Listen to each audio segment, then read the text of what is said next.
I am live right now. Hi, everyone. Welcome, welcome, welcome. I'm gonna wait for a few people to join.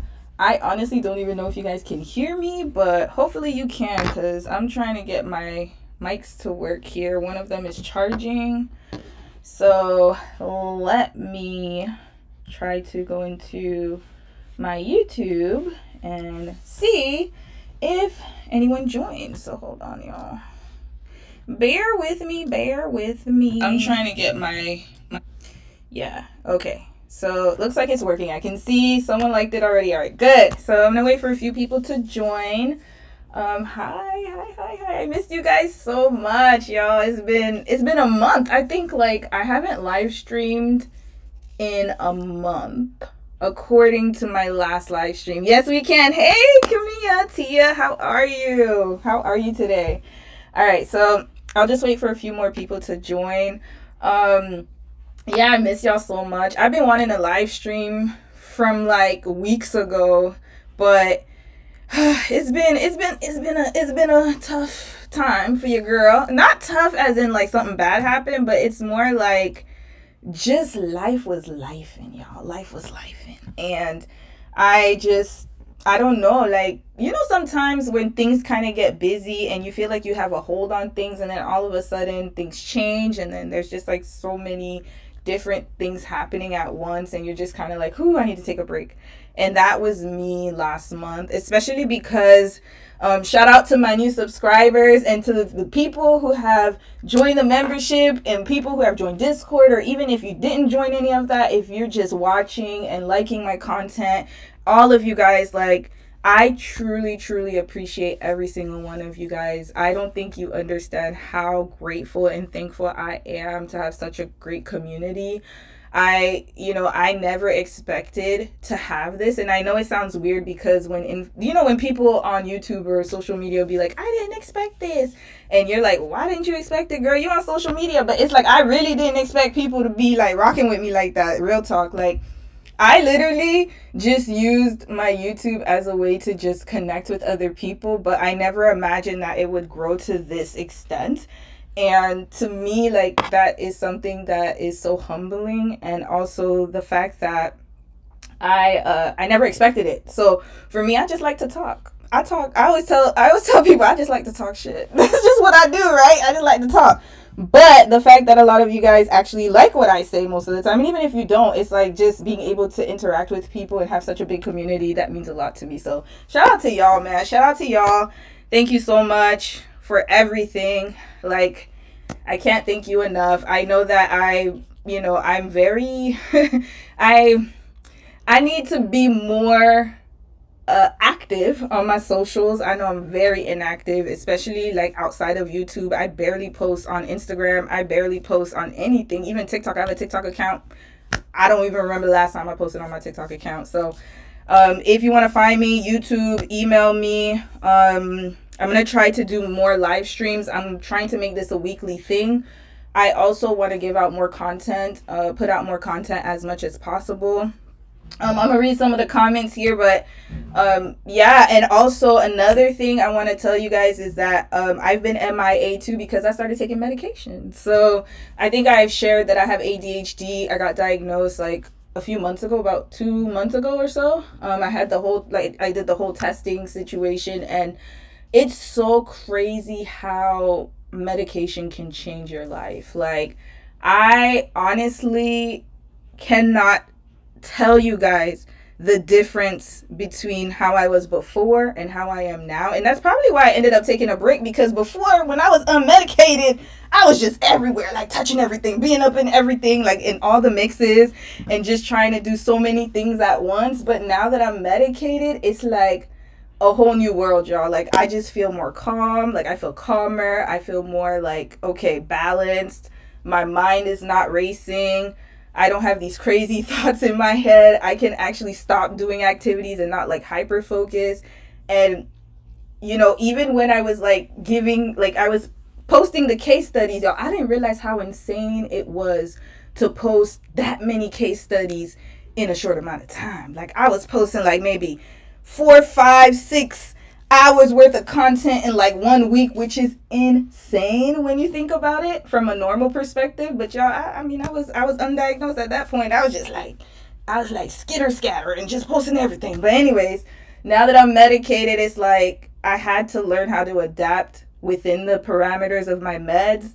So I've been doing real good. I've been doing real good with that. You see, even me just talking to you guys right now in focus, like before I would just talk and look at the comments, and be all over the place. And then I'd be listening to things going on outside. But now I just feel more centered. But anyways, let me read the comments now. I'm going to read the comments. But thank you guys for just being patient with me.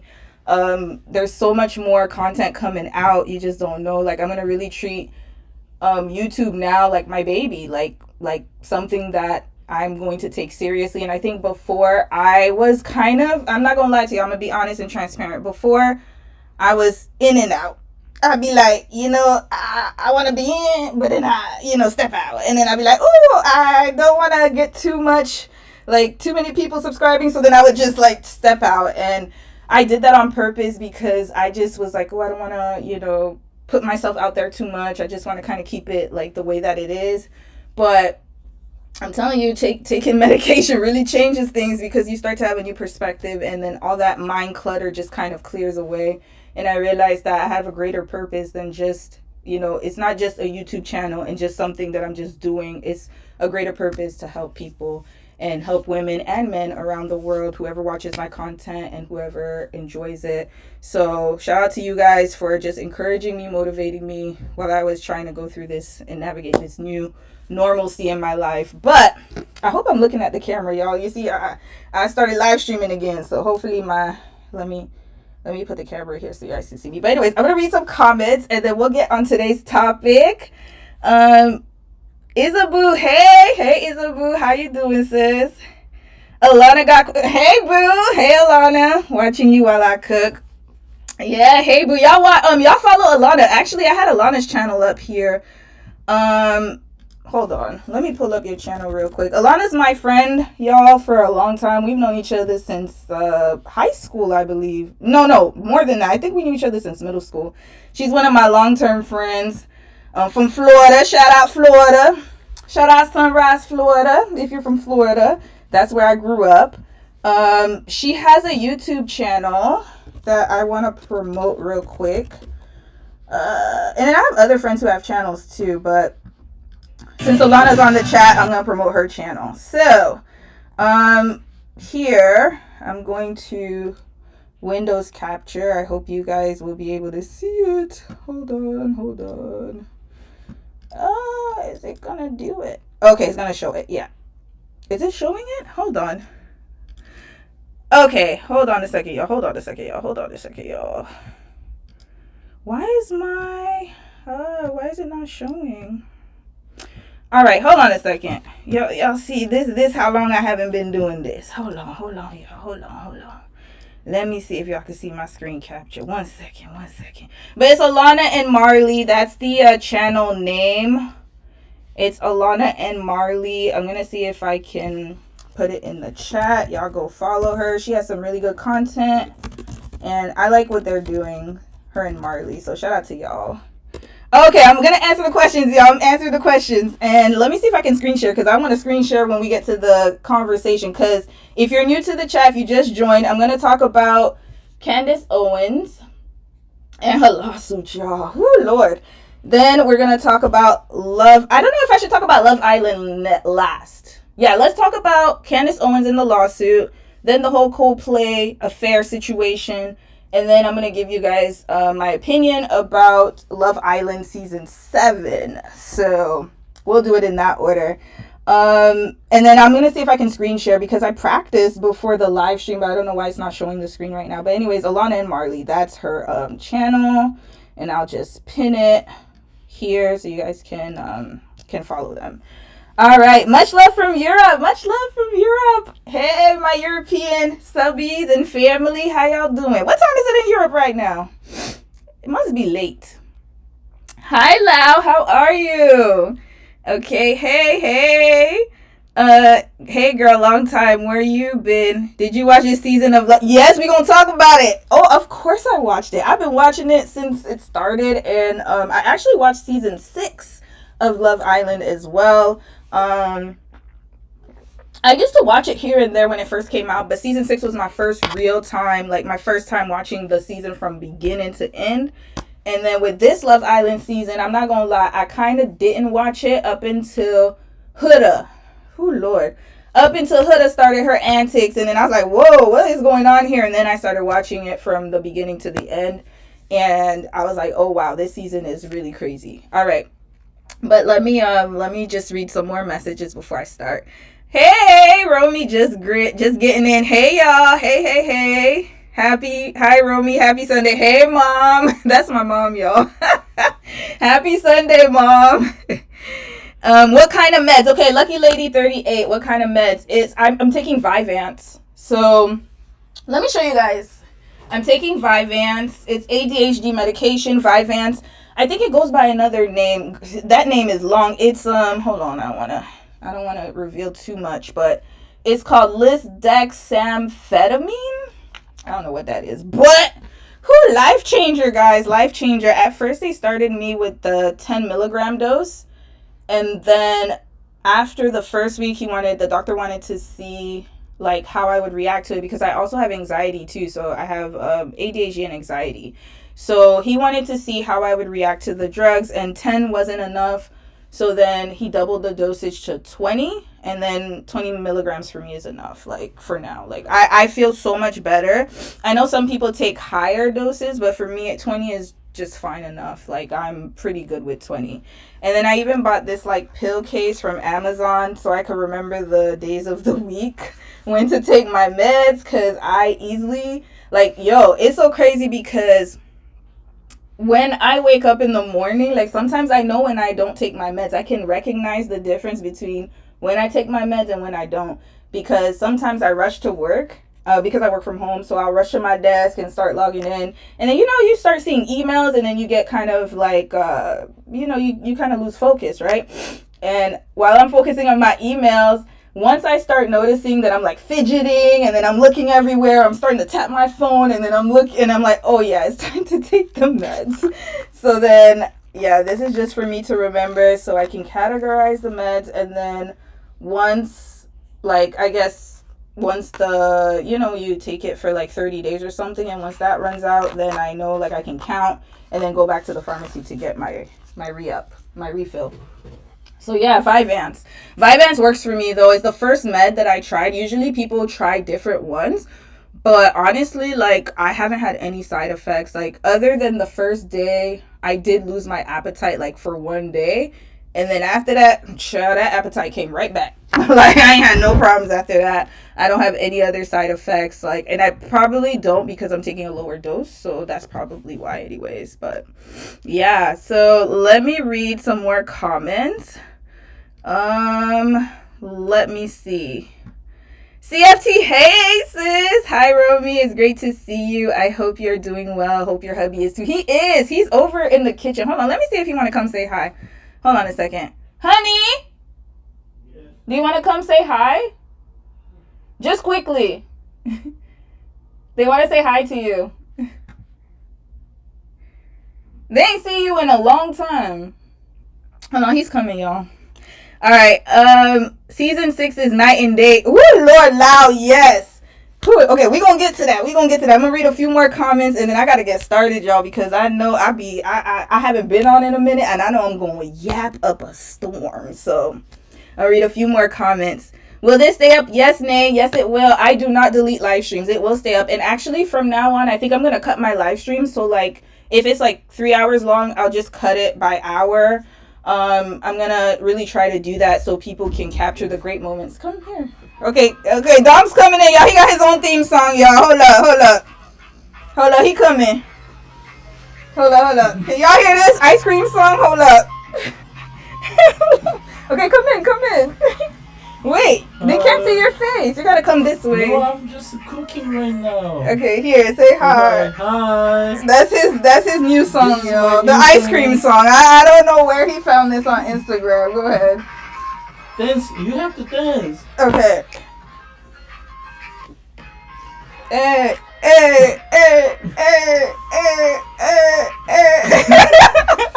All right. Okay, that's done, yo. That's Dom's way of saying hi to you guys. All right. Hold on. Yeah. Oh yes. Okay. So yes, let's talk about the misogynoir. Yes, we're gonna talk about that, y'all. We're gonna talk about that. I'm gonna get in. Oh, don't worry. I'm getting into it. I'm gonna get into all of that. I'm on Adderall and Lexapro. Adult ADHD and anxiety is a bitch when you are. Yes. Oh, yes, it is. And honestly, like, whew, I wish. I think one of my biggest regrets is not getting medicated a few years ago. Honestly, like, I didn't think I had a problem because my ADHD symptoms are not as pronounced as other people. Like, I'm really good at masking. Like, extremely good at masking. And masking is a lot of women mask a lot. And the only reason I got tested is because my sister got tested, and she doesn't mind if I share. She has it. And she she kind of tried to tell me to do it, but I was just like, nah, I don't think I have a problem because I'm so different from her. My sister is way different from me, like her personality. So I was like, nah, there's no way I have it. Like, I'm definitely different than you. Like, you're more, like, she's more hyperactive than I am. So I was like, I don't have it. But then once I got married, whoo, Lord, I was forgetting things. I forgot to turn off. So in Korea, I don't know if you guys remember my stove, like, we had a gas stove. You could check my vlogs from way back in the day.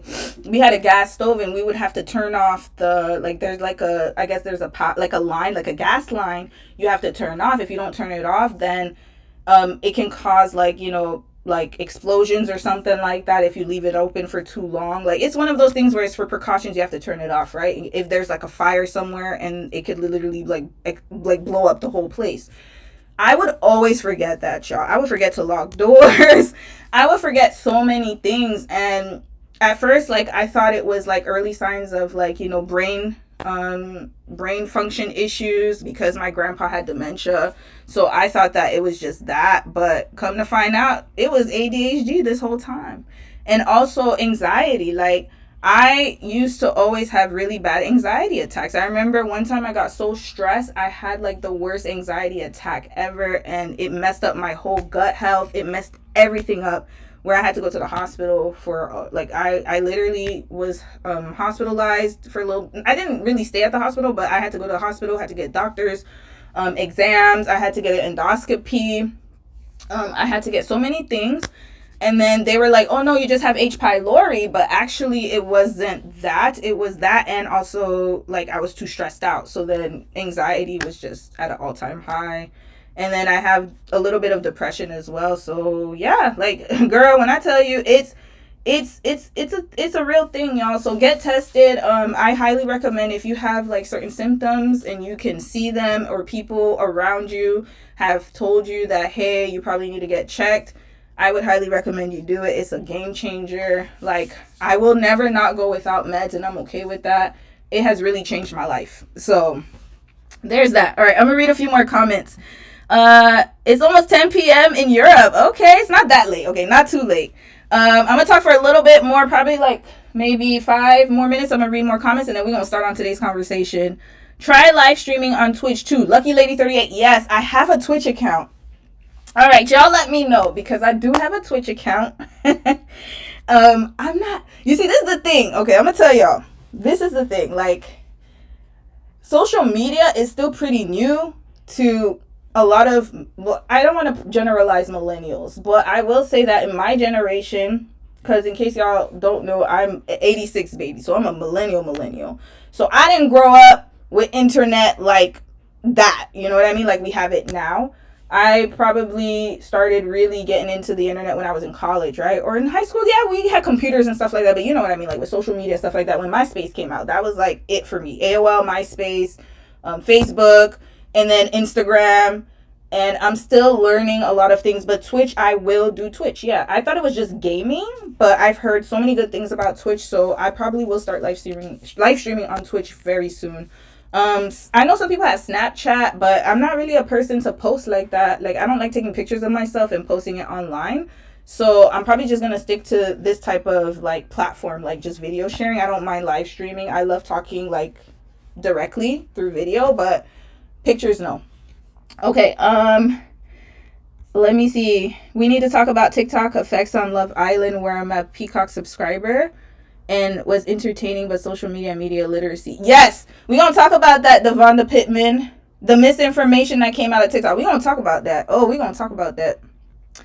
That's how I found out too. My sister was tested as an adult. Yeah, that's crazy, right? It's like, and by the way, y'all, a lot of women have ADHD. I did not know that. So, yeah, get tested, y'all. A lot of women, they do not get diagnosed because boys present symptoms like in a more like, boys physically present symptoms, right? Whereas women, it's more like we mask very well. So the only way you will know you have it is somebody has to really pay attention to you, or you get tested and then they test you and they realize that, oh yeah, you have it, and you have certain things like can't focus, you're all over the place, you can't organize for crap. Like, I can't organize anything for anything. I always used to cut people off when they're talking, and it's not because I was rude, but it's like I didn't know when to when conversations ended. I would focus on one thing for hours. Like, if I'm editing, I would edit from sun up to sundown, and then I would like neglect anything else around me because I had to get it done at that time. And it's just an attention issue, right? So I cannot multitask without medication. It's almost impossible for me to. And that's why if you saw my baking chats, I couldn't do it. I would be baking, I'd be burning stuff, and then I'm talking to y'all, and then I'm doing all over, like, I'd be all over the place. Evanescence said, OMG, thank God you're okay. Yeah, I'm good. I'm really good. I'm excellent. Y'all. Same anxiety. Yep. I see a lot of you guys have anxiety too. So that's really, yep, it's really telling. In France, it's 11. Okay, 11 p.m. That's not that bad. 1987. Hey, Evanescence. I didn't know that. Yeah, 86, 87. So we're close in age. We're not that far in it. We're like a year apart. Yeah, 87, 86, 87. And if you're not 86, 87, it's okay too. I love everybody. So no matter what age you are. It's a really weird time to be the age that I am now, because it's like I realize I'm the old person now. I'm the old person. I used to be the youngest, yo. Like, everywhere I went, I used to be one of the youngest. And now I'm like one of the oldest, which is interesting, right? But I love it. I embrace it. I love being a big sister, auntie, whatever you want to call me. Y'all can call me whatever y'all want.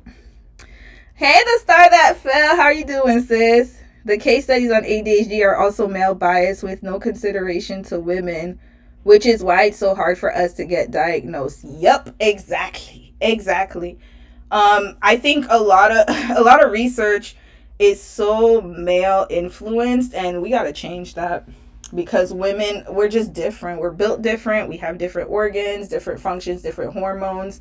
And a lot of people will dismiss your symptoms and say, oh, it's just stress, or, oh, you're just this, or they never think to test you. And it's like, I always have to be the one to be like, hey, should I get tested for this? Hey, should I get tested for that? Right? It's very rare to find doctors who take your symptoms seriously. And I find that that's very alarming as a woman. And usually, to be honest with you, my women doctors are pretty on point. Like, if I say, hey, this is going on, they're like, okay, we're going to get tested. We're going to get you tested. Like, I've been lucky and blessed in that way, but I know a lot of women encounter issues. So that's something we need to work on. Ajuma, yes, 81 Ajuma. Hey, you're not an Ajuma. 81 Ajuma. I mean, we're all Ajumas. Actually, Ajuma is any woman who's within the marriage age, according to Korean culture. So I'm an Ajuma, even if I don't have kids yet. So yeah, we're the aunties, right? Get it, auntie. Get it, auntie. Hi, Romy. Are you growing locks? Yes, I am. I've been growing locks for months. Do you know where your kids are commercials? Oh, is that a commercial? You gonna let me know. Hey, Rasia. Hey. Are you growing locks? Yes, I am. Yes, I am. I am growing locks, and I have to retwist my locks soon, actually. But I'm waiting. I'm trying to grow it out more, so that's why I've been like kind of like extending the time between my retwists. But so far, so good, y'all. It feels so good to wake up and not have to think about what hairstyle I'm going to do. I don't have to think too much. I just spray and go wash my hair. Even right now, I have to dye my hair because I have gray hair here on my edge. And by the way, that gray hair was from when I was 25. I wasn't even old when I got that. Like, I started growing grays real early because I was so stressed out. But now, like, I'm just, just embracing the new styles. And yeah, sometimes, I'm not gonna lie, sometimes I be seeing people like straighten their hair and I'm like, oh, that feeling of like, you know, doing the flat iron. But then, to be honest with you, in my real life, I never really did it anyway. So locks have been just a game changer for me. So I'm hoping to grow them longer because these are lock extensions. So my actual hair is growing within it. And then once it grows long enough to go through the phases, because I think like, you know, it goes through a little phase when it grows, then it's going to look different. It's going to bud more and be way more luscious. So I'm excited. All right, let's start talking about today's topic, y'all. All right, let's start with Candace Owens first. Okay, who watches Candace Owens? Let me know what y'all think about her because, baby, I remember that someone, I know her real name, but I don't want to say her real name on YouTube. Oh my God, sis, if you come on what's her YouTube name? Anyways, I have friends. I call them friends on Discord, and we were talking about this a few weeks ago about how Candace Owens believes that the French president's wife, Emmanuel Macron, Candace Owens believes that his wife was born as a man, she was born a man and then she transitioned to become a woman. Now, I know many of you guys already know who Candace Owens is. She is literally like a far right influencer, I would call her. I think that she's very extremely controversial, especially in the black community in America, because people see her as a race traitor. They think that she has some really bad takes on race and race relations. She's also anti-trans. She has a lot of controversy, y'all, and she talks a lot and she speaks her truth. And you know what? One thing I will say is everyone should be allowed to have freedom of speech. That's fine. However, there are consequences that come with that. And I think that her being a right-wing influencer, her also having that kind of living in that bubble, shall I say, has definitely given her this type of, I guess, I don't want to call it like audacity. We gonna call it audacity. Listen, I'm gonna keep it real with y'all. She got a lot of, she got a lot of audacity. She got a little pep in her step, right? And I think the reason is because she forgets and she has forgotten that she looks like this. She forgot. So, again, these are just my opinions, and we're gonna watch the videos. I'm about to screen share with you guys. But I realized and I noticed that she operates as if she is not a woman of color, and that the world's hierarchy, how can I say this? Like, she operates as if she's not a woman of color. And I think sometimes she forgets that even though she, fits into certain places and she has certain type of prestige, she is still going to be regarded as another type of person when she's within those circles.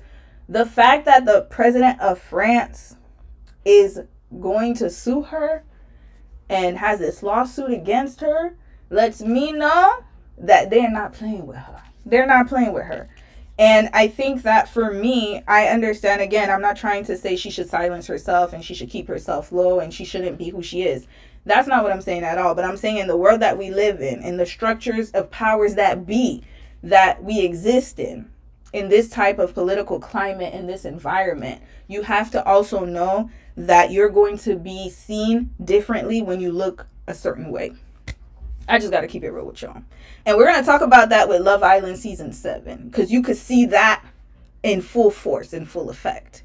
You are, at the end of the day, Candace, even though I understand that, she has a lot of followers, and I actually respect the hustle. I think that sometimes she has some good takes, she has some bad takes, and I get it, that's her lived experience. So she's going to talk what she talks, and she has a fan base, and that's fine. And I think when she went through that whole Blake Lively situation, she did a pretty good job with breaking it down. I think that she has a really good way of speaking to people and informing people and giving her opinion. However, I think that there are certain lines that you have to keep in mind as an influencer and as someone who does social commentary. You can't talk about everybody and everything. Not everything needs to be spoken of. And I think that that is the problem with today's society, is that we think that we need to talk about everything. When in actuality, there are some times where you have to think about the consequences. If you do talk about this, what are the effects of what will happen if people start seeing it? Because every time you say something on social media, and even if you're not an influencer, even if you're just a regular person, social media is an extremely powerful tool, and people will use it against you. So if you're gonna say something, you better think about what you say before you post it, because it will come back to haunt you. And a lot of people don't realize that when you post something, it will follow you. Whether it's at your job, whether whoever is going to encounter it, people can use what you say against you. So you better stand on what you're saying. Every video that I post, I'm standing on it. If somebody wants to come and contact me for a case study, I could probably put it behind a paywall, because it's not because I'm scared and I'm like, oh, I don't want people to know what I said. No, it's because I know how I am, and I'm about to tell people off. I will cuss people out. I have a certain type of personality where I do not like to engage in, I don't do this back and forth. I will tell you off. I'm the type of person, like, I'm really ready to bug. That's why sometimes when I do case studies, I'll be like, oh, this person ready to bug, they knucking and bucking, because I know I have that kind of personality too. Now, I've gotten better, and I know that now, I know how to, like, emotionally regulate myself where I don't get angry all the time, but I'm going to stand up for myself. And I know that when I post something, then I mean what I say, and I say what I mean. I'm not going to walk back what I said, because I've thought about it, I've spoken on it, and whatever I put out, I want to make sure that it is the most accurate and authentic way that I can express myself. And even if I try my best not to be offensive, and I try to say it with love, but the truth is the truth from my perspective, right? It's just my perspective. However, there are people out there who they don't think about what they say before they say it. And they don't think about the repercussions of, okay, if I post this, what will it mean to other people? Or what will it show to other people? And I think Candace really bit more than she could chew with this one. I'm being honest with y'all. She's going up against a country, y'all. Excuse me. She's going up against the president of one of the oldest countries in our world. The French government. They've been there for the longest time. How many hundreds of years? I don't know. I gotta check.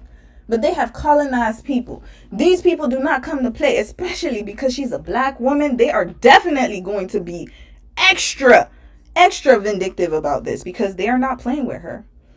And to be honest with you, like, the craziest thing is that she's not the only one saying this, y'all. Other people are saying this. They were saying this. But I think that her platform is larger, so of course they're going to make an example out of her. And again, she's doubling down. I'm going to show y'all the videos. Hold on, let me read a few comments. I'm about to show y'all the videos. And in my mind, I'm like, there's some cognitive dissonance here, because does sis realize that does she get it? She doesn't get that I don't think she understands. Hold on, y'all. I got to, hold on a second. Let me call Dom real quick. Honey, can you do me a favor? Can you just bring me a paper towel, please? Yeah, just a paper towel. Sorry, y'all. My nose is starting to get stuffy. I don't know why. Like, whenever I put these lights on. Yeah, my nose. Hold on a second, y'all. Thank you. It's not paper towel. Yeah, no, it's paper towel. This is paper towel. It's right here. It's okay. I just need a paper towel. Okay, just give me 1 second, y'all. 1 second. I know I'm live. Sorry, y'all. I just had to wipe my nose down. Because of the lighting, I don't know. It makes my allergies go. But anyways, all right. Let me continue what I'm saying. So, Candace Owens, don't forget she's she forgot. She don't forgot. She don't forgot. And the thing is, what she doesn't understand too is that her money, I understand that she's married to a Caucasian man. She's married to a white man. So it looks like he has money. I don't know. We're going to check on Google. We're going to check together because I didn't even see that. But I think that she forgot she doesn't have the complexion for protection. She doesn't. And unfortunately, we haven't gotten to that place yet where we can be bold and loud and, you know, really put our, how can I say this? Economically, we are not at the point yet where we can act the way that other people act. And she's, again, going up against a system that has existed for centuries. And the way that they perceive her is she's a loudmouth black woman. We need to quiet her down because she's talking too much. Even if it's true or not. We don't even know if it's true or not. But the fact is, when she was talking about Blake Lively and Ryan Reynolds, that's fine. That's celebrity. Like, these are people that are probably not that far in influence from her and also probably financially not much different from her. They're within the same bracket or tax bracket, so she could talk greasy all she wants to. She could yap and talk and say whatever she wants because she could actually go up against them. But the president of France, do you know how much influence he has? This man is at round tables with political figures. He knows a lot of people. And it's not the same. It's almost a disadvantage for her to even go through with this.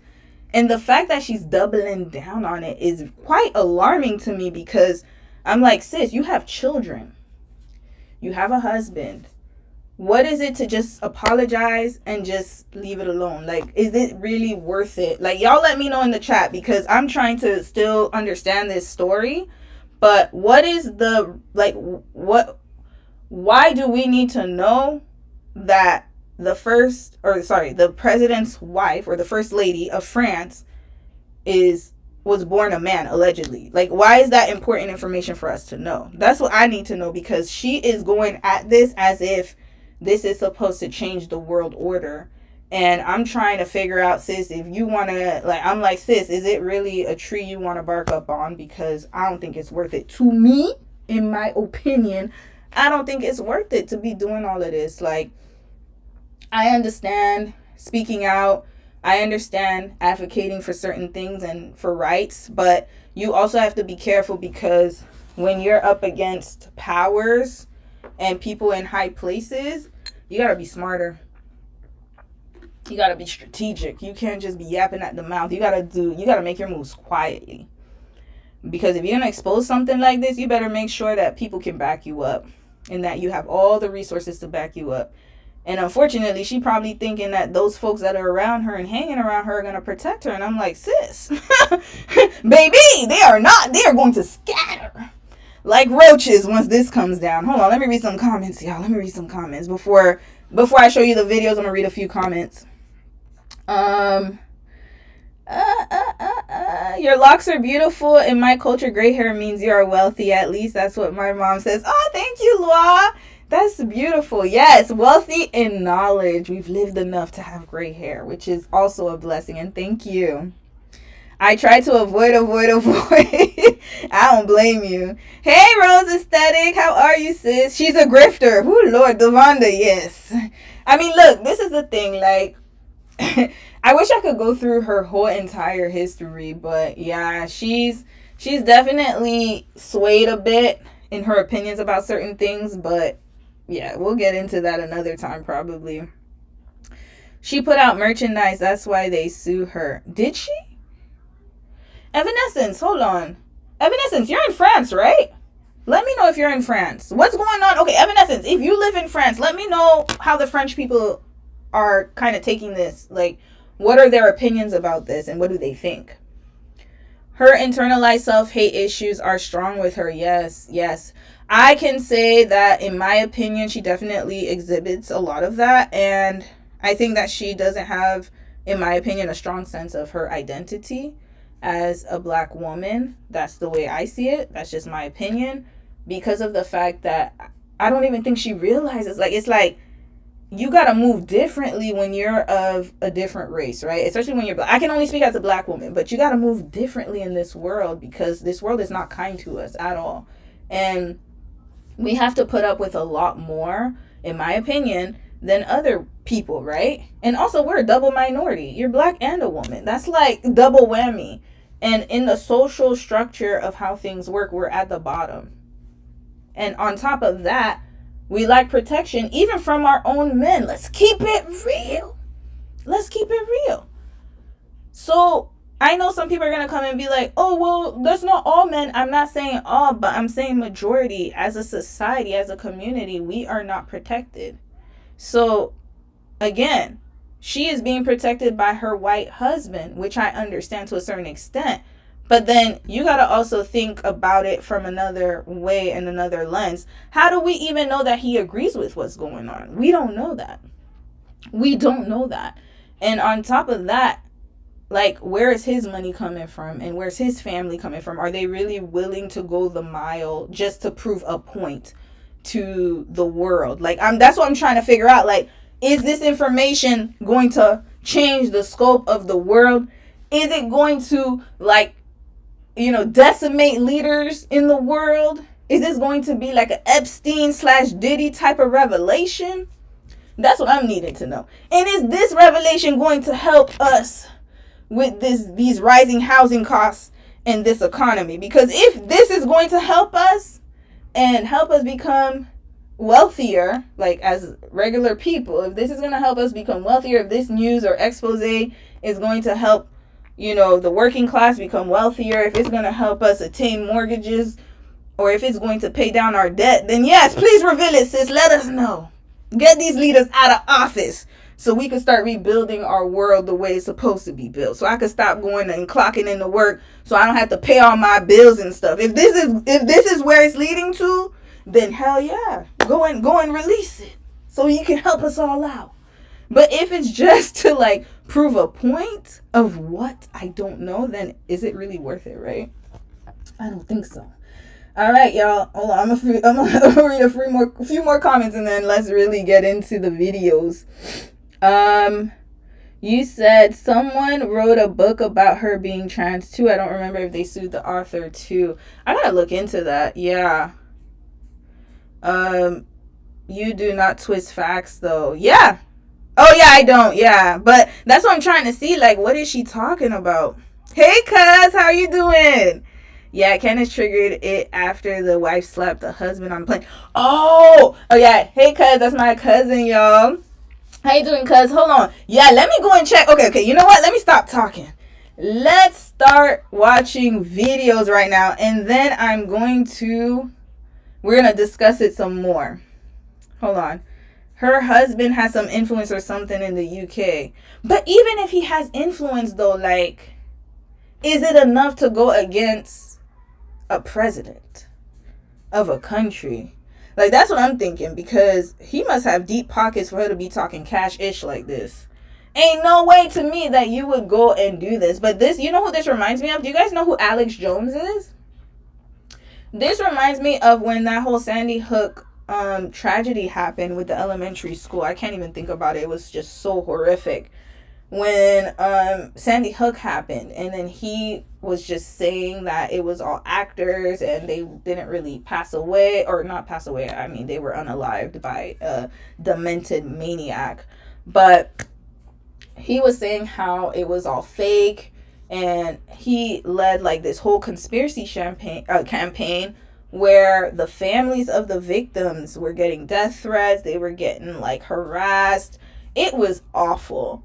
And it was just little kids that were unfortunately, just taken out of this world in the most like tragic and disgusting way. And he doubled down. But then they won the lawsuit against him. And this reminds me of that. It's like, is it worth it though? Because Alex Jones has influence as well, and he had money. but he still wasn't able to win against the families of the victims, right?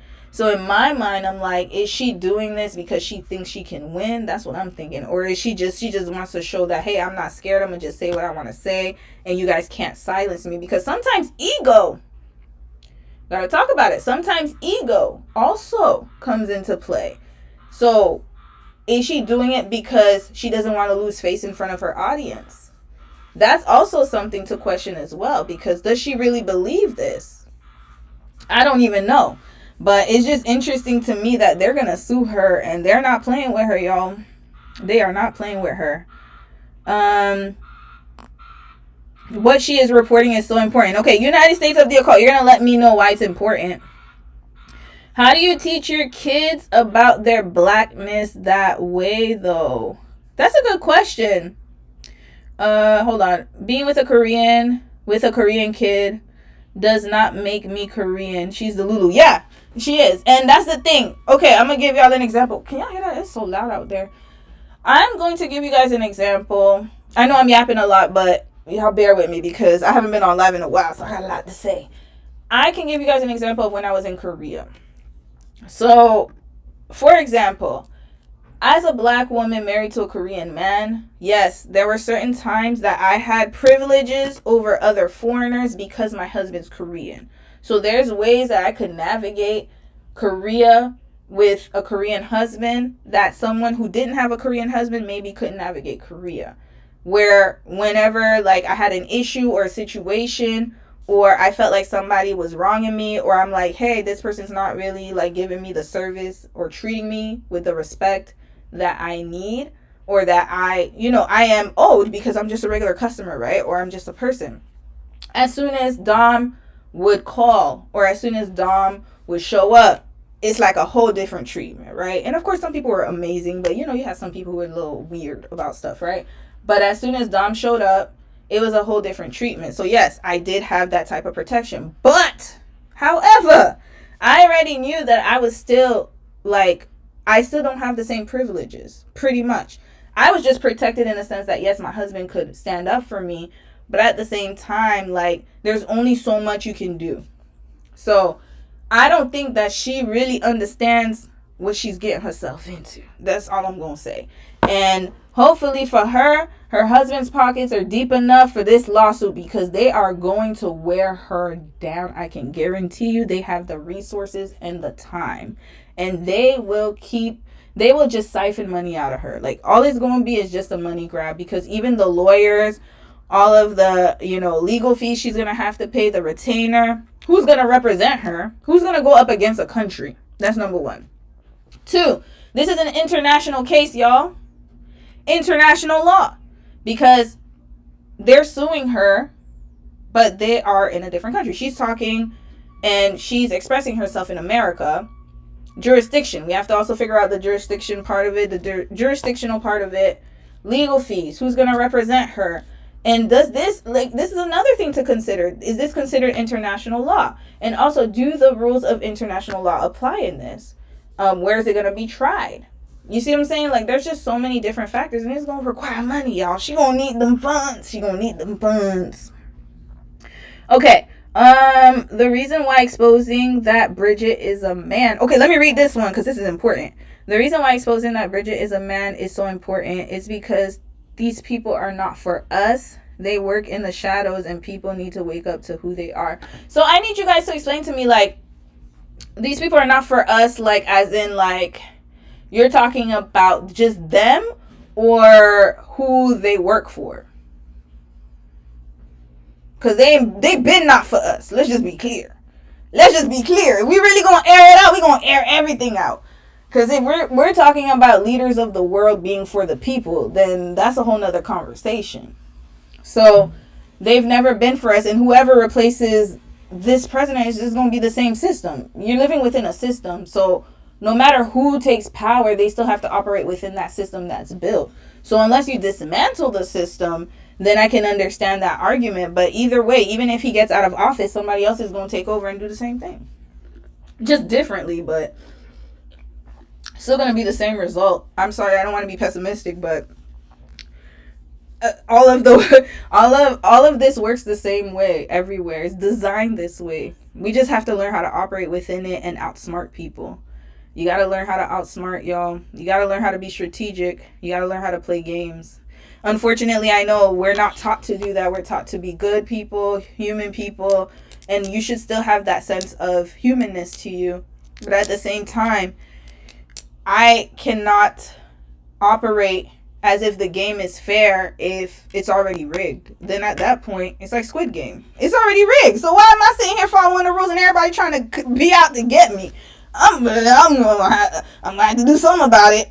You know, I'm just paying within the parameters of the rules that were given to me. So at the end of the day, even if it's exposed, that's my point. She exposes it. Let's say they get rid of the president of France. They're going to have another election. Do you really think that the new person is going to do right by the people and that person is going to be different than the predecessors before them? Yeah, I don't know. Maybe I'm talking too much. Who knows, right? All right. Thankful for what? Bridget is not a man. She is a woman. Come on now. We have pictures and everything. She was his teacher. Yes. Now that. Okay, so I will say this. If we're going to reveal something, it should be that. The grooming of it all. This is what needs to be focused on. The grooming part. But the whole, if she's a man, not a man, all that stuff, listen, at the end of the day, I really honestly don't know, and I'm still trying to figure out why it would be important for us to know this. Actually, we do not have pictures of childhood. Okay, some of y'all are saying she is a man, she's not a man. Well, let's listen to what Candace has to say. Candace has a lot of connections. I wouldn't be surprised if she gets good representation in a legal team to argue freedom of speech. And the fact that she's in the USA, they can't control someone's mouth. Yes, however, I agree with you to a certain extent. There's freedom of speech, but then remember defamation. Defamation is very strong. So all the president of France has to do is prove that, hey, yes, she is located in the US, but her social media presence is worldwide, is global. That could easily be debunked because people watch her from all over the world. So one, yes, she's in the US, but also she has subscribers and fans and supporters. I don't like to call people fans, but she has supporters from all over the world. Is global. So then how is this? So they have to prove that what she's saying has affected them in such a way that they are unable to basically live the life that they're living. They're not able to have a normal life because people are probably sending them DMs. People are harassing them. News reporters are I don't know. They can prove that this has really taken an effect on their marriage or their house or their finances or their image as public figures as well. Because y'all know how people can get online. These parasocial people are crazy. People, think of it this way. Even lesser known people are dealing with a lot of death threats and a whole bunch of insidious comments. And these are just regular people, not even in the caliber of the president of a country. And also, his wife can prove that, hey, this is taking a toll on my mental health. I can't even do anything. Y'all know, listen, if I got white women watching me, I love y'all. Don't get me wrong. What I'm about to say right now, okay? I got to make it clear.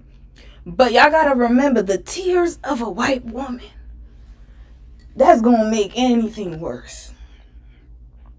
All she got to do is shed a few tears. It's over. It's over with. She ain't even got to do nothing. All she got to do is come to the court and go to the stand and start crying. And then she gonna be like this. Hold on, let me use my towel. She's yeah, it's no, she's French. C'est difficile, c'est vraiment difficile. Je ne sais pas pourquoi. Elle est méchante comme ça. Je peux pas. Je ne. C'est vraiment. C'est une chose que c'est incroyable. Et puis les gens de les États-Unis. Yeah, that's all she gotta say, y'all. It's a wrap. And then what Candace gonna do? What she gonna do? This woman is crying in this. I'm telling y'all. And she's older. Oh, Lord. And also, I think she also has influence as well, because the fact that she was able to be with this young man, or young child. He was a child when she met him. I don't know what the whole relationship is. But they were able to climb the ranks of political power. This is some House of Cards stuff, y'all. Y'all gotta watch. I'm telling you. This is House of Cards, Scandal, all of those political dramas. This is what it is. So remember when Olivia was the fixer. Remember when Abby used to go at it with her and used to cry? Everybody felt bad for Abby. But Olivia, everybody thought, oh, she's tough. She could handle it. I'm telling y'all. They're going to throw the book at her. They're not playing with her. Once that lady start crying, it's over. So she's not considering it because she doesn't think she is. And to be honest with you, French people, I love y'all. Love you guys, the people. But your government, you guys have done enough to my ancestors. Let's just put it at that. Remember, my parents are from Haiti. My ancestors are Haitian. Y'all want to know what the French people did to them when they got their freedom? They fought for their freedom. First black independent country in the world. And France decimated them. I should say us, because I'm part of it. But we ended up owing France money just for them to leave us the hell alone. And y'all really think that they not gonna win this? De vive la France libre, égalité, l'égalité, fraternité. I don't remember which order. Y'all think they're not gonna win? Napoleon Bonaparte? Come on now. These are people with money and influence the country. He is the president of this country, y'all. President of this country. Come on now. France has existed way longer than the U.S. ever has. They got deep pockets. These people know what they're talking about. They have the money. This is old money. The house of Chanel, Louis Vuitton, all the French luxury. Hold on. What other French brands I could think about? Renault, ain't that French? Wait, I'm thinking Chanel, Louis Vuitton. What else? I gotta think of other brands. I keep forgetting. But this is old money. This is a country with old money, and this man has the access to it. He has access to it. He's in the most powerful position that any person can be in. Just like DT. Y'all know who I'm talking about, Mr. 40. What number is he? 45? 47? I don't remember his number. He has the influence now. So that's why he's doing whatever he wants to do, because he has the influence. He already had the money, but now he has the power. Didn't Little Kim tell you guys? First you get the money, then you get the power, then you get the mother effing respect. What you need in life. Money, power, respect. What you need in life. Money, power, respect. Candace might have the money. She might have the power. But do people really respect her? And by people, I'm talking about now this side of the people. Hold on. Sorry, y'all. I love y'all. Hold on. I gotta keep it real. Well, I understand they're not like this, but does she have this respect?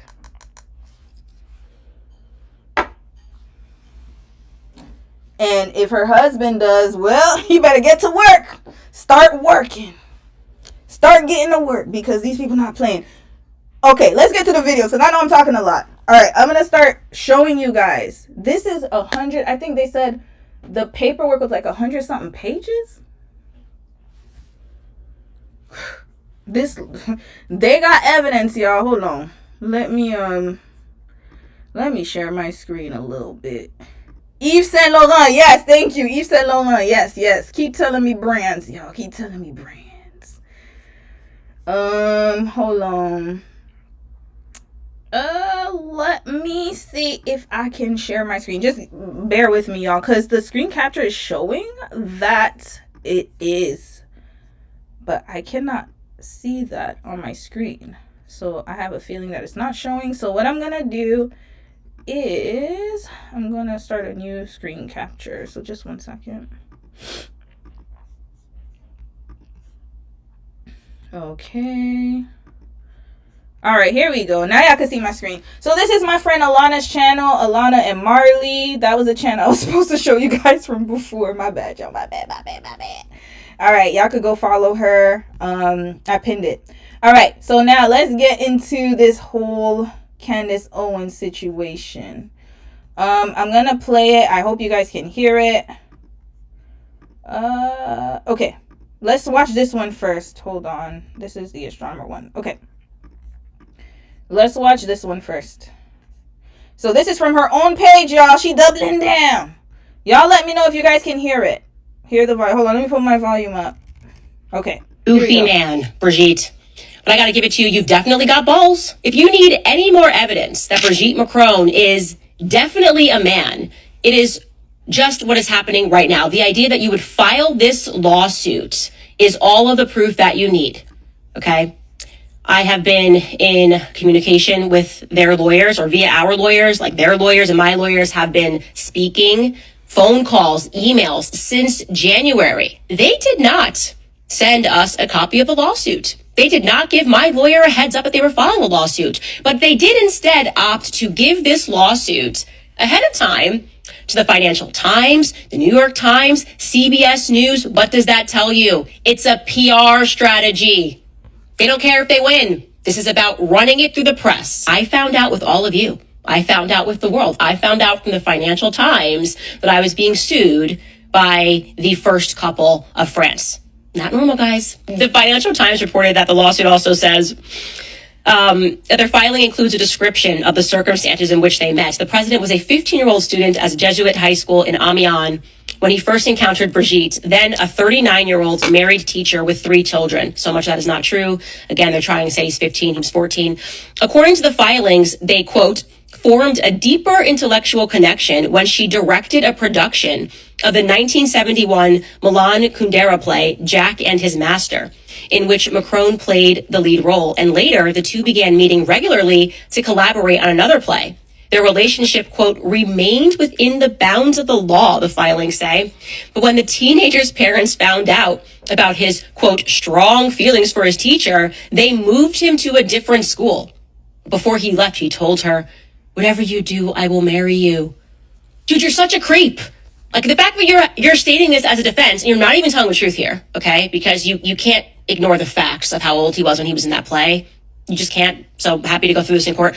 But do you realize how creepy you are? How creepy this sounds? His parents then took him away because I'm disgusting, right? Because I'm a creep. Because I had power over this student and tried to seduce him, not because I looked like Claudia Schiffer, because I'm just like a creepy old man. Like, that's what happened here. And you stating this is like, oh, it's so disgusting. We're not going to shut up. You're not going to bully us. The discovery alone is going to be out of this world. We would be required to depose President Donald Trump. Same day that you were here, I got the phone call. So what's going on? Which, by the way, he acknowledges that the phone call happened in this filing. You've met your match. I will see you in court. All right, y'all done heard her. Hold on, let me get back on here. Y'all heard her, right? Y'all heard her double down, triple down. Thank you, Evanescence. Yes, it does sound like she's reading from Wikipedia. Because I'm like, damn, that sounds like Wikipedia to me or some. I don't know where she's reading it from. Okay, number 1. So they have a 25, 26 year age gap. That is very, very extremely disturbing. This is what needs to be called on, is the grooming part. And the fact that I think it sounds like France's age of consent is 15. This is abhorrent. I know that in certain places, the age of consent is young. Like, it could be 12, 13, 14, 15. That is disgusting. Okay, that's my opinion. Sorry, y'all. Listen, that's like, I can't imagine looking at a 15-year-old imagine I am 39 years old. This woman was same age as me. What can a 15-year-old do for her? That is insanity. This reminds me of the lady, what's her name, the one that passed away, the one with Villy. What was her name again? That teacher that had 2 kids with him. Mary Jo something. I forgot what her name was, y'all. But it's like this happens quite often. And it's very disturbing. To me, that's the creepy part. Whether it's a man or a woman. The fact that you can find a 15-year-old fit to be your partner is... I can't even imagine it, because that mindset is so twisted to me. Like, there's something psychologically wrong with you. If you go into a classroom and you are preying on a child, this person doesn't even have the mental capacity to understand anything, let alone a relationship with a grown woman that had children. And they always have children. Don't you guys notice that? They always fit a certain archetype. They have children, they have a husband, they have a regular life, and they're seeking excitement. That's what that is. And it's very extremely, like, I don't know if I can say the word on YouTube. I'm not trying to get, like, strikes or anything. But that's PDF behavior. PDF behavior. So we're going to talk about that. That's what we need to talk about. So then when she called, allegedly, him, that's what she calling him, a creepy older man. But again... this is the thing that I'm trying to figure out, is that does this mean that she's trying to insinuate that the president of France is he plays for the other team? That's what she's trying to say. He DL. Well, he DL, I guess, or he likes trans women. Is that what she's trying to insinuate? Because I don't like that. That's where I'm trying to figure out what this is about, because I think the way that it sounds is like she's trying to kind of frame it as this is a creepy older man that allegedly. Because look, friends, I ain't trying to have y'all sue me. Y'all already took enough from my people. We don't need to have problems with Macron, okay? I gotta say allegedly. I don't have that type of money. My ancestors you already bankrupted us. Leave us alone, okay? Us Haitian people, Haitian people, leave us alone, okay? I'm just trying to give you my opinion. So I'm not saying that your wife is a man. I'm saying that's allegedly what's happening, in case you ever get this video. All right, moving on. So she's saying that I don't even know how to word this, that he was a man that creeped up on a young man. But wouldn't he have known, the 15-year-old version of the president, wouldn't he have known that that's a man? If that was the case. I mean, it don't take much to know, unless she shaved everything down by the time she got with him. But it sounds like she didn't transition. So did she transition before or after? Because how was she able to have children and all that? I mean, I understand that science has come a long way, but it ain't that far ahead.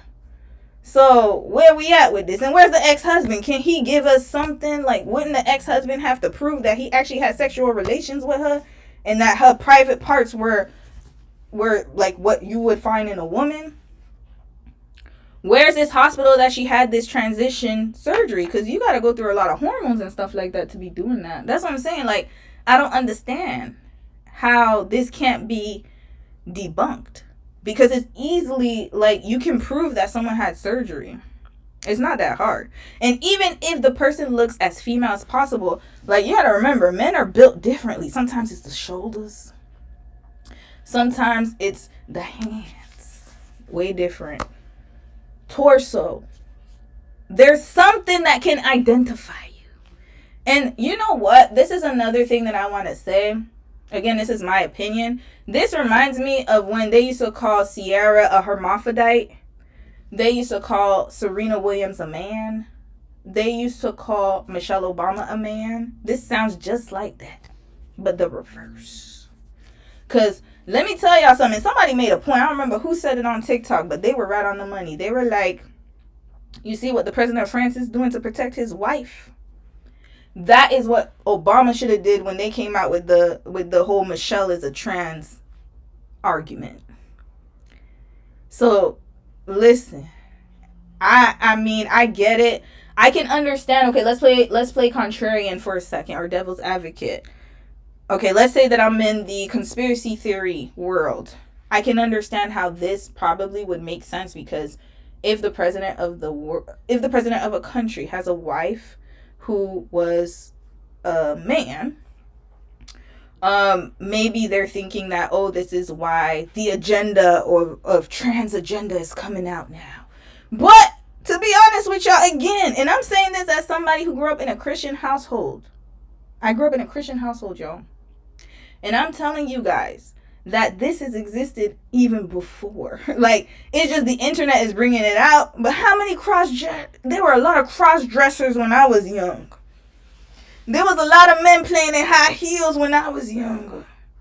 It just wasn't exposed like this. And of course, I know there's a difference between cross-dressers and trans. I understand that. But what I'm trying to say is that this has existed for a long time. So that's what I'm saying. What is the point of all of this? Like, is this supposed to change how the world, like this explosive news, is it supposed to make us, like, what is it supposed to do for us that the first lady is a man? Because I need to know, okay, if she or he is a man, that's great and dandy. Okay, we done revealed it. But when is inflation going down? That's what I really need to know. When's my salary gonna go up? Like, can you at least do that? Like, what is supposed to change? That's what I'm trying to figure out. I'm gonna read a few comments, and then I really want to play more videos. Hold on. The teacher was attracted to a 13. Yes, it's disgusting. Disgusting. Like, when I used to look at my students, like, I see children. Like, I don't see nothing else. Like, how can people look at children and see something different? It's beyond me. And that's how I know that there's something up there. It's deviant behavior, y'all. And that's what needs to be talked about. We need to talk about that. Because that's what needs to be addressed, to me, is that part of the whole situation. Because, yes, it was that whole relationship, how it started, how he started with her or him or whatever y'all want to call her or him, allegedly. This is what I want to focus on, because how were they able to get into the ranks of political power with that whole background? How is that possible? And the fact that she's a man, allegedly. I need to know why nobody checked this. This is not something that we want to represent our entire nation. Who voted for him? Who voted? That's what I want to know. Because I'll be damned if I vote for somebody who groomed a president or prime minister in Canada. If Mark Carney had the same situation, I would not vote for him. Because that lets me know that whoever you're sleeping with has a corrupt personality and corrupt character. I can't trust that person to be your spouse. Even though people want to say, oh, like, it's him leading the country. That's his wife. You really think that she has no influence in what he does? You get out of here. That's his handler. Hell, Doc could even tell you I'm his handler. If we're going to keep it real. The wife is the one. Remember, Obama said it. If I'm the head, she's the neck. Was it Obama or Clinton? One of them.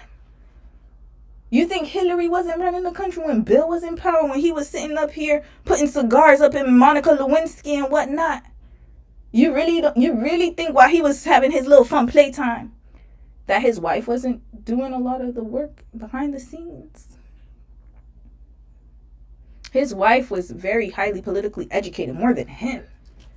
I think they just put him up there just so she could have a little, like, balance for her to be doing what she's doing. It's for her to move how she moves, because she knew she wouldn't be able to be a president. Yeah, I didn't watch Scandal when Millie was the one kind of... No, actually, it wasn't Millie. Olivia was making a lot of the decisions. Y'all don't want to talk about it. The side chick was making the decisions. Listen, if you're a man in this chat, I'm sorry to say, but you guys can't think without us. You don't have strategy. You don't. Unfortunately, we can outsmart you. So, that's what I want to know. is how was he able to attain that much power with the past and the history that he has? I'm going to read more comments. Hold on. Whoa. Chat going off. All right. Dev Studio, I was talking about you earlier. You were the one who brought this up before. I knew it. I was talking about you earlier. You were the one who brought it up in our Discord. This case is crazy, and if Candace and those other French reporters are correct, then Macron must step down as president of France. Yes, he must. But the problem that I have is, why was he even allowed to be the president? This is the question I have. Who voted for him? This is what we need to talk about. And then we need to talk about, in the future, for future countries and for leaders, should their past be held to a higher standard? Because if I'm looking at your past, imagine you have that type of past. Why would I vote you in? I don't trust you, and I don't trust your wife. Y'all are corrupt. Already. Even before you even stepped into office, I already know that the situation, if you could be with a 15-year-old, even if it's within the confines of a law, morally, that lets me know your morality is not where my morality is, because you want some other stuff. We don't have the same guidelines. We don't have the same morals. And I don't want you representing me, because you're supposed to represent the people. So if you're representing me, I don't want no parts of that. That's what I'm saying. All right. Let me play another video clip for y'all. I'm going to play another one. I'm going to read a few comments. Sorry if I skip comments, y'all. I can't read everything, but I'm seeing everything. He was in class with her children. Yes. Yeah, this is what should be shocking all of us. And this is another thing I want to say before I play the other videos. If this is the precedent that you're setting in the country, that you can have this kind of relationship and still be the president, then how do you think that people are going to operate within the country? So, for example, if there's another situation where somebody her age meets a 15-year-old or something like that, and then the parents want to bring that person to court or something, you can't do anything. That's what I'm saying. Like, parents, and his parents tried their best. I feel so bad for his parents because they really tried to stop this. But unfortunately, the law was against them. They were not able to stop this from happening. And a lot of parents lose power that way because the laws are set up to protect the PDF files and the abusers and the users. Why? Because they're the ones running the country and the court systems. I'm adding police and judicial, law enforcement, all of that. So that's why women and children can't be protected as much as we would want them to be. Because if you have people in power like that, that's why I'm saying who voted him in. Because now it's setting the precedent that this is okay. This is never going to be okay. It would never not be okay. It was never supposed to be okay. Never. But they let him in. So now the gates are open. It's happening on the world stage. This isn't isolated. I understand that. How is it a man? She clearly has to prove. That's what I'm saying. Like, that's why I said they're going to have to prove the hospital. There's just so much that needs to be proved with this. They think he is gay because Bridget is not pretty. And that's another thing I want to talk about too, is this whole idea that men love pretty women. I don't know where that comes from. That to me is strange, because that's why people be like, oh, like, I know that some women get offended when a man cheats on them with someone who doesn't look good or who has a certain type of, like, usually men cheat with a woman who's like a downgrade physically, right? But okay, I got a question for y'all. Have y'all seen the Sister Hong videos? Let me know if y'all have you guys gone down the Sister Hong rabbit hole on TikTok? Let me know if anyone has. Let me know in the comments. Do you guys know who Sister Hong is? Who is Sister Hong? Do you guys know who Sister Hong is? Sister Hong.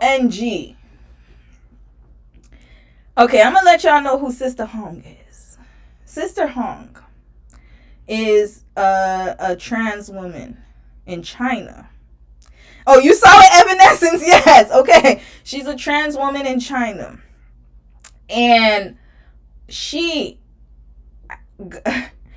solicited services to men, but under the guise that she was a woman. Okay, so they thought she was a woman. She advertised her services. The men would come over. Now, once they found out she was a man, did they stop? No. These men have wives, girlfriends. Some of them are widowed. Majority of them, once they found out she was a man, and come on, man, like when you see her, you could see right away something ain't too right. But they ignored all of that because they wanted to get their willies wet. So, to go against the argument of she's not pretty enough, they don't care. Men will put their whole in anything. And I'm not I know some people like, not all men, yes. But the deviant ones, they don't care. They will put their willy in anything. Whether it's man, woman, cow, whatever. If you got a hole, they'll stick it in there. So it doesn't matter if she's pretty or not. They don't care. Some men don't care about pretty women. They just want somebody who can take care of them emotionally. Some men like women. You remember Glorilla has that lyric, I like them something and a little bit of ugly. People have different characters of that they like. Some people, the physical can only go so far. Maybe he was looking for, because remember, he was 15 years old. Maybe she was the most beautiful woman he's ever seen in his life. I don't know. That whole relationship is weird to me.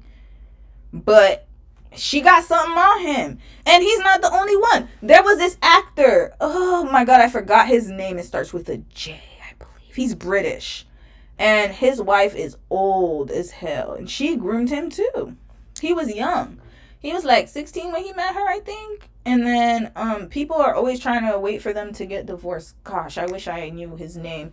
He's like a British actor. I forgot his name, but he's very handsome. And his wife is mid at best. Average at best. But that's the woman that he was with. And sometimes that happens. Now, this whole dynamic, this is my problem with this whole dynamic, is why are these people getting places in positions of power? That's what we need to focus on. Because whether it's a man or a woman is irrelevant. But I notice that when it's a woman, people are more accepting of that type of behavior versus when it's a man. Because let it have been a man and the situation was reversed, and I gotta keep it real, I keep it honest, this would have never happened. They wouldn't be able to have this type of position of power like that. People would be up against it. But because it's a woman, then this is a conspiracy. Maybe you know what? I'm thinking of a new conspiracy now before I play the next video. What if she is a man, allegedly, then what if she decided to be a woman because she knew that she would be able to get away with it as a woman more so than a man? See, y'all don't think about that. That's the conspiracy. Maybe y'all should be maybe that should be Candace's angle right here. Because if she is indeed a man that transitioned, then maybe that type of behavior would be more acceptable for a woman to do than a man. Because especially a Caucasian woman. Let it have been a black woman. She would have never been able to see the gates of whatever White House they're in. I don't know what palace they're in or something. So that's what I'm saying. Another race of woman, even black, Asian, whatever. If you're not white, it wouldn't have happened. I'm being honest. So maybe that should be the angle, is this behavior more acceptable because it's a woman who did it?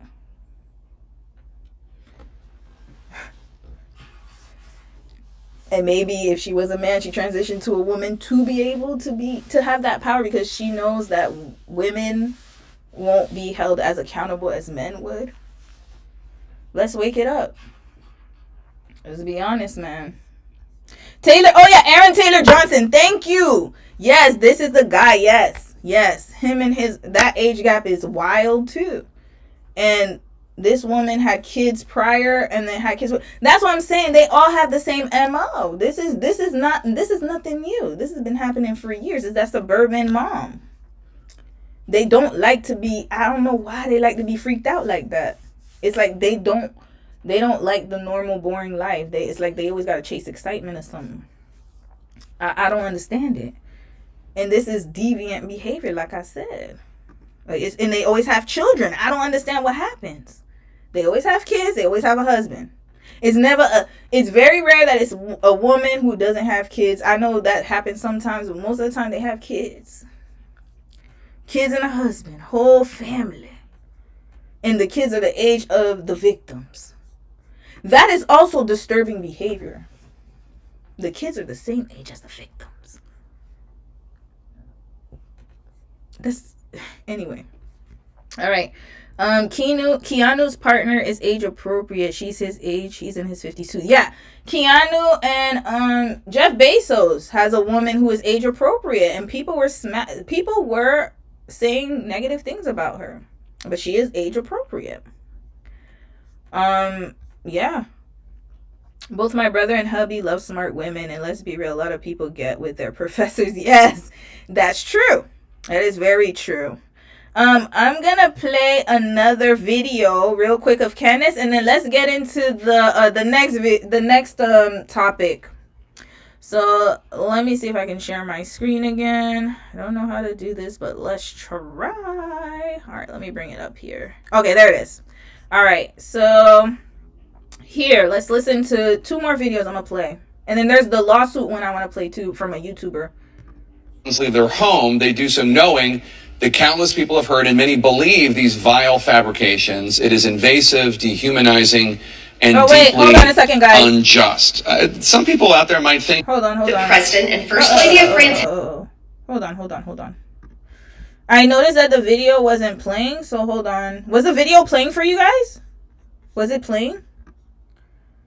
Okay, hold on. Let me try again because I couldn't see it move. But hold on, I think it was playing. Yeah, take a listen to him making the there we go. emotional plea. So your lawsuit alleges, quote, every time the Macrons leave their home, they do so knowing that countless people have heard and many believe these vile fabrications. It is in The President. So the President and First Lady of France are suing Candace. Why is TikTok like this? Yeah, take a listen to him making the emotional plea. Okay, here we go.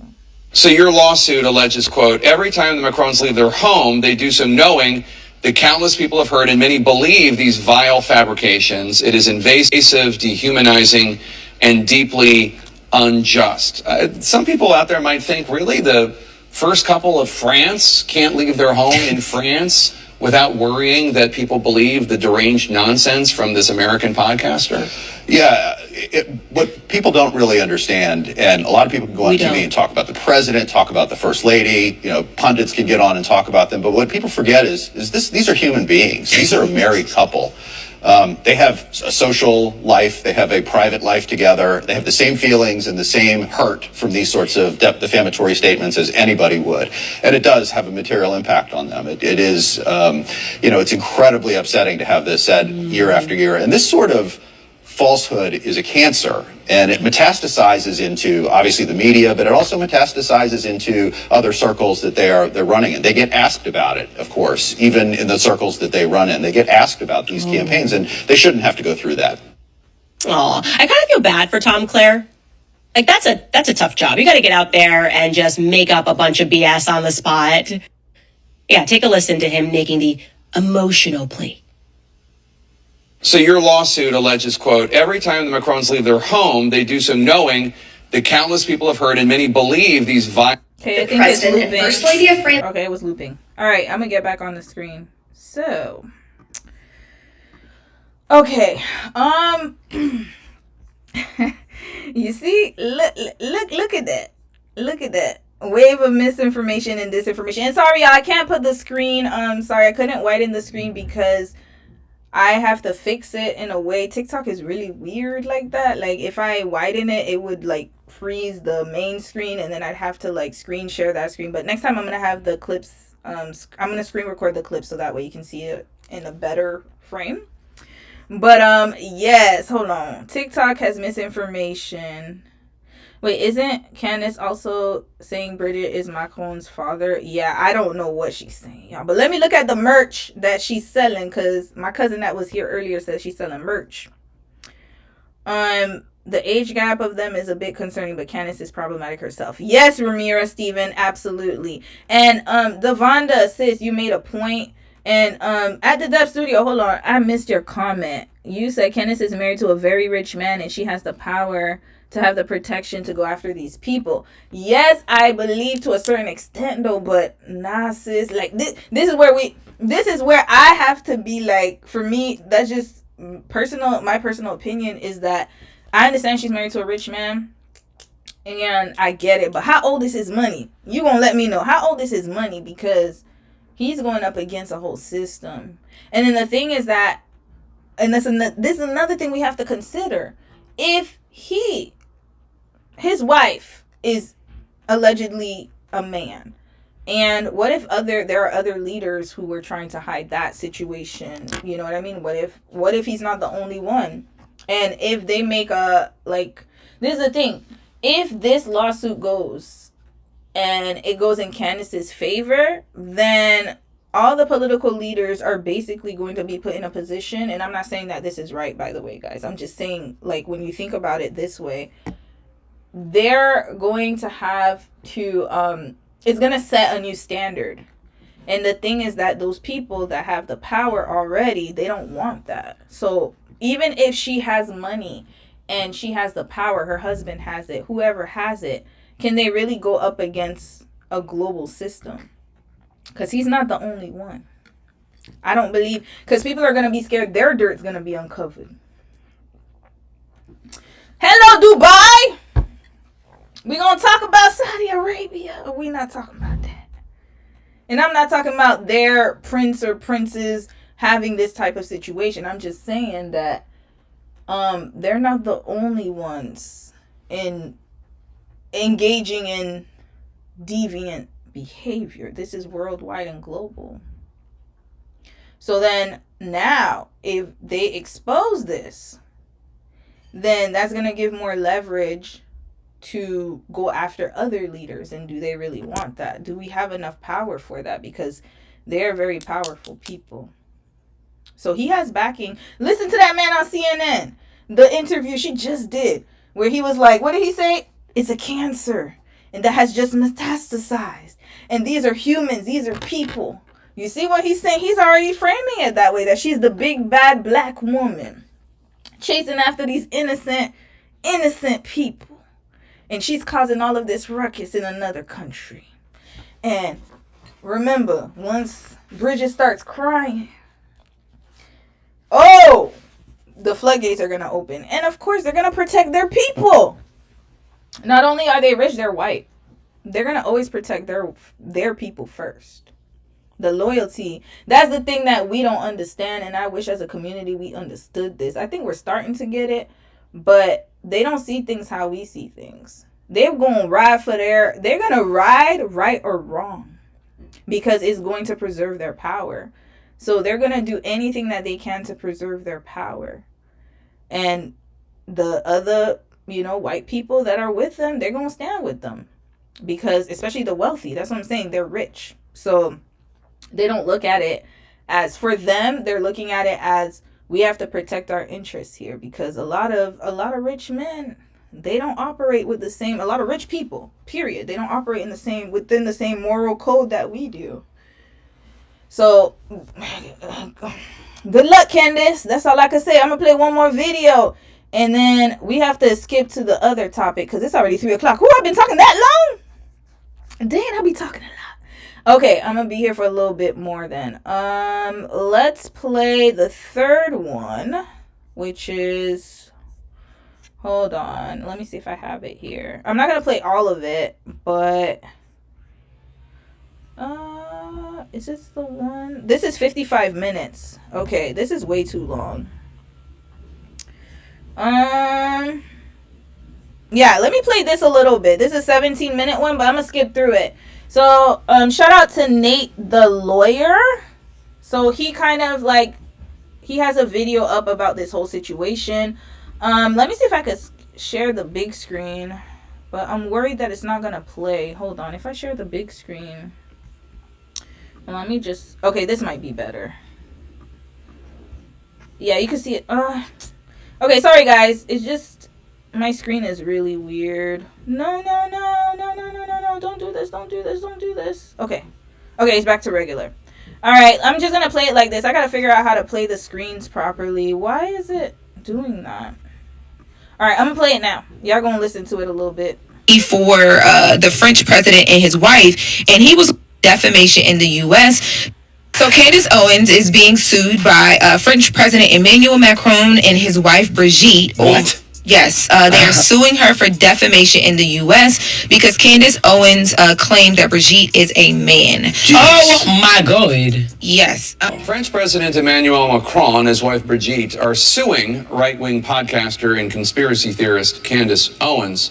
The defamation lawsuit filed today in Delaware claims that Owens has engaged in a, quote, relentless and unjustified smear campaign against the couple. The complaint goes on to allege that Owens spread outrageous conspiracy theories.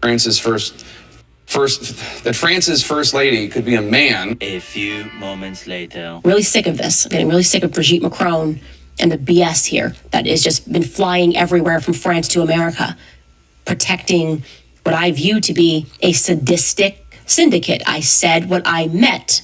And I want to be also clear, I think you're a man. What I'm saying is that you were born a man and you will die a man. That's the point I'm making. So give us a sample. I'll send my doctors to take your blood. Figure it out real quick.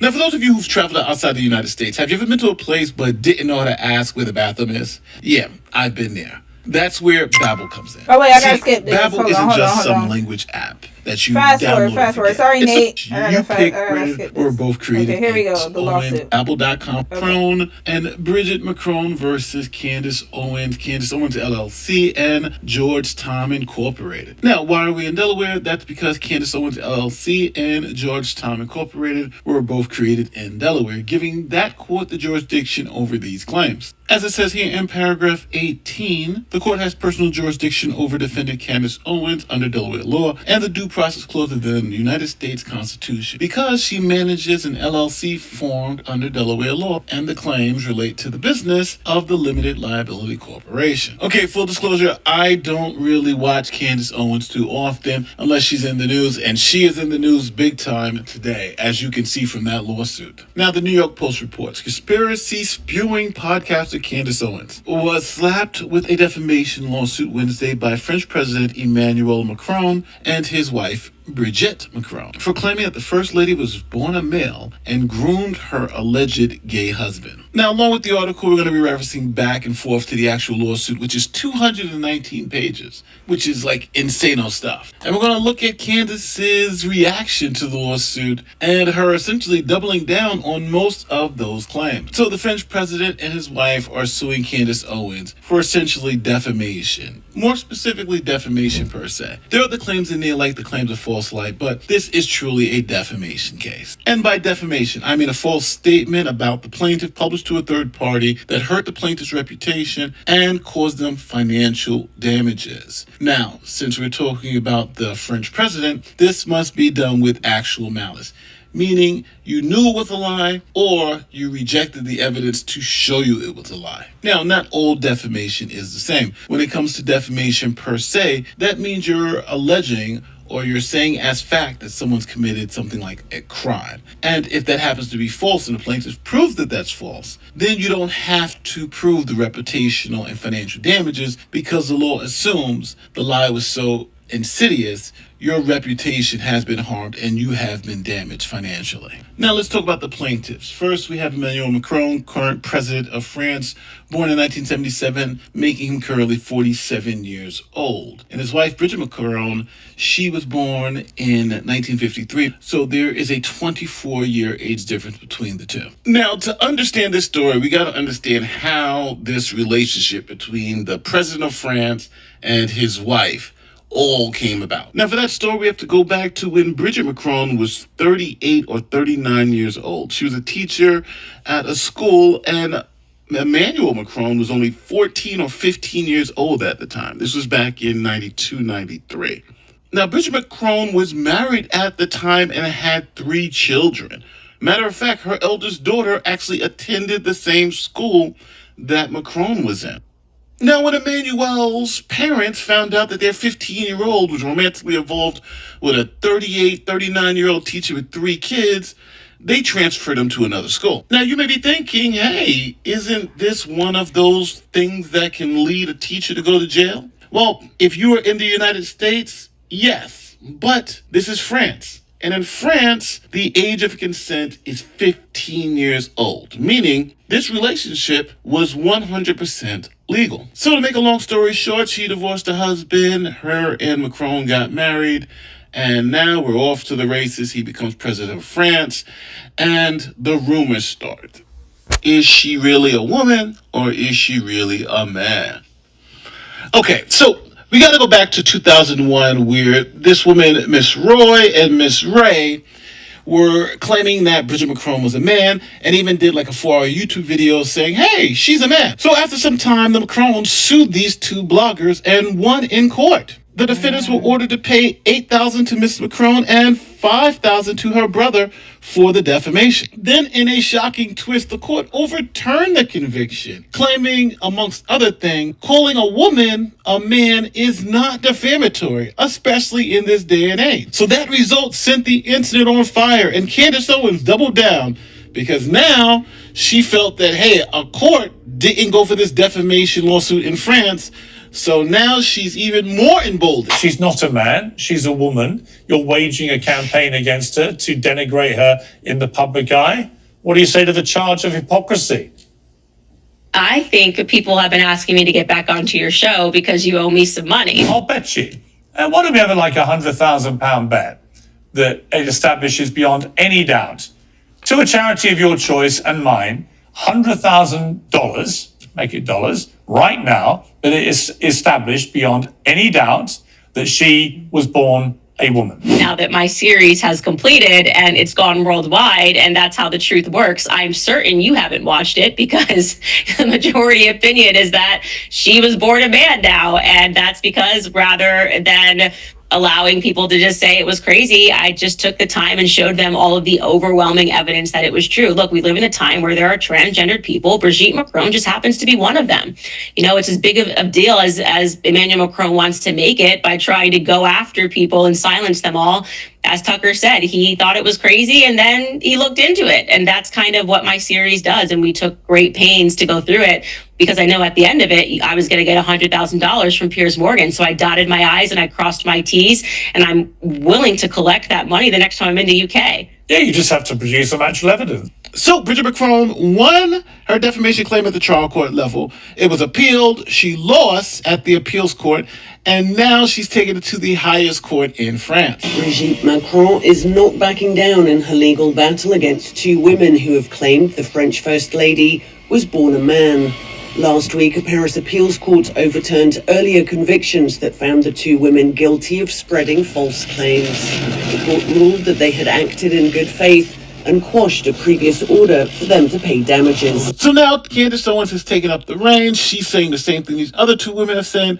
And Bridget Macron lays out all the evidence that she's put to these conspiracy theorists about whether she's a woman or a man. For instance, here are some pictures that are on page 33 of the lawsuit showing Bridget as a young girl, and there she is with her family, when she was a young girl. Now, this wasn't good enough for Candace Owens, who seemed picked up on this story and decided to make a whole bunch of crazy allegations against the couple. Now, this part is important for the defamation claim. See, the Macrons reached out to Candace multiple times, providing her evidence that the claim she was saying is untrue. Now, the reason why they were doing that was because they were trying to build a case for what's known as actual malice. They had to prove, because they are public figures, that Candace knew the truth or was presented with the truth and disregarded it recklessly, or just said, hey, even though I know the truth, I'm going to say these lies anyway. So the Macrons dropped the lawsuit, and Candace Owens responded immediately, essentially doubling down on all the allegations. Let's take the first allegation that Candace makes, that Bridget Macron not only is a man, but also is committing identity theft because she is really Jean Michael, which is her brother.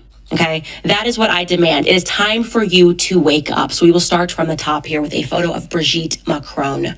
Real name, Jean-Michel Trogneux. Okay, look at this. Okay, That person that you are looking at on the right is not a woman. Okay, I want you just to accept that. Take a second, take a sip of water. Oh my God, what is Candace saying? It could be possible that like the entire state would be involved in protecting this secret. Yes, that is what I have been telling you. And at great cost to myself, obviously. You saw what happened. The entire mainstream media apparatus tried to cancel me for pointing to this fact. And of course, they had nothing to dispute the fact, other than to say that it was crazy. Thank you, Barry Weiss. Crazy, absurd. So here is a photo, by the way, just over the years, Jean-Michel Tracneau, as he became Brigitte. As I said, the evidence for this is overwhelming. There is no evidence that Brigitte Macron lived for the first 30 years of his life. Hold on. Wait. Hold on. I gotta come back for this. Hold on. Okay. You know what? I'm not gonna lie. She's good. She has convincing. You know what? Candace can convince anybody. I ain't gonna lie. She does a really good job with giving you plausibility to believe what she's saying. Yeah, like I will say this though, she's very crafty. This woman, she's crafty. Cause hell, I'm watching this video like that's the reason I had to pause it. I'm like, whoa, why am I watching this? And I am literally like so engaged in like this whole argument that she has. I ain't gonna lie. She paints a very good picture. She went to the wrong field, y'all. She's in the wrong field. She should have been a lawyer. She should have been a lawyer, in my opinion. She gives a convincing argument. However, there's a little bit of cracks in her story in the sense of like the first lady provided pictures, family pictures. So did her brother pass away or something and she assumed his identity? This is wild, y'all. This sounds like some type of, I feel like this should be like a Netflix movie or something. Like this is what it sounds like to me. Hold on, let me read a few comments before we continue. And y'all make sure to go subscribe to Nate the Lawyer. I think his, oh my God, like this video is really good. I like the fact that he included a lot of like the elements of the story that I didn't see that she had sued. I knew that some French bloggers talked about it, but I didn't know she actually sued them and then lost. I mean, she won and then the Court of Appeal turned it over. So yeah, that actually, to be honest with you, the Court of Appeal turning it over, that's a red flag. That's a big red flag. Because they just felt like, okay, she called you a man and, like, that's not enough for you to sue her, so. But then again, remember, those women have the complexion for protection. So I don't know in Candace's case if this is going to be a double standard. We're going to get into that with the Love Island conversation. All right, let me finish watching just a little bit more and then let's move on to the Coldplay thing because that's going to be very important. Let me tell y'all, if Candace, let's say that, because remember, I did not know that the appeal was over, the appeal went through and that they overturned the original verdict. So if this is, well, it is true. It's not if this is true. That is what happened with the bloggers, the French ones. Let's see if Candace going to get the same treatment or if she going to get her Negro wake-up call. Because it's always good and fun when it's other people doing it. But then as soon as somebody of a certain hue does it, and it don't even have to be black, anybody who is not of a certain race, if they do it, it's a different standard. And somebody brought it up. They said Pierce was defending the first lady, but not defending. Hold on, let me see who wrote that. And y'all talking about Shannon Sharp. That's going to be another live stream. Y'all want to talk about him next live stream? Uncle Ruckus. Mr. With his little knapsack. We going to talk about him. We need to talk about him. He's also one of them. You said her husband's father got old money. He's in the House of Lords. I think she's going to be okay. Yeah, like, this is the thing, Miss B. Yeah, Miss B. I think she has money. That's definitely not what I'm disputing. The problem is that who has more influence? That's the thing. So money, yes, money does go a long way, but that's just my personal opinion, though. We could agree to disagree. She has the money. But again, the way the world works, if she wins this will be a win for us all. This will be a win for us all. Because the fact that she's going up against a country, and not only that, but people with influence, and she is a person of color, that's a precedent right there. And not only that, but notice how Piers Morgan, he's on code. The media people are staying on code. They are not even entertaining this rumor. They're like, how could she say that? They are not even checking and seeing if it's true or not. They're automatically staying on code. That's the thing. So that's what I'm saying. Like, we gotta keep it real. Is her husband gonna be on an island? What if her husband's father disagrees and he doesn't want to put his influence into this? He's like, this is nonsense. Like, why are we even arguing? I'm not gonna go against my people. Y'all know what I'm talking about. What if he decides he doesn't want to be part of it and then his influence is gone? That's what I'm saying. Like, you can't really depend on other people. If you gonna run your mouth, make sure you could back it up. That's like me talking smack.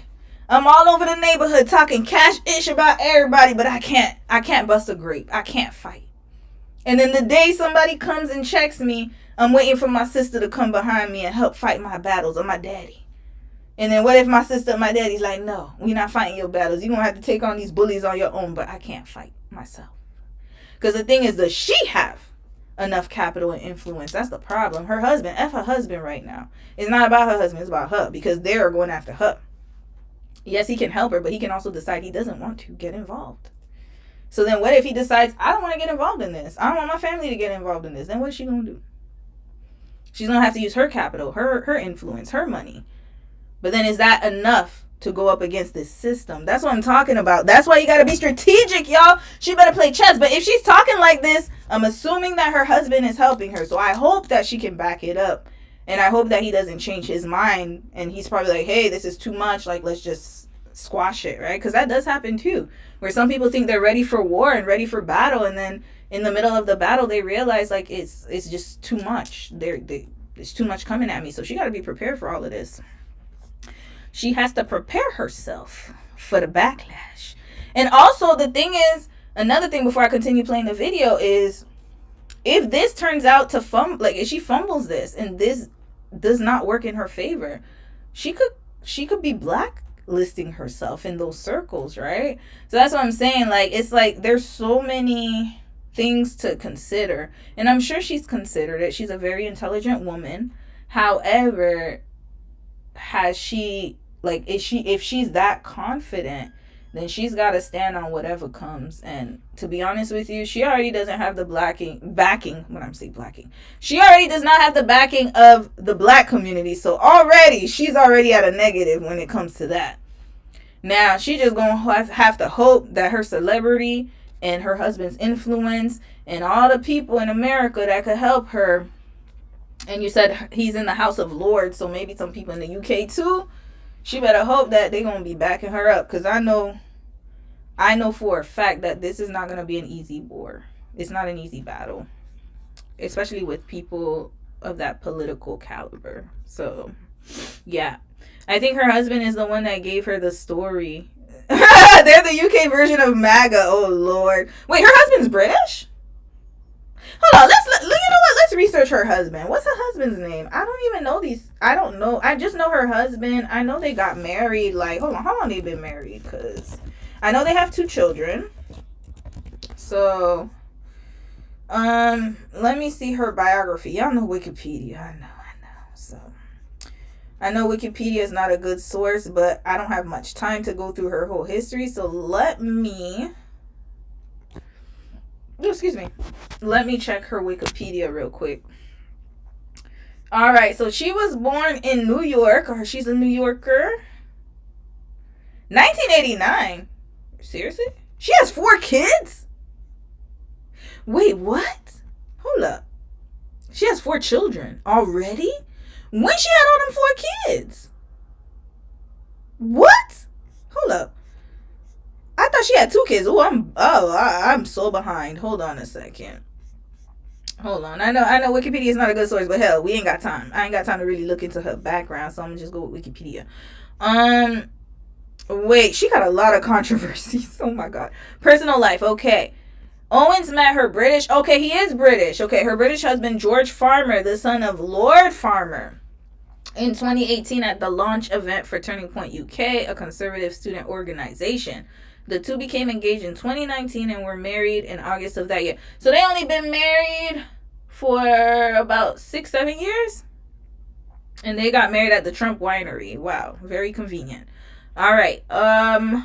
Numerous guests include Larry Elder. He sounds very familiar. And Charlie Kirk. Since her marriage, Owens is also known as the Hon Mrs. George Farmer. Okay.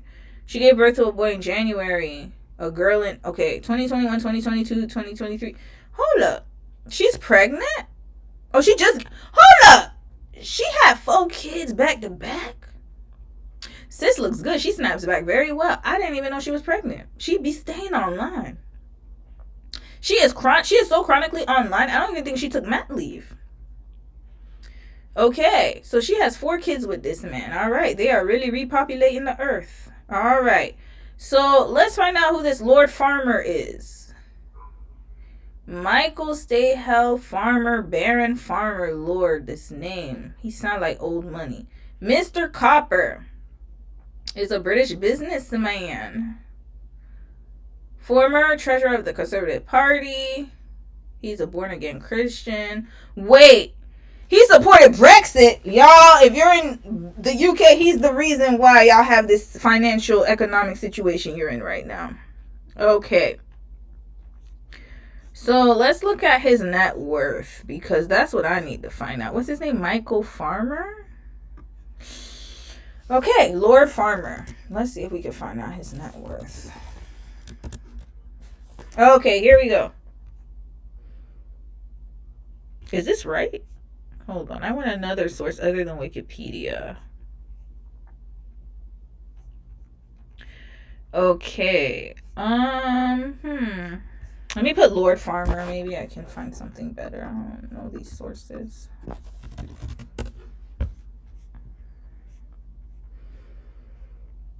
Okay, Independent. This is a good website. Conservative peer Lord Farmer, says. Hold on. Oh, why is not showing? My bad, y'all. I know it's not showing the whole page. Sorry. Hold on. Maybe if I move it this way, will it show it? Oh. Okay, hold on. Okay, here we go. Okay, I don't know. It cuts off. Sorry, you guys can't see the whole thing. But he's a millionaire. Okay, I don't see his income here, so let's go back. Okay, it says here that, okay, we're just gonna go with this. Okay, here we go, MSN. Okay, we got something here. Because I gotta make sure it's as accurate as possible, right? Okay, so his net worth is, hold on. Let's go down. Damn, they put all his information. 240 million. All right, remember that. 240 million. That's his net worth. And remember, net worth is not how much money they have in the bank. It's just their capital. Like, like their worth, basically, with all the investments and businesses and endeavors, whatever they be doing. All right, now let's get into Emmanuel Macron net worth. That's what we need to see.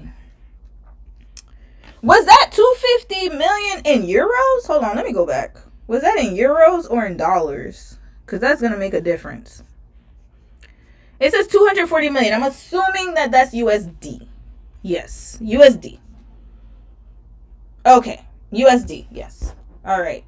So now let's get into Emmanuel Macron net worth. Okay, this is it. I accept. All right, same website. Why they got all these dang on continue reading? His net worth is estimated to be 40 and 50 million. Yeah. You know what? All right, y'all. I was wrong. Wait a minute. Yeah, no, he ain't got none. Hold on. Let's look at his wife. Does his wife come from money? If not, yeah, that's why she talking cash-ish. That's why she talking cash-ish. Hold on. What? Why so many of these things? God, these pop-ups, y'all. These pop-ups. Okay.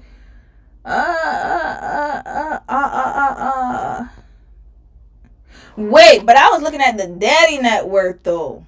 That's true. What about the son? What's her husband's name again? Hold on, y'all. Sorry, I know I got y'all going on a rabbit hole. I gotta figure this out. Okay. What's the husband? Candace Owens' husband. His daddy got money. What's his name? George Farmer. Okay. George. Oops. Farmer. Net worth. Okay.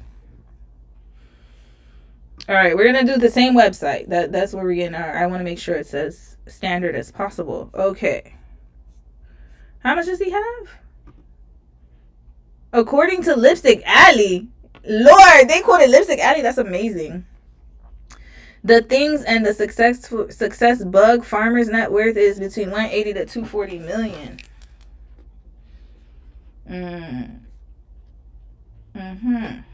All right. Now, we're going to get to Bridget Macron. Okay, let's get it. So now, her net worth. Let's go to the mint instead. I'm going to skip.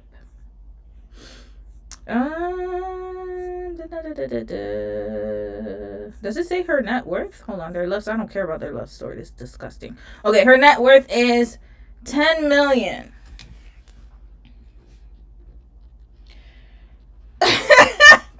Hold up.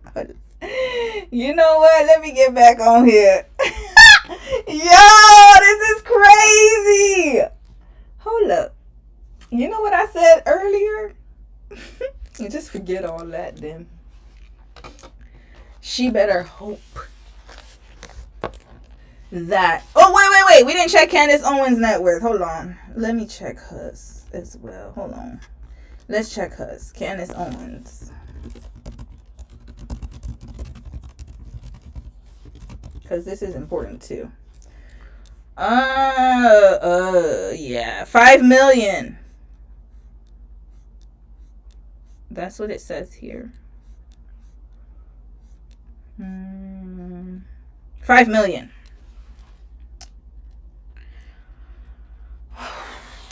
Yeah. Well, yeah. Okay. So, this can go two ways based on these numbers. Let's go through them again. So, Emmanuel Macron, the French president, has a net worth of 40 to 50 million. And we're going to add his wife's 10 million. So that's about, let's go with the higher number. 50 plus, that's 60 million. That's them two, right? All right. Now, if they have friends in high places, then they probably could crowdfund. I don't know what the rich people do for GoFundMes. Who knows, right? Maybe they have investments or something that they, but I'm sure they do crowdfunding.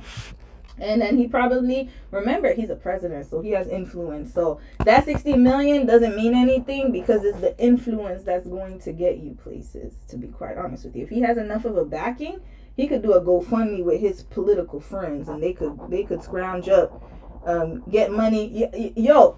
Okay, so I don't know if you're Caribbean, maybe, I don't know if other races of people do it. I'm pretty sure, I know a lot of Filipino people be doing it too, where they give money every month. We call it sol in Creole. It's basically like you put a group of people together and then every week everybody gives money and then at the end of the month one person gets to take the whole pot and then it starts over again. That's what them millionaires finna do with Emmanuel Macron and his wife, because they're like, hey, we're gonna go up against all of these people. Now Candace Owens is going to be fine if her husband backs her up. And then if his father backs her up, then yeah, they got the pockets, the deep pockets. So this is going to be a war against money and influence. Who has the most influence and power? That's what it's going to come down to. But at the end of the day, I really hope it's worth it because, sis, without that backing, you only at 5 million, they would have decimated you. they would have decimated you. You lucky. I think for her, she's lucky that she has a husband who has power and children who have power too, right? So, I mean, not children who have power, but yeah, her children. So he's probably thinking of her. And yeah. Hold on. You said that's it? Yeah, that's it. Lipstick Alley. Y'all laughing. Macaroon. Yeah, he's gonna use, that's what I'm saying. He got tax dollar money. That's why this is so complicated. It's like, this is not no rink-a-dink man. This is a president of a country. He could literally use y'all tax dollars. And he gonna make it work, and then get a little bit of funds here and there. He has the, and you already see the news organizations in America are already siding with him. That says a lot. And remember, her husband is not he's not American, so already like people are not going. This is the thing. Her husband's British, so. Yeah, maybe British people will back her up. But in America, she's persona non grata. People ain't going to be sticking up for her, especially not the regular folk. They're like, you on your own, sister. We not going to fight this with you. This is against the French president. All right, let's watch a little bit more because time is going, because I have 2 more things to discuss. So I don't want to stay too long. It's already 3:39. All right, let's finish watching a little bit more. And then y'all could go check out Nate the Lawyer's channel for the rest of the video. I'm just going to watch a little bit more. And then we out. We'll move on to the next topic. All right. There's none, actually. It's actually stunning that in the absence of evidence, the entire mainstream media is still convincing part of the public that you do not have a trans person as the First Lady of France. Okay? Not only that, by the way, let's go get that photo back up. Not only that, because this is what you need to see. I want to keep this up for a little bit. Not only did this little boy, Jean-Michel Tragno, that second photo, I believe they found a photo of him at a pride parade when he was just living as a homosexual man. That next photo is when the transition began, if I recall correctly, and that's a photo from the professor years. And the professor years of Brigitte Macron is when he statutorily raped Emmanuel Macron. I said what I meant. And I want to be also clear, I think you're a man. I think it's beyond obvious that you're born a man. You may want to split hairs about, well, I'm really a woman. I feel on the inside, I'm a woman. An insulting wig that you're wearing. It's ridiculous. It's like you're laughing at us, okay? You can try to split hairs in how you feel and how you've always felt like a woman. What I'm saying is that you were born a man and you will die a man. That's the point I'm making. So give us the same. Hold up. I don't mean to make fun of people, but that wig, hold up. She couldn't get a better wig for real. Hold on. Is this a wig? I can't even see the part. Hold up. And you know what's so crazy? Candace always be having some nice silk presses. She gets her hair done very nicely. Now, what is this action here? I didn't even realize this doesn't have a part. Sis, we could set you up with a nice wig vendor. Why don't they, as advanced as this world is, she couldn't get a better wig? Is this a wig? Okay, y'all gonna let me know if this is a wig or not. I don't know if this is a wig. Yo, I don't know where she got them photos, yo. Like, I don't understand. Honestly, y'all, I don't know. This is wild. How you feel and how you've always felt like a woman. What I'm saying is that you were born a man and you will die a man. That's the point I'm making. So give us a sample. I'll send my doctors to take your blood. Figure it out real quick, however you want to go about this. Hey, how about just giving us some pictures again of you growing up, raising your children? That would be fine. So what evidence has the Macrons put forward to debunk Candace Owens? Well, the lawsuit tells us what evidence they gave her. Here are Brigitte Macron's childhood pictures. Here's Brigitte Macron marrying her first husband. And to Candace's accusation that Brigitte Macron and her brother are the same person, here is Brigitte Macron's brother and Brigitte Macron in the same room with Emmanuel Macron. as you can see in the documents. They also provided birth certificates, other family photos, and family birth announcements of Bridget Macron having her own children. They claim that all this evidence was ignored by Candace Owens, who continued the campaign of harassment. All right, we can't go through all allegations because this video will be an hour long, but some of the other allegations are identity theft, grooming, association with undesirable people. I'll leave it at that. Candace also alleges that the French president is under mind control from a government operation called MK Ultra, and that the French president is controlled by the CIA. Hey, that's what the lawsuit says.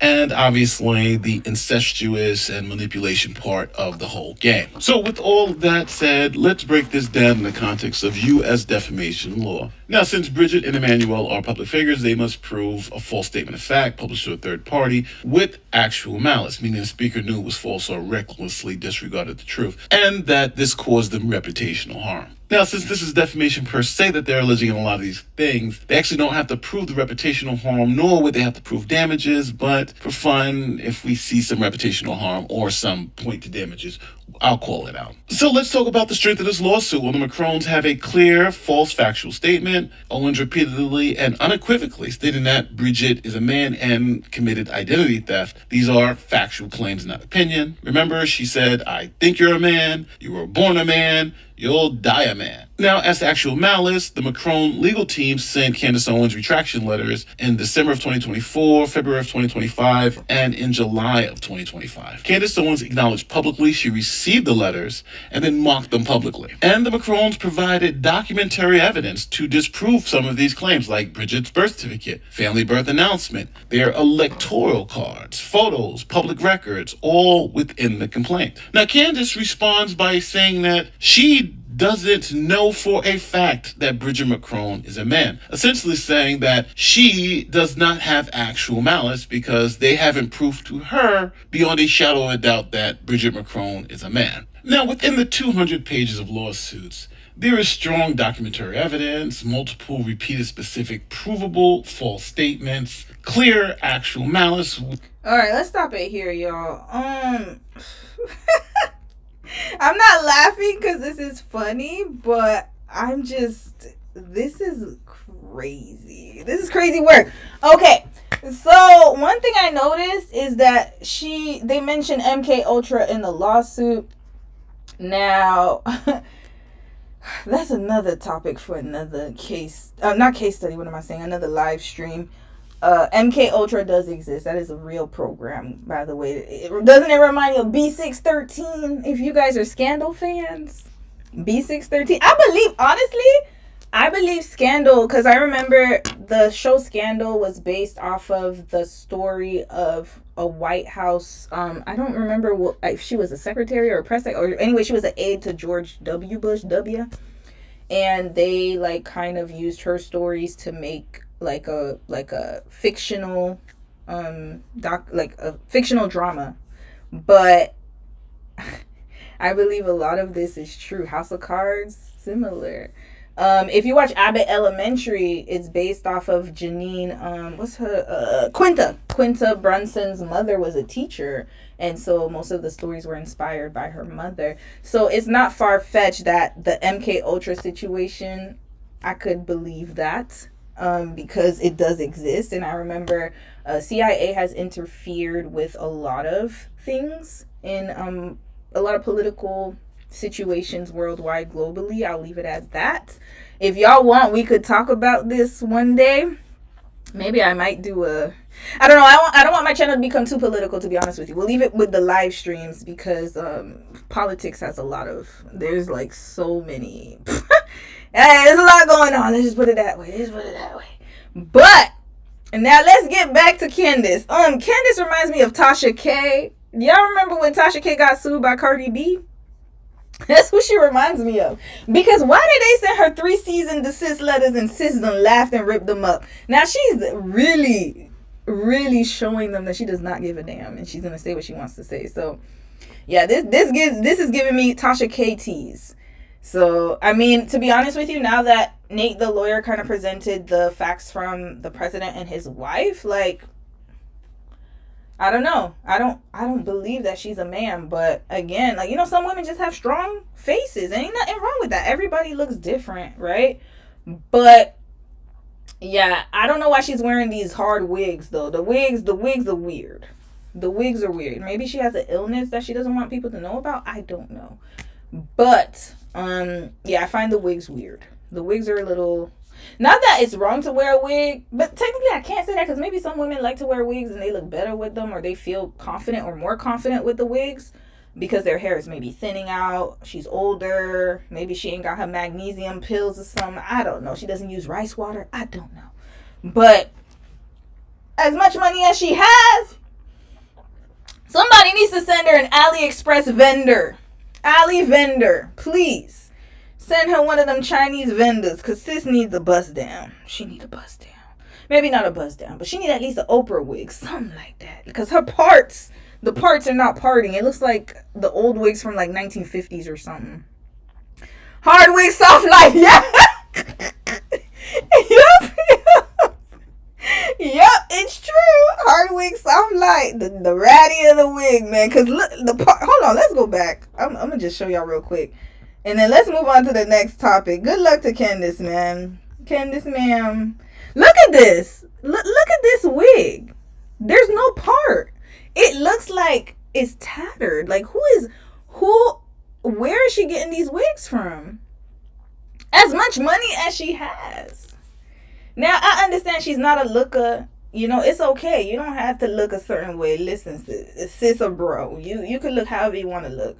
But the wigs, you could do a little better with the parts or something. It doesn't even have to be a crazy wig. It could just be a wig with a nice part. But she has too much money to be looking like this. I know girls that are living in Section 8 housing or low-income housing, and their wigs be looking bomb. That's what I'm saying. So, and they're, you know what I mean? They don't spend that much. That's what I'm saying. Like, you can get a nice little wig. Like, there's no excuse for that. So, if anything, Emmanuel needs to go get her a new wig, because that's not right. Got his wife taking pictures and being all out in the press with the wig like that. I did not know her wig looked like that. This is crazy. All right. I feel personally offended because I have strong jaw. Oh, no. Sorry, sis. I'm sorry, Rain. No, I didn't mean it like that. What I'm trying to say is that, like, I meant it in a nice way. Like, we're going to get into Love Island, by the way, because you know who has a strong jaw or a strong, like, cheekbones? I feel like people who have nice, strong jaws, you guys are, you have way more like of an editorial look. Like, that's more fashionable to me than this face. Like, I think for me, like, I always didn't like my pudgy face. I always have a pudgy face.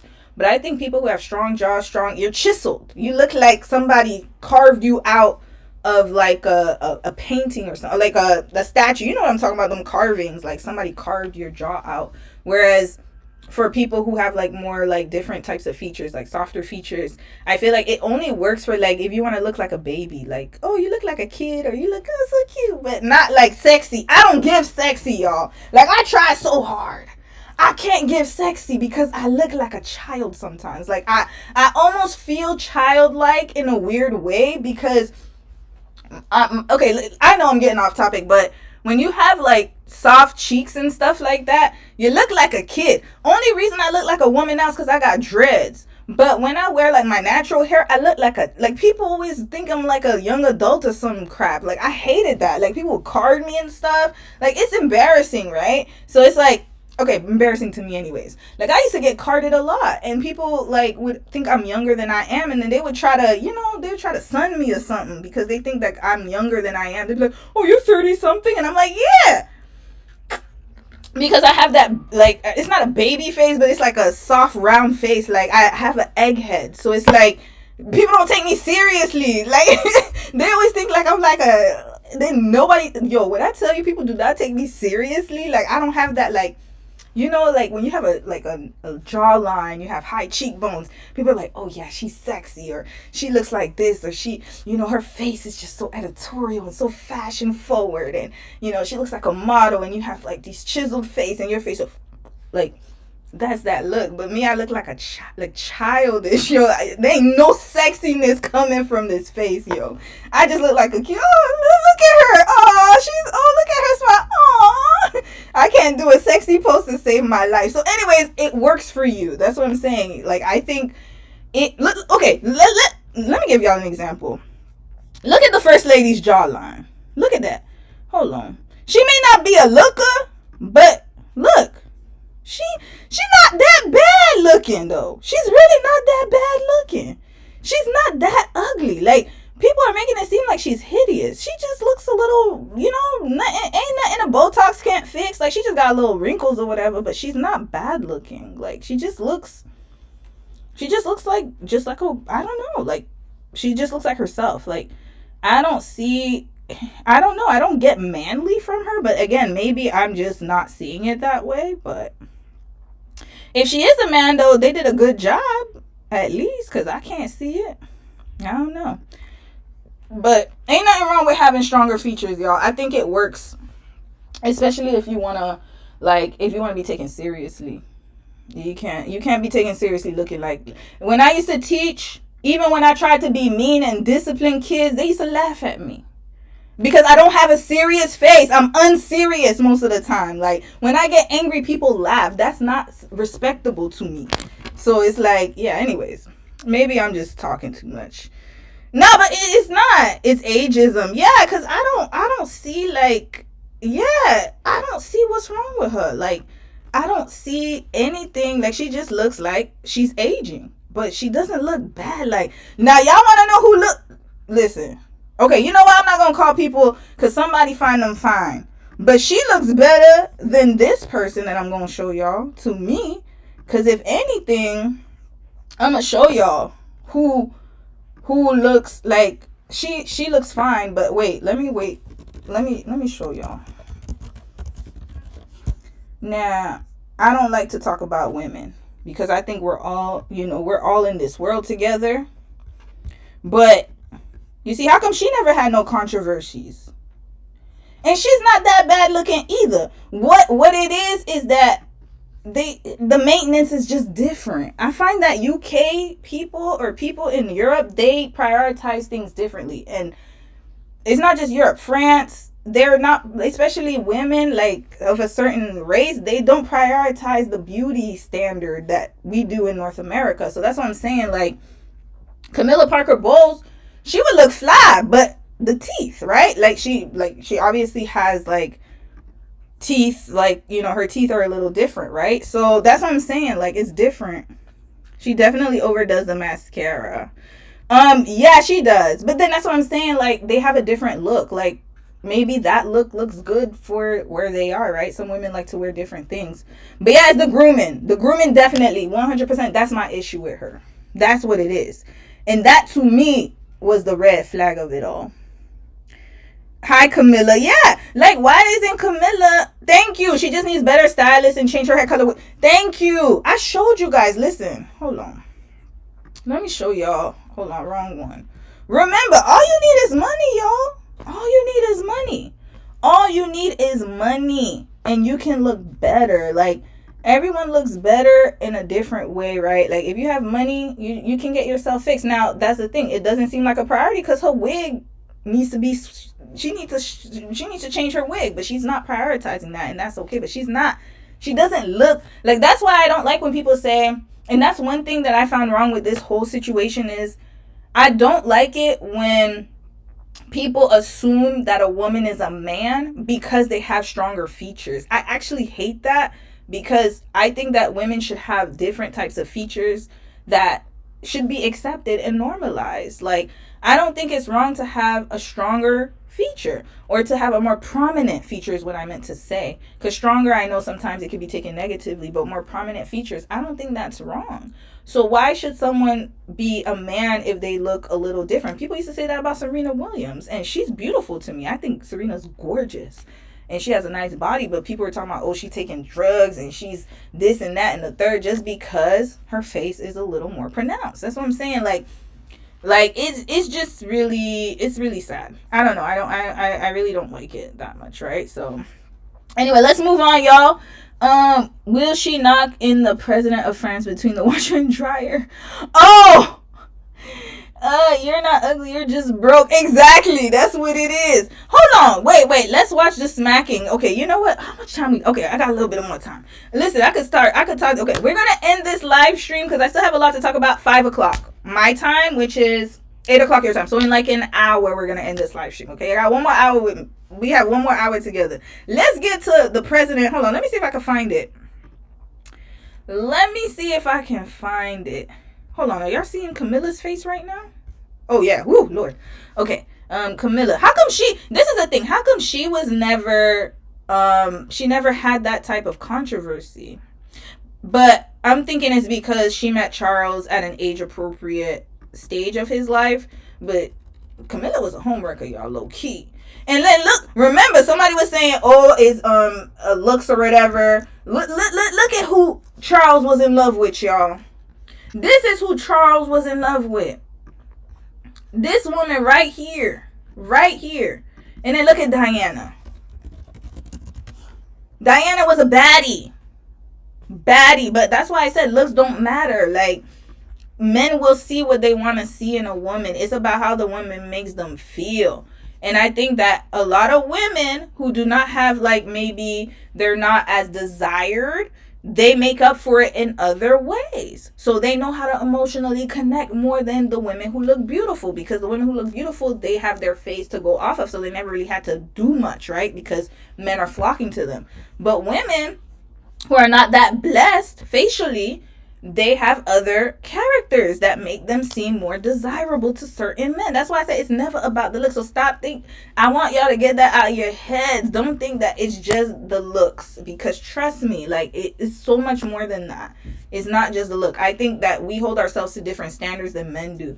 That's why sometimes you can see a man, you'll be like, oh my God, he's so handsome, and then you'll see him with a woman, you're like, she doesn't match him. But guess what? There's something about her that he likes. There's something about Mary, something about Lucy. I don't know. Makes the man feel. I've seen, there was this one girl. Hold on, let me tell y'all. I hope she never watches. Well, maybe she'll watch this live stream. This one girl named Sarah. She was short. She was chubby when we were in high school. She was short and chubby. And she had acne. She was the one that you would think guys wouldn't talk to. But y'all, when I tell you, she had them boys on lock. This one boy in our class, he would literally wait on her hand and foot like she was the queen, y'all. Open doors for her. I remember it was my 10th grade class. It was a French class. That's ironic enough. Mr. What was his name again? Damn it. Him and his wife. God, I forgot his name. I hated that guy. But anyways, him and his wife. Damn it. This French guy. Oh my God, I forgot his name. Anyways, it was Plantation High School. If you went to Plantation High School in Sunrise, Florida, you'll remember Mr. No, not Mr. Lippert. Mr. Lippert was different. Anyways, I forgot his name. But anyways, that girl had so much pull. That little boy was chasing up under her. And I was wondering why, because, I was 16 years old at the time. So I'm like, why is this boy all up on this girl? Because in my mind, I'm thinking, like, she's not that much of a looker compared to the other girls, but she had that emotional connection. Something about her made this little boy go crazy. He would pick up her books after class. When I tell you, she said jump how high. That little boy was everywhere around her. And she knew she had him, because she would walk around and be like, oh yeah, like, he bought me this at lunchtime. Because, at that time, lunchtime was like the time where you could really see if your man like you, or a boy likes you, or a crush likes you, if they got you food. If they paid for your food, that was like honorary status, right? But anyways, yeah, that's what I'm saying. It's not about looks, man. Get that out your heads, man. Anyways, we got off topic. Okay. Topic number 2. Thank you for keeping me there. They called her horse face. They did. That was wrong of them. Now, let's watch, Emmanuel Macron. What did you guys say? She slapped him? Bridget Macron slap. Just this last video and then we'll move on. Slap? Y'all said she slapped him? Okay, let's watch this real quick. Because I need to see this. I never saw this.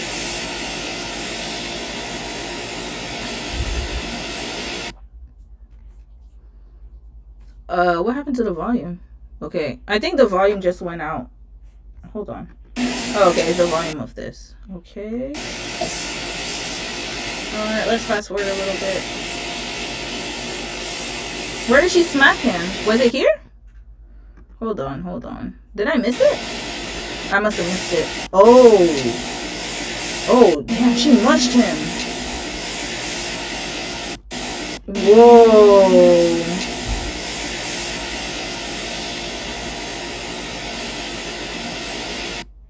Oh, yeah, that's not right. Damn, she mushed the man. She didn't smack him, she mushed him. But then remember, isn't Candace saying that's a man? Two men fighting, they're horseplay. What's the problem? Ain't that what it is? Ain't that what y'all said? This is craziness. Yo, that couple, this is domestic issues though. Like, that's not right. That's what people need to be calling out, to be honest with you. She shouldn't be putting her hands on her husband like that. You caught it in slow motion. Yeah, dang, she mushed him. Yeah, we did get distracted, Devonda. I'm about to get into the next topic. Thank you for keeping me in line. This is where the meds are wearing off. What is it, 4 o'clock? Yeah, usually my meds wear up at like 5. I think some women know how to appease a man better than others, and some women, regardless of looks, are willing to do anything to have and keep a man, which I think is unhealthy. Yes, you're right, Lilo Stitch. Correct, yeah. But that's why I say it's not always about looks, though. Hell, I would be going to divorce court. Yeah, like, nah, she played. She played. And she did it, and she knew the press was outside, and then you saw him looking like waving. Yo, she be beating that man up. Okay, yeah, that makes sense, because she was his mom. She was old enough to be his mother when she met him. Of course she's gonna have that type of dominance over him. But anyways, let's move on. Godspeed to them. Good luck, President Macron. I'm pretty sure when he gets out of office, he will divorce her. I can already see that coming, because she done touched him way too many times. This is craziness. Craziness. All right, let's move on. So next topic, Coldplay. We're gonna go over it really quickly. Okay, so Coldplay. That Coldplay concert, man, like, okay, I gotta ask, like, how would y'all feel if y'all saw y'all husband hugged up? You thought he was probably on a business trip, and he hugged up with his mistress at a Coldplay concert, which was caught in 4K. Not only that, but his mistress is the head of HR that he promoted. We're going to get into that. And we're not going to talk about this too long because it's still ongoing. Apparently, or allegedly, he's trying to sue Coldplay. But we're going to get into that, this guy. So, let's get into the videos. I have that up already. What is this? Okay, this is Candace. So, we're going to X out of here. All right.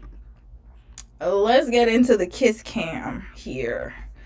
I want to make the screen wider, but anyways, y'all gonna have to watch it like this because I'm worried that it's not gonna play properly. So. All right, come on, you okay? Oh, what? Hold on. Yeah. Oh, look at these two. All right, come on, you okay? Oh, what? Either they're having an affair or they're just very shy.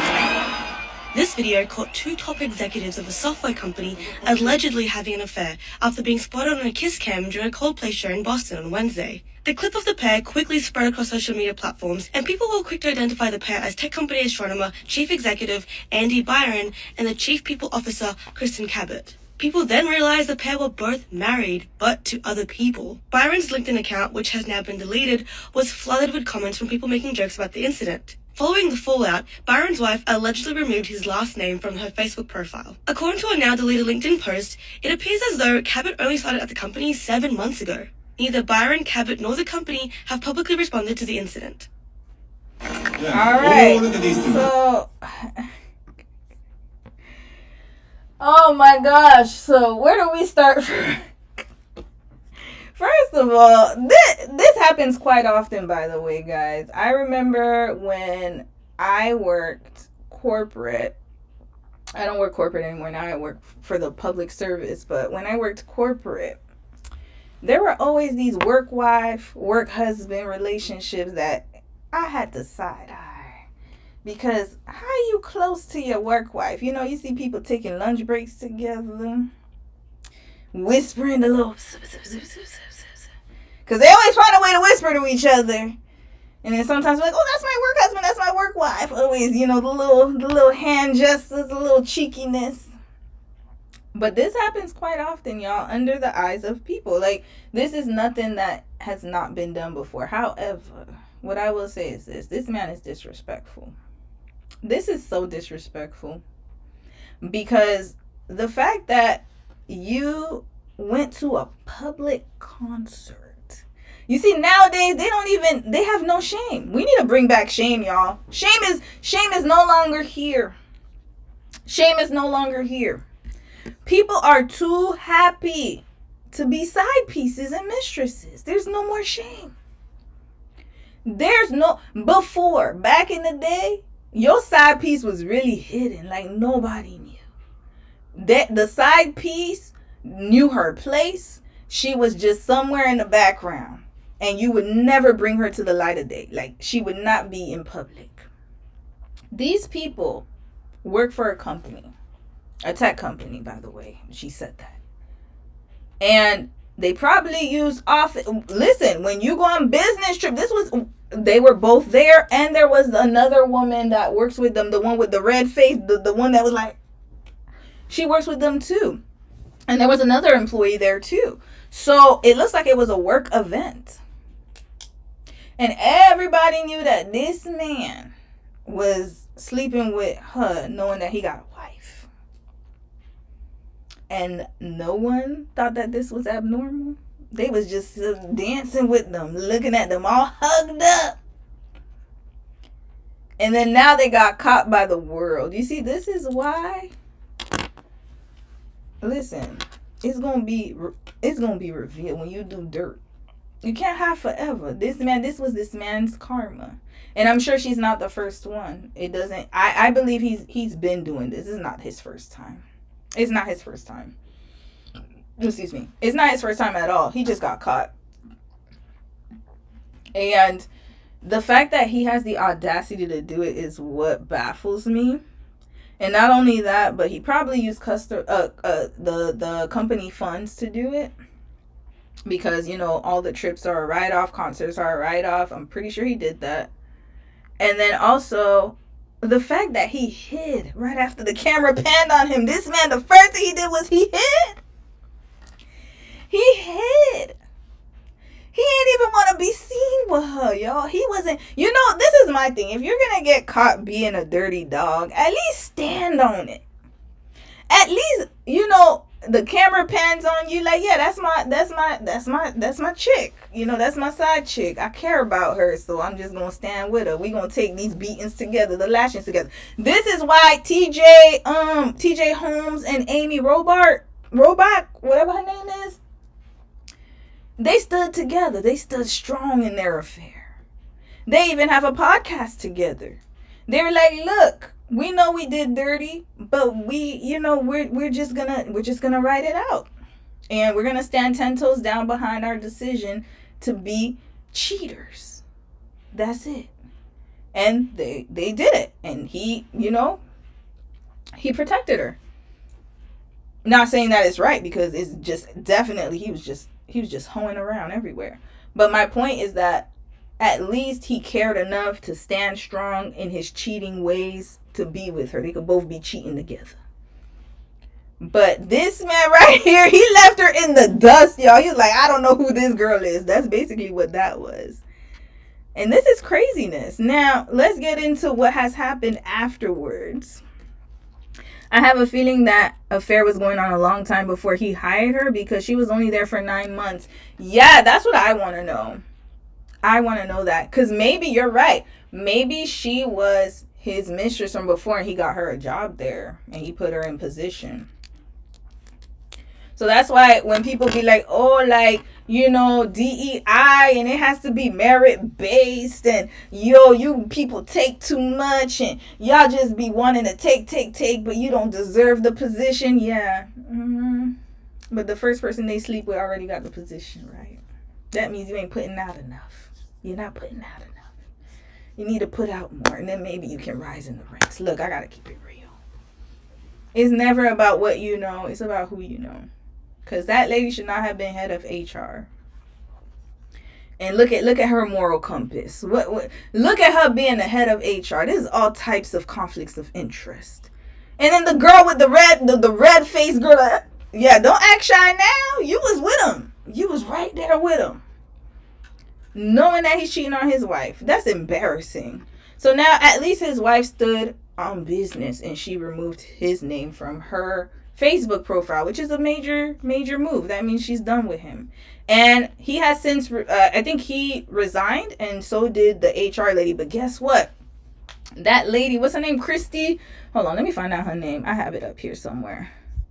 Her name is Christy Cabot. Her husband has money.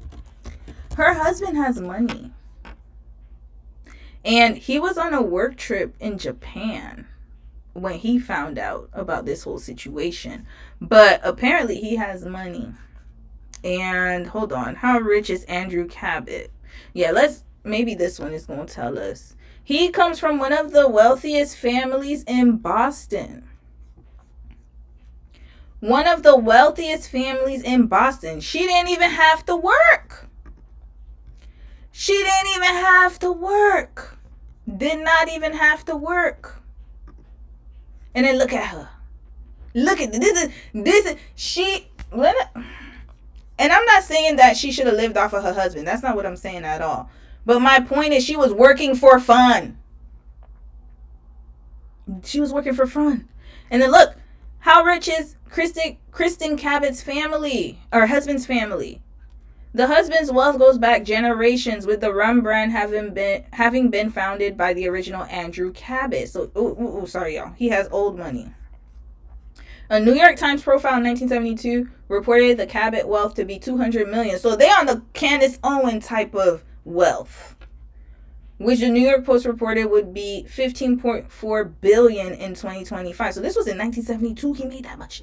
So his family's worth billions, y'all. Sorry, it's not Candace Owens type of money. This is more than that. The publication also reported that Kristen and her husband had bought a $2.2 million house in the Hampshire coast earlier in 2025. Reportedly, the family is extremely well known in Boston, and it's locally said that the Cabots speak only to God. Chill. They're wealthy, y'all. They're wealthy. So she has a rich husband who basically she ain't have to worry about nothing. She was taken care of. And she wanted to go cheat with a CEO of a company. He don't even own the company, y'all. He the CEO. And I know some people are going to be like, well, maybe her husband wasn't treating her right. Maybe he wasn't giving her what she needed. Listen, that's what vibrators are for. I'm not risking none of that money. I'm not risking that money. I'm not. You can't pay me to risk that money. Sorry, y'all. It's not. No. Get you a vibrator. You'll be fine. You'll be A-okay. I'm sorry, y'all. I know this is too graphic for some of y'all, but get you something. If that is a concern for you. Because there's no way that I'm married to the wealthiest family in Boston and I'm going to lose my position. That's not going to happen. This woman lost her position for a CEO. He don't even run the business. And I know some people are like, well, maybe they're emotionally connected. Obviously not. It was all physical, because as soon as the camera panned to him, y'all want to see him again? Look at his greatest performance yet. Let's rewatch this real quick. Hold up. Let's rewatch this. This is the catch, y'all. This is the man she's willing to risk it all for. Look at her. Yeah. Risking it all for this man. Look at this. Look at him. Yeah. That's what she risked it for. This video caught two top Look at that. Look at that. Hold on. Rewind. The Hall of Shame. This is a shame. Hall of Shame. All right, come on. Risked it off of this man. Hold on. Let's see his net worth. Actually, let's figure this out, because I'm really curious. It's not because I'm trying to say, oh, he doesn't have money or anything. I'm sure he has money. But what I'm trying to say is, like, was it worth it? Like, was it really worth it? Hold on. Let me figure out. What's this guy's name? Andy something. What's his name? Hold on. Andy Byron.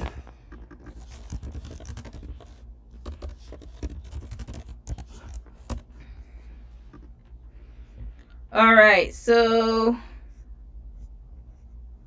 let me see if I can get another. Hello Magazine. Okay. I don't know why it keeps asking me this. Okay. Yeah, look at them all cozy. Look at them. They were so happy too. Look at that. He's between 20 to 70 million. Okay, it's not that bad. Well, it's actually pretty good. Wait. Hold on. Economic Times says it's between 20 million to 70 million. However, it is important to note that there aren't any public facts or figures from which reports could have drawn that conclusion. Still, US Weekly does report that his company, that's his company. Okay, my bad, y'all. From which he has stepped down as the CEO is worth between 1.2 to 1. Okay, never mind. I thought he was just the CEO. He actually owns the company? Okay. That makes a big difference. So she basically was just going from baller to baller. But at the same time, she just lost her position because I'm telling you, he's not going to be with her once his wife leaves him. If his wife leaves him, because it's still fresh. We don't know. But his wife, though,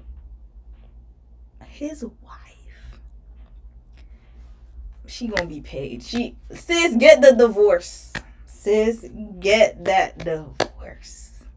She has the leverage. His wife is the winner, and her husband is the winner. His wife is the winner. But how could didn't they fire him? That's the thing, though. I think he owns the company, but he just stepped down. It's his own company, but his wife is going to take him to the cleaners, y'all. If she's smart, she will divorce him. It's better for her. For him, it's beneficial for her not to divorce him, so it's cheaper to keep her for him. But for her, it's more beneficial for her to divorce him. Think of the alimony, child support. Hold on. How old are their kids? That's what we need to know. Hold on. Let me find out their kids' age. So, Andy Byron, wife. Okay, her name is Megan. Oh, no. Megan Kerrigan is the extra strong. Okay, that's his wife. Okay. So let's see, how old are these kids? Hold on a second. Why is it not? It's not moving. Hold on a second. I think my page froze. Yeah, it did. All right, let me put it down. Hold on a second, y'all. Something froze here. Let me remove it. Oh no, it's frozen. I know you guys can hear me, but can you see me? Okay, there we go. It was frozen. Okay, now there it goes. Okay. So, here we go. I know you can't see everything. I don't know why it's not, like, centering everything. I'll figure it out later. But, let me see how many kids they have. I'm trying to see the children. They got a 2.4 million mansion. Yes, this is paid. All right. Wife and children. They have 2 children, but I need their ages, though.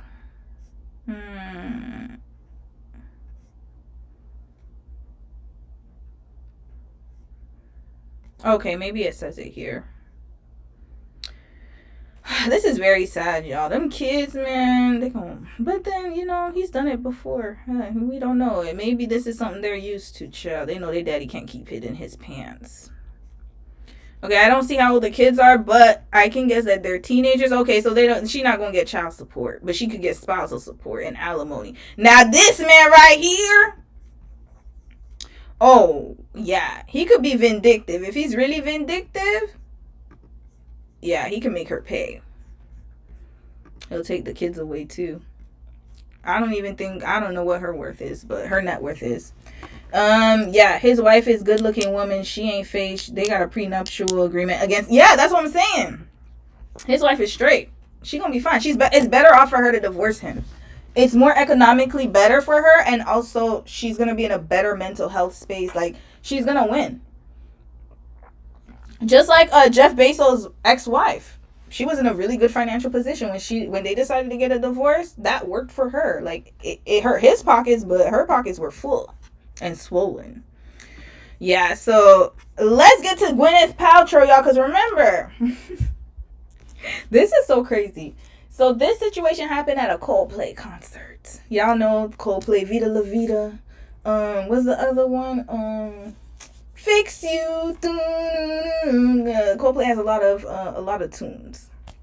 Now, remember Chris Martin, which is the one who said, "Oh, either this couple is having an affair or blah blah blah." That's Chris Martin. That is Gwyneth Paltrow's ex-husband. Now, Gwyneth Paltrow is an actress, and her father was a major director in Hollywood. I think his name was Bruce Paltrow, and his wife was also an actress. I don't remember, but she has Hollywood connections. Her daddy was in the industry. And Gwyneth Paltrow also dated Ben Affleck for years. And they broke up, and then she got with someone else. I forgot who else the other person was. Wasn't she with Brad Pitt? Yeah, she was with Brad Pitt, Ben Affleck, and then she got married to Chris Martin. And they had Apple and Moses, I believe. 2 kids, yeah. And then they got a divorce. So why am I bringing up Gwyneth Paltrow? Well, because, remember, the CEO was embarrassed. And how dare Coldplay embarrass me in front of the entire world? So the reports are that he's looking to sue Coldplay, I guess, for emotional damages. He's not going to win, though, because he's a cheater, pumpkin eater. But, of course, narc men think they could win everything, child. All anybody has to do is say to him, first of all, when you go to a concert, your likeness can be used at any point in time. You sign over your rights the day you bought them tickets and attended. So anything that goes on in the venue that is of your likeness, whether they show you on camera or maybe, someone takes a picture, all of that stuff could be used by the venue and by the artist. So he doesn't have a leg to stand on. He's just mad and bitter that he got caught and everybody is clowning him around the world. He's embarrassed, but he should be embarrassed because he should have never cheated on his wife. But you could kind of tell his personality. He didn't even take accountability. He's a jerk. Like, you can already see that. He's an asshole. The fact that he thinks that instead of him taking accountability, he would rather go the legal route and sue Coldplay because of his own decisions, that lets me know that this man is not wrapped up too tight up there. And also, he doesn't know how to take accountability. So I don't even want to know what his wife was dealing with in the marriage, because if that's his reaction, that lets me know all that I need to know about this type of man. He's not loyal to anyone but himself. And he's just mad that he got caught. That's all that is. Good luck to the mistress, because you done lost out on everything for this man who's not even worth a damn, in my opinion. Personality-wise, right? So, yeah.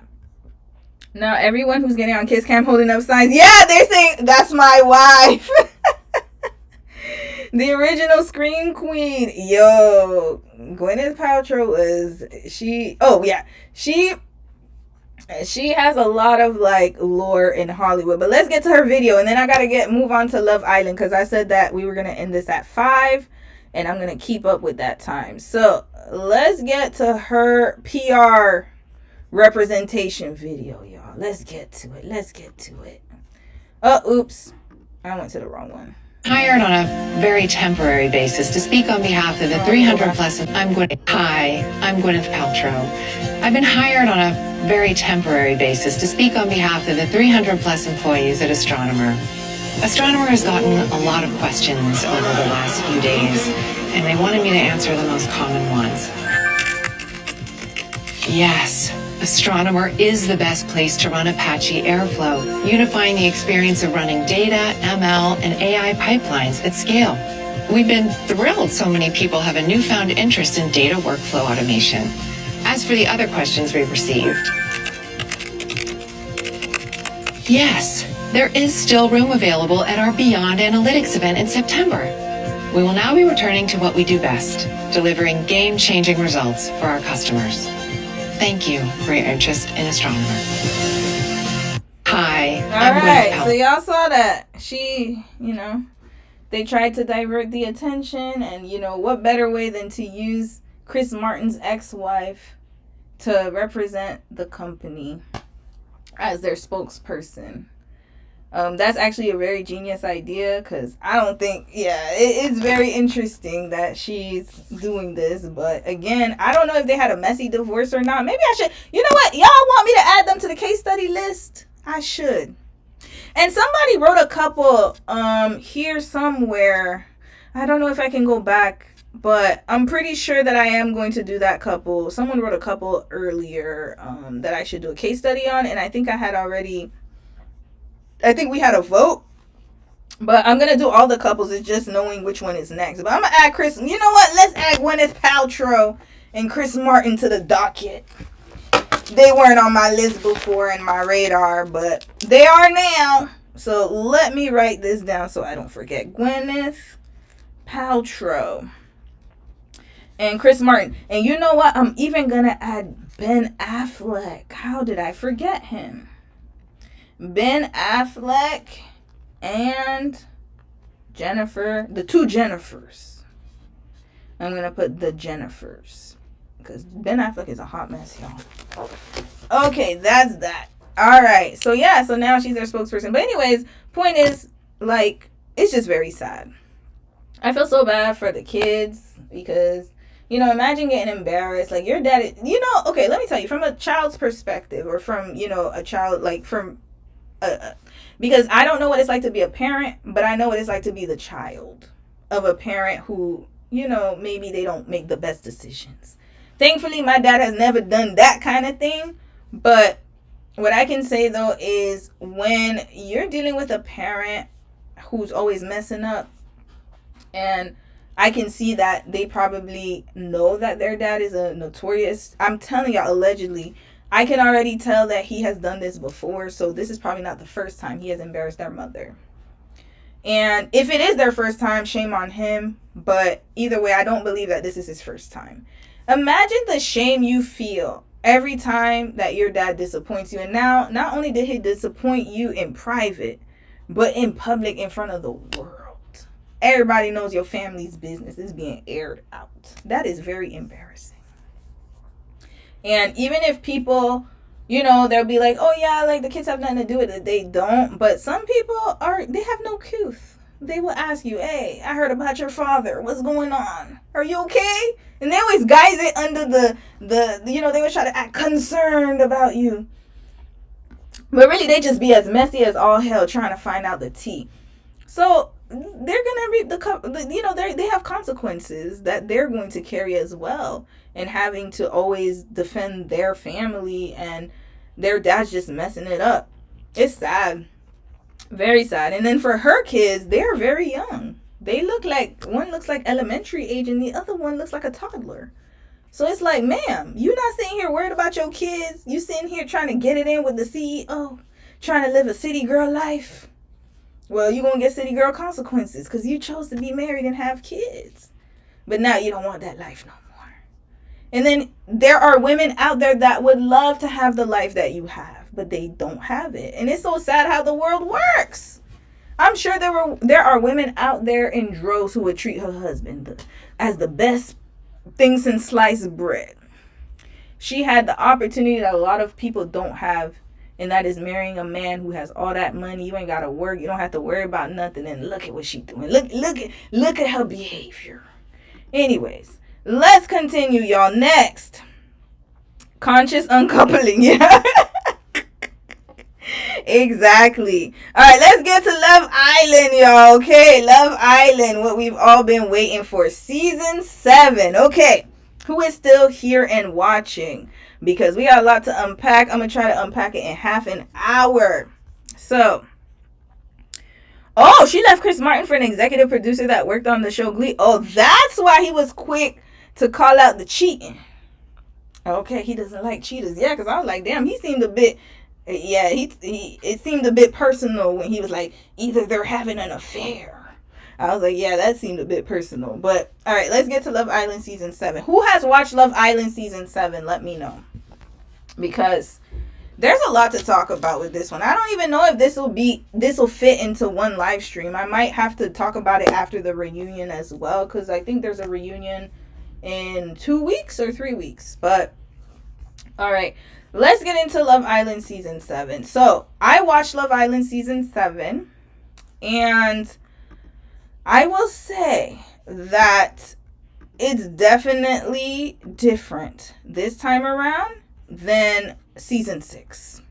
Season 6, I believe, was a little better. I feel like the couples were more or less like, they weren't influencers, we'll say. Some of them were, but they didn't have like a known background. And also, they you have Peacock and didn't watch your TikTok. Yes, I have Crave, so yeah, I watched the full episodes as well. What I will say is this: season 6 couples, so if we go through them, a lot of them didn't expect to be famous, right? So this was just like, it was a successful show because they weren't aware of the cameras. They just behaved in the way that they always was behaving. The only one I would say that was a little he was a little strategic was Kendall from season 6. I remember when he would try to break up Serena and Cordell, because he was trying to break up the strong couples. You could already tell already. He definitely had an agenda, and he wanted him and Nicole to be the top couple of season 6. And he was making sure that whatever seeds of discord that he could sow, he would do it. And I noticed that he particularly hyper fixated on Cordell and Serena. And he would always say, oh, she don't want you. Why are you doing that? Oh, I wouldn't deal with it. And I think that for me, I remember watching those episodes bothered me a lot. And it bothered me because I realized that she wasn't given the same type of grace that other people would have gotten. And that's what pissed me off about season 6. I'm telling you, when I left season 6, I disliked Kendall with the vengeance. Like, I did not like him at all. The only reason I tolerate him now, or I'm like, okay, he's not so bad, is because the show's over, and you know what happens in the villa stays in the villa, whatever. It's reality TV. We don't know how producers kind of concocted the story. We don't know if maybe there are different parts and elements that they added just to stir up the pot. So I was like, okay, it's a show. It is what it is. It's just a show to me, right? So I'm watching it and I'm like, okay, let's see these people in real life. And when he had that whole scandal with the booty hole, when he had that whole scandal with his booty hole and whatever, I kind of felt bad for him because he had the revenge PORN situation. And to be honest with you, it's his own doing, because why were you doing that in a hotel room before you were supposed to get on Love Island? That's how you know that he wasn't really in it for love, for real. He just wanted to win. But anywho, Kendall was the character that I really didn't like. I wasn't feeling him. And I also didn't like from season 6 when they dumped Andrea from the villa and Rob and Aaron were making those little low-key snarky remarks about Janae. That pissed me off real bad, because homegirl was there for like not even 24 hours and y'all already, saying whatever negative thing about Janae, even though it wasn't her decision alone. But again, she wasn't worthy to find love, but Andrea was. And I ain't got no problem with Andrea. I think she's a nice young woman, right? Like, she's whatever. But I just found it interesting that she was the one who deserved love, according to Rob and Aaron, but because she built a connection with Rob right away, and even though she didn't want to connect with nobody else, again, she was just about her money too. And she found the first, handsome guy in the villa, and she was fixated on him. Because remember, these bombshells, they watched the show prior to even joining to see whose relationship they could try to break up. Same thing with the Casa Amor girls and guys. They're in a hotel room. There's a whole bunch of them. Apparently, there's more than what we see. And they stay in a hotel room. They watch the show. And then their job is to destroy the relationship, to see has the strongest connection, so they can make it to the end and then get the $100,000. And then you'll be an influencer and you can have all the accolades or whatever, right? So now, sorry, y'all. I'm talking about season 6 for a reason. So that's when I started peeping. Now, even if you go back to season 5, I didn't really watch season 5, but I heard about the whole what's her name? Soul Ties is crazy. What's that girl's name? Soul Ties is crazy. The one who left with her man and he was like playing her face the whole time, messing with other girls, and then they left the villa together because he got kicked out of the villa, or he got whatever. They voted him out. And then she left with him. What is that girl's name? I forgot. I keep, in my mind, I'm saying Mimi and Ayo, but I know it's not Mimi and Ayo. It's Destiny, I think. I don't remember her name. But y'all let me know. But anyway, yeah, the girl was like, Soul Ties is crazy. But I just noticed that the women on the show were treated differently, right? And then, of course, you had Leah. And I love Leah, so shout out to her. But I also noticed that she had a bit of a villain edit in the beginning, especially with the whole Janae and Connor situation. Somebody brought it up in the chat here. You said, yes, they pissed me off bad because, Rob, if that's the love of your life, leave with her. Yes, he didn't. He was, listen, all it was that he was mad that his connection left. That's it. And I get it. He was emotional because he was starting to like the girl, whatever. But at the end of the day, it's a game, guys. Like, it's a game. I know some people find connections, true, genuine connections, but I don't think he knew her long enough for him to have that type of reaction. He knew Janae way longer. And for me, I was like, well, you know Janae, you've known her longer. Of course, yeah, it sucks to lose your connection, but at the same time, like, is it really that serious? And like you said, he was acting all crying and, hold on, let's see his reaction. We're going to play it back. We're going to play some clips. He had a really emotional outburst. And that was wild. But anyway, I just felt like it was very disrespectful to Janae. And Janae is the sweetest person. Like, you can tell that she was really hurt by that. And she's actually friends with these people, or she thought she was. I mean, to me, they were just friendly. But you can tell that she genuinely was hurt by that. Because why would you say something like that? You know what I mean? Like, it was just very strange. I didn't like how Connor treated Janae. It seemed like microaggression. You hit it on the nail, CC Esther. It didn't seem. It was. It was. And you know what made me upset more about the whole Connor and Janae situation is Leah was laughing and giggling with him. Yeah, we're going to talk about it. I don't care. I'm sorry. I know Leah has a strong fandom, but we're going to call it like what it is. This man, for example, Connor has a black grandfather, I believe, but you could tell that he grew up in a very, you can tell how he grew up, like, he didn't really interact with people who were black. You can already tell that. And I noticed that he only was into Janae because he needed to stay in the villa. He used her. The same way that the men, okay, Janae of last season is Amaya this season. The man was just using her as a stepping stool to get into the villa. That's all that was. So at the time when Janae was in season 6, she was the stepping. Unfortunately, I hate to say it because I don't want to regard her as that way, but she was used as a way to stay in the villa because she didn't really have a strong connection up until Kenny came. So they knew that. Remember, they were watching it in their hotel room. So like, okay, I'm going to strategize because remember, the goal is to get to the $100,000. They don't know these people. They don't know. They haven't been able to build the same connection that the people in the villa have. So they're just watching it like we're watching it, like a show. And then they're like, okay, I want to stay in the house. I can't break Aaron and Kayla up because Kayla crying every 2.5 seconds for Aaron. So that's not going to happen. Leah, she might be a viable option, but remember, Leah is like the preference. So he's probably like, oh man, Leah's going to have a lot of guys all over her. So I'm not going to touch her yet, but I'm interested in her. Serena is not his type. And also Serena and Cordell had their own situation going on. And then you had Liv. Liv, let's be clear, I love Liv. But Liv wasn't like she wasn't the one that people really wanted to get to know because I think guys were scared of her, to be honest with you, because she's very into her, like she knows herself. She's very confident. She knows who she is. She knows what she likes. She knows what she doesn't like. And a lot of guys get intimidated by that. So I don't think he was even after her like that. So then that leaves who? Who has Nicole? Nicole was with Kendall. So then am I missing somebody? I think those were the core people.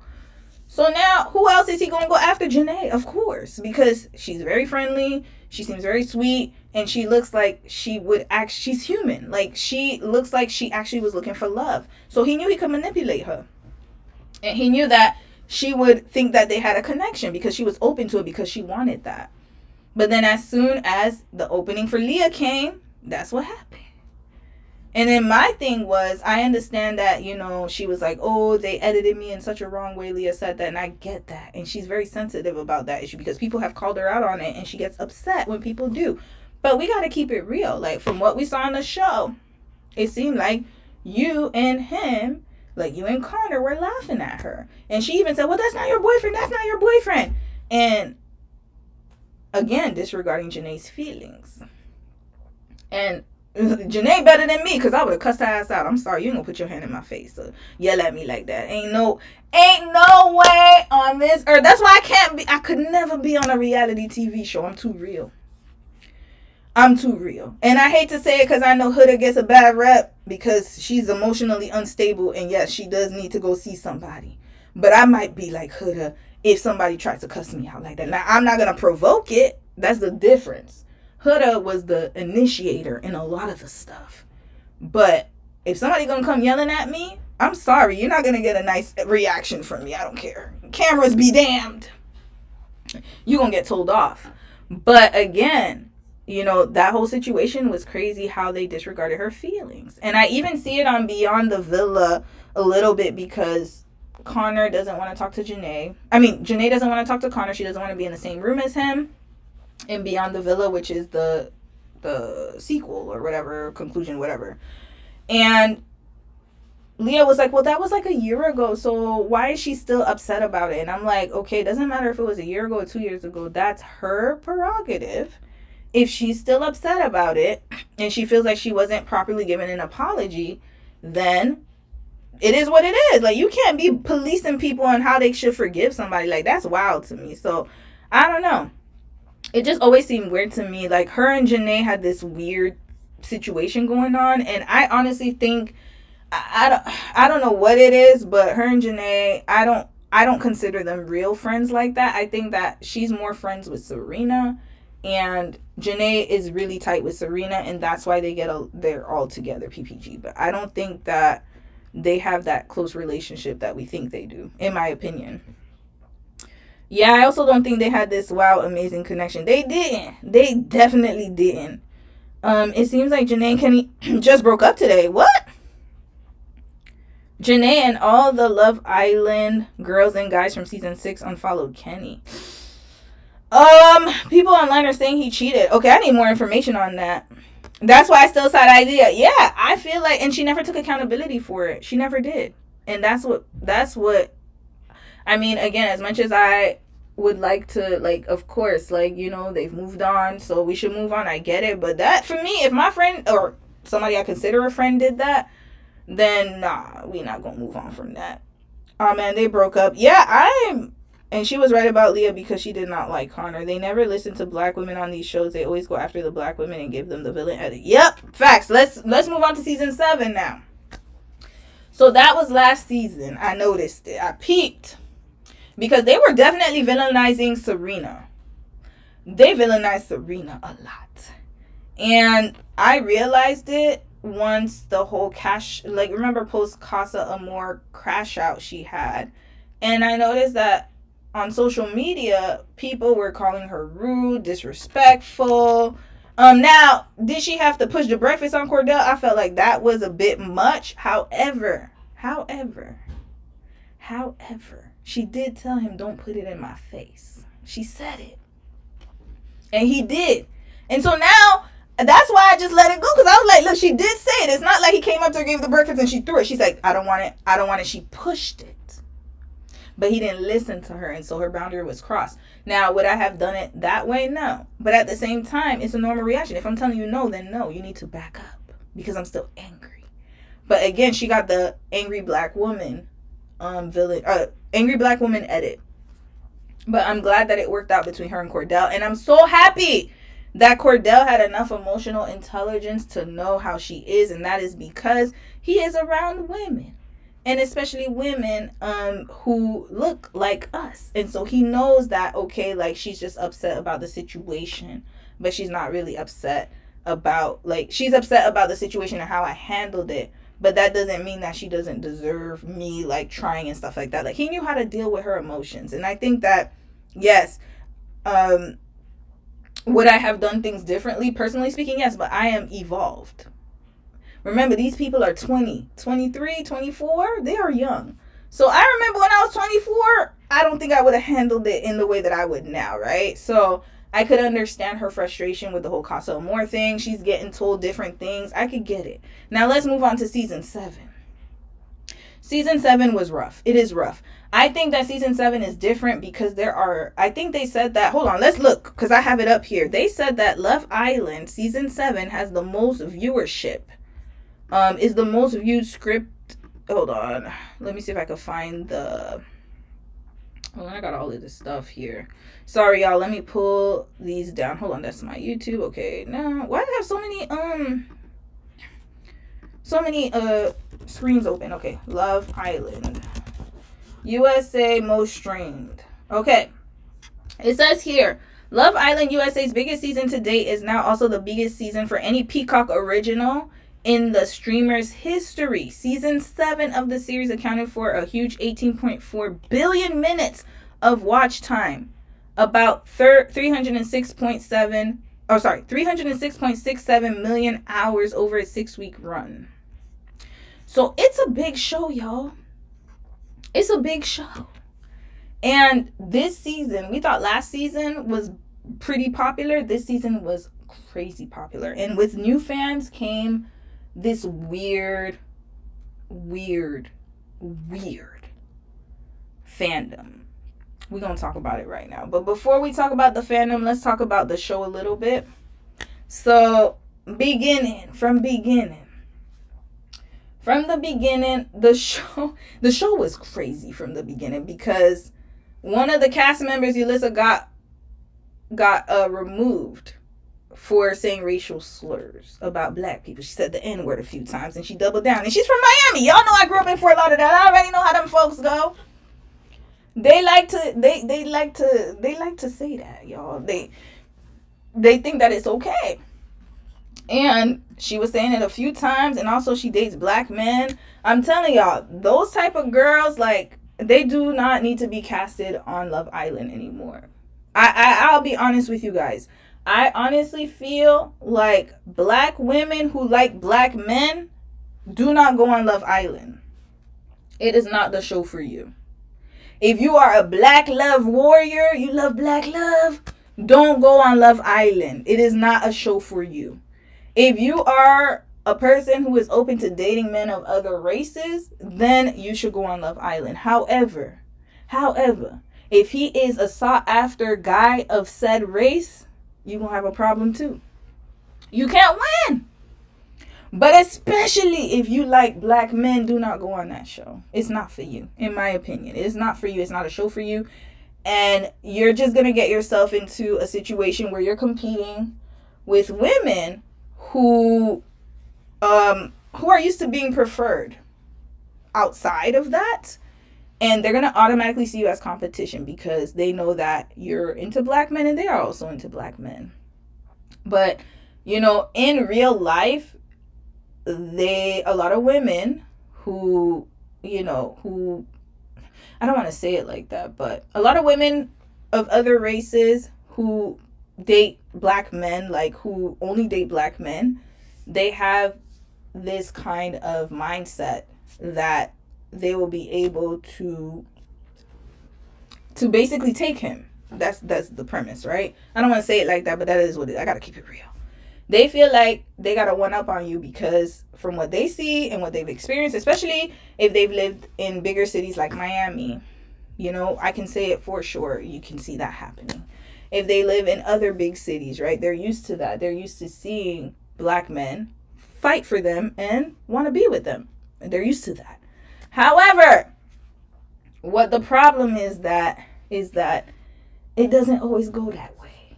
And unfortunately, we learned that in season 7. I'm bringing that up for a reason. Now, I'm trying to see where I should start first. First, we started with Lisa getting kicked off. That's number one. Number two, that set the standard for everything, because guess what? Sierra and the rest of the bombshells came earlier than they were supposed to. They came like episode 1, I think. Somebody could correct me if I'm wrong. I don't remember if it was episode 1 or 2, but they did. And that also made another difference, okay? So now, in the beginning, the couples were already coupled up, and you could already tell that there was going to be drama in the house, especially when Huda got with Jeremiah. Now, Huda is another conversation in itself. I don't want to say too much about her, because I understand that these, you got to remember, these contestants and these people were on the show for 6 weeks, and they are in their early to late 20s. A lot of them do not have the mental capacity to deal with what is Love Island. That's number one. Number two, you also have people who probably have never been held accountable in their lives. That's another one. Another problem is that this season in particular showed me how different the generations are, and how the dating game and the dating sphere and all of what's going on politically and socially, it is apparent when you look at Love Island season 7. You can see all of the tension, all of the racial tension, division, separation, the fighting, the drama that has become Love Island season 7 is what we're dealing with in the real world right now. This is the first time where I've watched a reality show, and a lot of people were comparing it to Black Mirror, and I believe that. I actually agree with that. I'm watching people's reactions, and they are excessive. It's like I've never seen this much discord in my life, to be honest with y'all. And let me tell y'all how far back I watch reality TV. I have watched Laguna Beach. In my time, in my day, you know I'm an auntie. In my day, Laguna Beach was the Love Island, like that. I watched Laguna Beach, The Hills. I watched a little bit of Baldwin Hills, but I didn't have BET like that, so I didn't really watch it. I've watched a lot of reality shows like Temptation Island, the first one, not this new one, the first one, the 2006 one or 2005 one, I don't remember what year. I've watched Are You the One? I've watched so many shows. Teen Mom. When you talk about reality TV shows, your girl knows them. I've watched a lot of those type of shows, and I've never seen anything like this. This has to be, this fandom, I'm telling you, the reactions from people is the most vitriol, racist, microaggressive type of behavior that I have ever seen. And this is just even on social media. Like, some videos I'm scrolling, I'm like, what is this person talking about? So now, let's get back to the couples. I want to save a little bit of them for last. But okay, I'm going to give you guys the ones that I liked. Okay, we're going to talk about Huda and Jeremiah after this, because that was crazy. But when I look at Alandria and Shelly, because remember, Shelly's a Zoe. Shout out to my Zoe. Shout out to my Haitian. Shelly is also Haitian. And Alandria is American. They're both American, but Haitian descent, American descent. Now, we have Shelly, Alandria. Let me get the girls straight. Shelly, Alandria. Alyssa got kicked out. Then we have, I'm trying to remember them in order. Huda, Amaya. Who else was there? Iris came in after. Then you have, who else am I missing? I'm missing some people. I feel like it was just too much people. Then the Casa girls, Clark, Grayson, all of them, Coco. I don't remember. There's so many of them people. And then for the boys, you have Nick, Ace, Taylor. We're going to get to Taylor. Then we have Pepe. Who else? Brian is a Casa boy, so I don't want to include him. Pepe, and I feel like I'm missing somebody. I'm missing a lot. There were a lot of people. Okay, first off, there were a lot of people in this season. It was just, there was a point where they were saying people's names, and I was like, who is that? When they kept saying Grayson, I was like, who the hell is Grayson? Who is Brian? And then I remember, I was like, oh, yeah, that's Amaya's dude. Okay. And then they said Zach. See, I was like, there's two Zachs. I knew the Thai Zach. But anyways, it was just too much people. But let's start. Okay, I know I'm rambling. Okay, let's get to the couples. Okay, which couple should I start with first? I just have a lot to say. We're going to start with Alandra and Taylor because I have a lot to say about that. Then I'm going to move on to Shelly and Austin and Shelly and Ace. Then I'm going to move on to Iris and TJ. You see, I forgot about TJ. TJ, Sierra and Nick. We going to get into that. Who else was a couple at that time? I'm thinking of the OG couples. Let's start with the OG couples first. Hold on, let me read comments. Maybe y'all could frame my thoughts better. Girl, you are a reality TV OG just like me. Yes, the girl from yonder. I watched all them shows.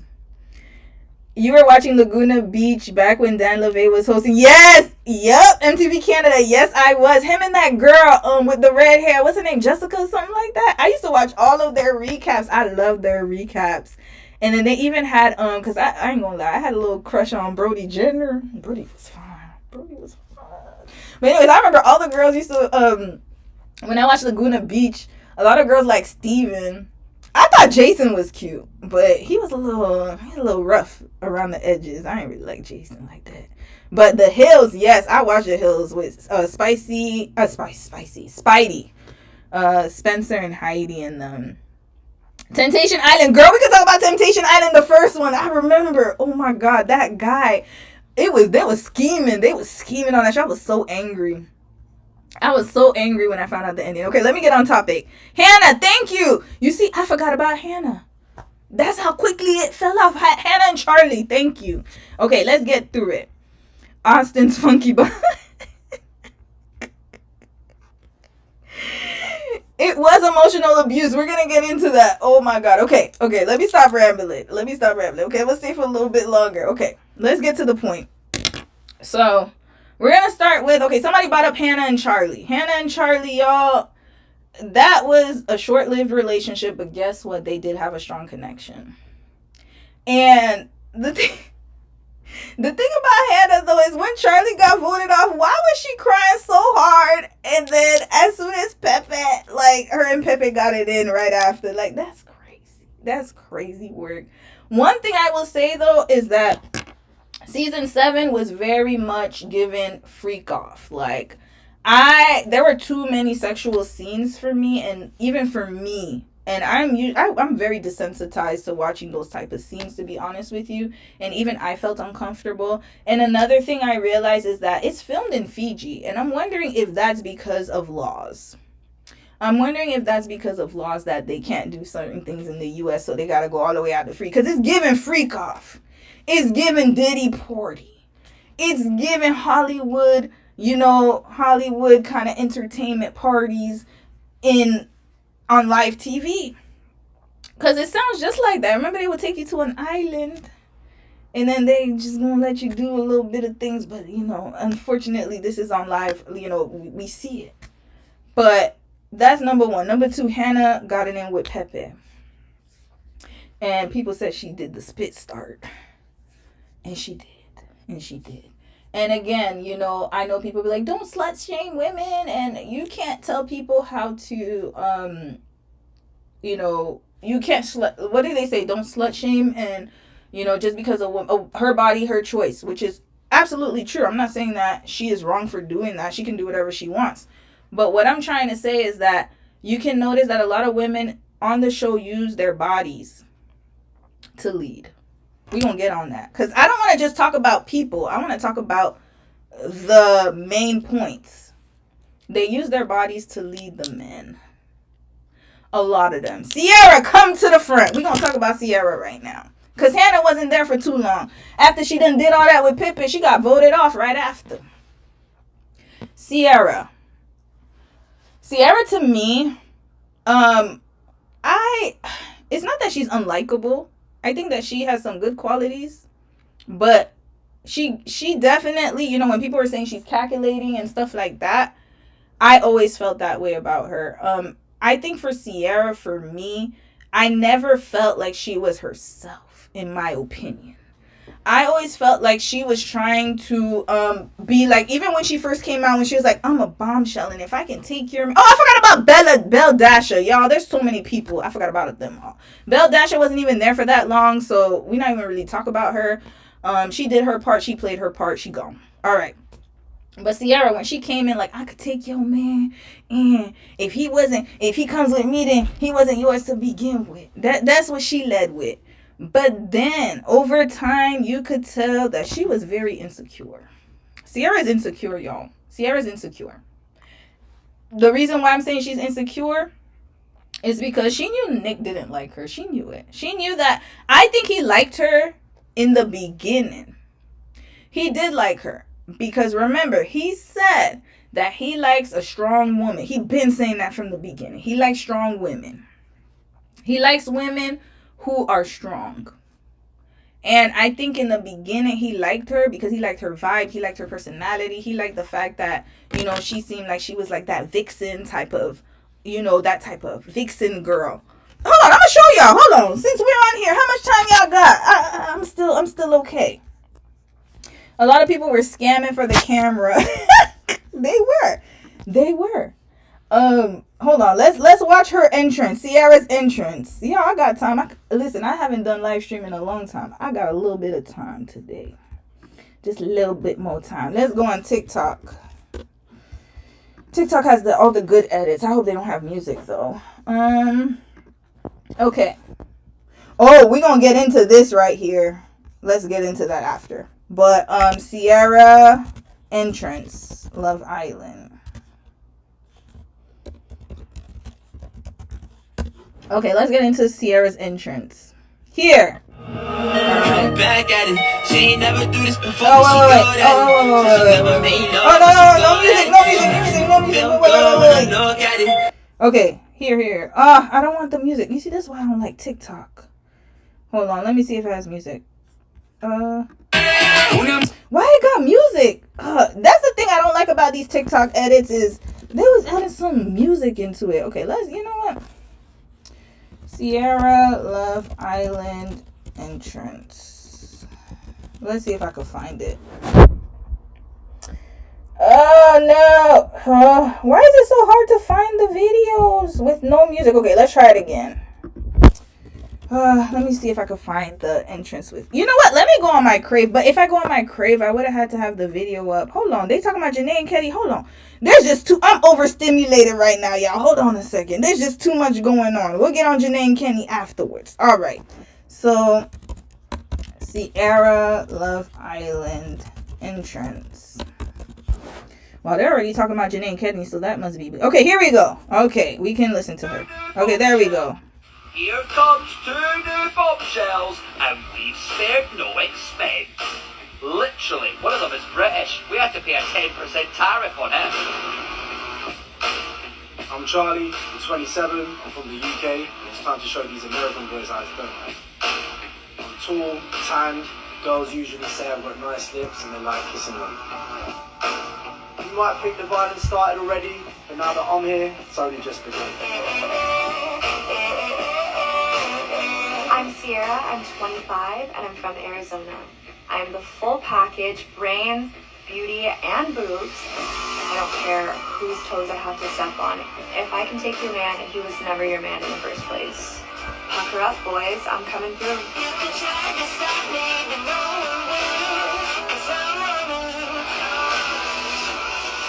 Okay, y'all heard her, right? She was so confident. If I could take your man, he was never yours in the first place. And she decided to be all up on Nick from day one. Because remember, she's from Arizona. She is of Mexican descent. I think she has another nationality. I think it's Mexican and something else descent. I forgot the second part. But she is from Arizona. And you could tell that she hangs out with people who are from Arizona. Let's just put it that way. She was part of a sorority. She was an influencer before. She had a pretty decent following before. I think she had like 690,000 followers. So she was pretty popular in the Arizona streets or LA streets. She's an LA transplant. She seemed like, remember the entrance, she looked like a vixen. She looked like the type of girl that's like, she doesn't care and she's cool, she's laid back, but she's actually not. She's acting, y'all. She's an actress. She was bothered, very much bothered, very much. Even with Bella, when Nick had to choose between her and Bella, she was always trying to one up Bella. And she mounted him in the photo booth because she's like, look, because Bella was more conservative. Bella is half Filipina, half white, I believe. But she comes from a more conservative background, I guess. So she ain't want to kiss. She ain't want to do none of that. And y'all know Nick is a 24-year-old man. So he's sitting here trying to get it in, right? So he's like, hey, I want somebody who's a little bit more flexible. So then Sierra comes in the picture. Now, don't forget, I didn't forget Alandria, y'all. I ain't forget Nick and Alandria. Don't worry. I know I did not forget Nick and Alandria because he showed her interest from the very beginning. She showed interest in the very beginning too, but we're going to get to Nick and Alandria after that. But I want to talk about Nick and Sierra in particular. So, Sierra tried to play off to be somebody that she's not. And this is the thing. This is why I want to talk about this, because being that my channel is about case studies, I want to go over this because I think it's very important when you start dating, or if you're dating, to not be something. Do not be something you're not. Please don't do that. Don't do that, because people are going to figure it out eventually. And you're going to seem fake.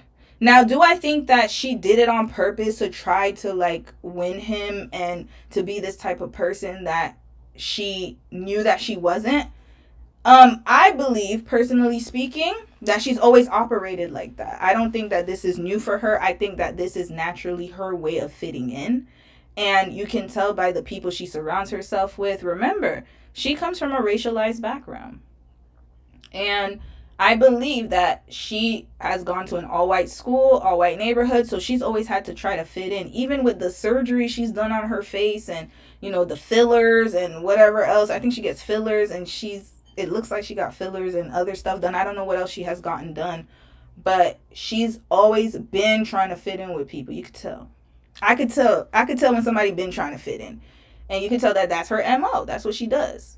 So it shouldn't be any surprise that when she got to Love Island, she tried to put on a front like she was somebody that she wasn't. And also her friends were on Love Island too. She's friends with Johnny and Cassie from season 5. So she knew the game. She even had a Love Island birthday party. So she knows how to play the game. And I think that that's how she's always operated in her life. All of these people, whatever you're seeing on TV is how they are used to operating. The patterns don't lie. That's why when people say, it's just an edit. Yeah, producers can edit in a certain way to make you look a certain way. I get that. But at the same time, your actions and behaviors are usually patterns. And I don't think that this is the first time that she's ever hid herself for her true self. Because she has low self-esteem. You can already tell.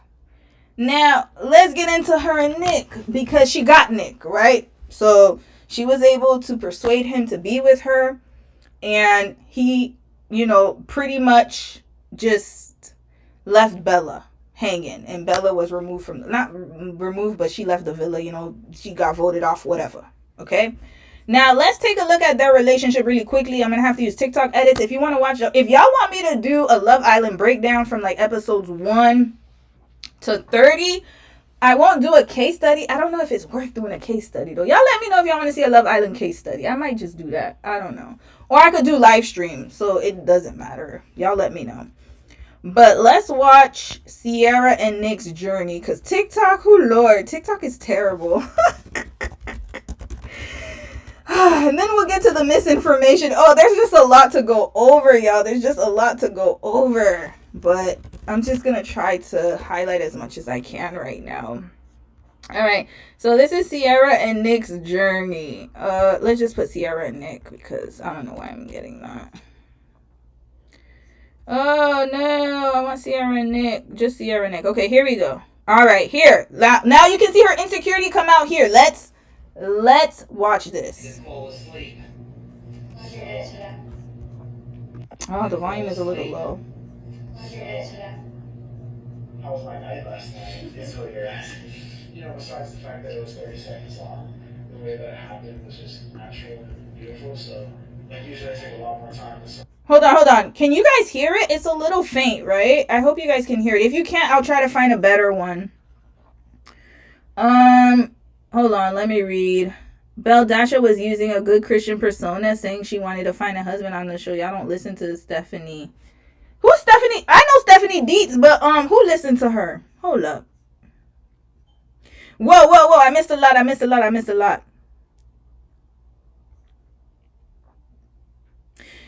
lot. But yeah, Stephanie with the D's. Oh Lord, we're gonna talk about that after. I'm gonna speed through this a little bit.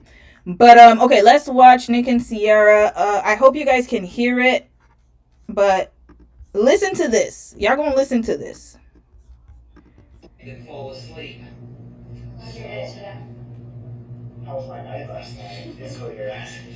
You know, besides the fact that it was 30 seconds long, the way that it happened was just natural and beautiful. So, like, usually I take a lot more time with somebody I like, and I do really like you and have strong feelings for you. And I think last night was just a representation of how I feel towards you. It's very natural. Yeah, I woke up happy that it happened. I have these strong feelings for you that, like, I don't really know how to navigate. I think part of my, frustrations from beginning today. How I feel towards you is natural and beautiful. So, like, usually I take a lot more time with somebody I like, and I do really like you and have strong feelings for you. And I think last night was just a representation of how I feel towards you. It's very natural. Yeah, I woke up happy that it happened. I have these strong feelings for you that, like, I don't really know how to navigate. I think part of my, frustrations from beginning today, in the beginning it was really easy for me to sit, be cool about it, and just be like, just challenge, like, oh my god, girls like him, of course they like him, it's fine, like, they're just kisses. But then you're rolling around with the bombshell. It's like, actually, like, this. Hold on, y'all pay attention to his face right here. Hold on, I'm gonna rewind it. Look at this. Like him, it's fine, like, they're just kisses. But then you're. Look at that side. Look at that side. Like, actually, like, this fucking sucks. Like, I really don't like this feeling. And, like, for once, I'm not gonna pretend that I don't not like this feeling because I don't know, like, I don't want to hide any of my feelings from you. I'd be lying to you if I wasn't attracted to it. You know, the challenges are supposed to be fun and like figuring out whether or not like this is, supposed to challenge that. I think what's hard is like, I obviously don't know what you tell other girls when you're having your conversations with them, and I honestly try my hardest not to ask you. But I feel like when I'm having my conversations, I'm very transparent with the fact that, like, catch you about it. However, I have something very strong with Nick. Like, I really like what we're building and where we're at. Okay, I'm gonna stop it here because these are clips you guys have probably already watched, but I wanted you guys to notice that this was after they slept together and he still didn't want to be with her like that. That's why I'm saying, like, honestly, Love Island season 7 should be a representation of how to move and when a man loves you or likes you and when he doesn't, when a man is interested and when he's not. He was not interested in her. He said 30 seconds. They had 30 seconds, y'all. And not only that, but they did it in public. This is the thing. And again, I'm not trying, because I gotta put this disclaimer. I am not trying to body shame anybody or sex shame anyone. But, however, I will say this one thing. A man who is so bold to do it with you in front of the eyes of others does not respect you at all. Hold on, let me pull this down. Sorry, y'all. He does not respect you. He don't respect you. The fact that he did this with her in front of people lets me know how he feels about her. And he even said, 30 seconds, it was natural and beautiful. Because he just needed a release. He needed a release. He was pressured and he had to ejaculate. I gotta keep it real.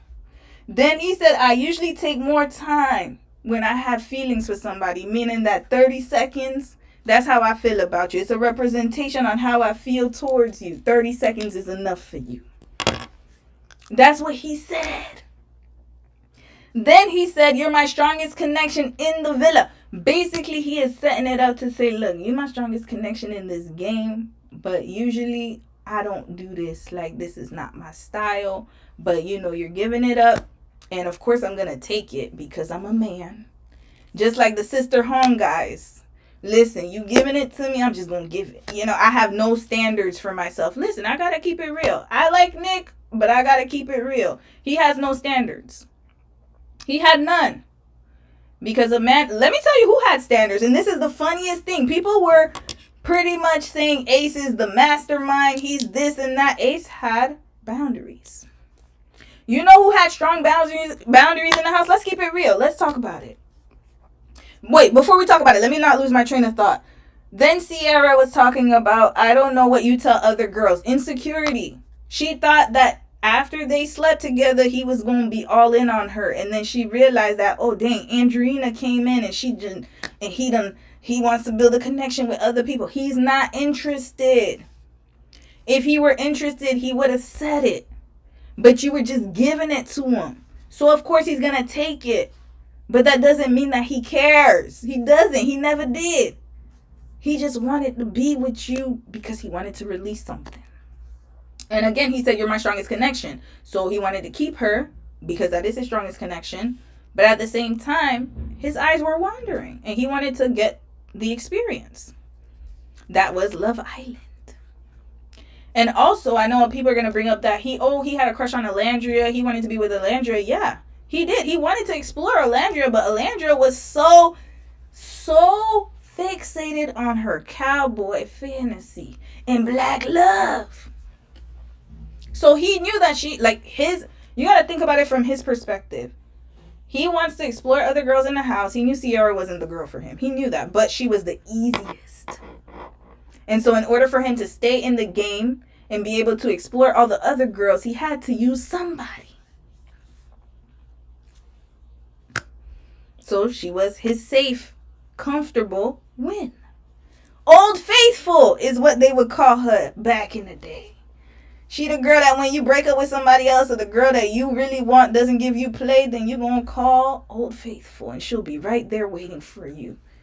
And she will let you back into she will let you right back in. No type of stand, because she liked him more than he liked her. And to be honest with you, I know a lot of people are saying, well, she only liked him to win the game. Yeah, that's true. But I think she actually did like him. Y'all know think about it. She did not want to explore with any other guy in the villa except for Nick. Why? Because he was the finest white boy. And he would fulfill her fantasy. I'm sorry, I gotta keep it real. He was the finest white boy in the villa. And in real life, her being able to catch a white man is a catch because that's her preference. That's what she likes. The girl grew up in Arizona. If you look at her friend group, they're all with white men. That's what she wanted. So he would fit her mold. That's what she wanted. And to be honest with you, I think that she actually did want to pursue things outside of the villa. And she did say that. But again, unfortunately, Sierra, your fantasy was not reality. We're going to get into that. All right, next, Ace. Who had the strongest boundaries in the house? Ace, in my opinion. Of all the men, I believe that he had the strongest boundary because he knew what he wanted. He didn't settle he played games because he's still 22. He's still very young. He did play games, but he knew what he wanted. And he set boundaries. He was the strongest one. And the one thing that people don't like, that's why he gets villainized a lot, I believe. Because, of course, he did some shady things. Don't get me wrong. I will get into that. But what I believe that people don't like about his personality is that he stands on his business. And that he doesn't care how people perceive him, but he's not going to do something he's uncomfortable with. And I respect that. I think that Ace had the strongest boundaries. Him and Pepe. Pepe also had strong boundaries as well. Because remember when Huda was trying to get into him and in front of Hannah and she pulled him away for the chat and he was like, well, I actually, he kind of let her down and let her know that it ain't that type of time between us. And I think for me, like him and Pepe, Ace and Pepe had the strongest boundaries of all the men. Nick, no boundaries at all. And also, one thing I noticed about Nick is that people were saying he's two-faced because he would like say one thing to Huda, and then he would say it to her face too, but then he would always try to vote her out. And then another thing he did was he would, like, even with the whole Belle Dasha and Sierra situation, when he was in front of his friends, so Taylor and Ace, he was like, you know, trying to decide and stuff like that, and he would be more open and vulnerable with them. But then when he was in front of the women, I noticed that he doesn't like to let people down, and that's people pleasing. Nick is a people pleaser, 100%. Sierra has low self-esteem, 100%. Olandra is a people pleaser. Olandra is a big people pleaser. Olandra is a people pleaser. Shelly, not so much. She's not a people pleaser. Who else is a people pleaser? A big one. There's one. Amaya. No. Amaya? Amaya, yes. Amaya is a people pleaser. Amaya is a big people pleaser. And Huda. Huda's not a people pleaser. No. Jeremiah is a people pleaser. Big one. Huge people pleaser. And he cares too much about what people think. And again, these personality traits all together, this is why season 7 has gone the way that it has. You got a whole bunch of people who don't want to rock the boat. They don't want to cause problems. Oh, I'm not going to say anything because it's going to offend my friend. And I understand that. But at the same time, your objective is to find love. But people are not really they weren't really doing what they naturally would want to do because they were too worried about what other people would think. And this is why I believe season 7 is such an eye-opener for everyone, because sometimes you need to be selfish.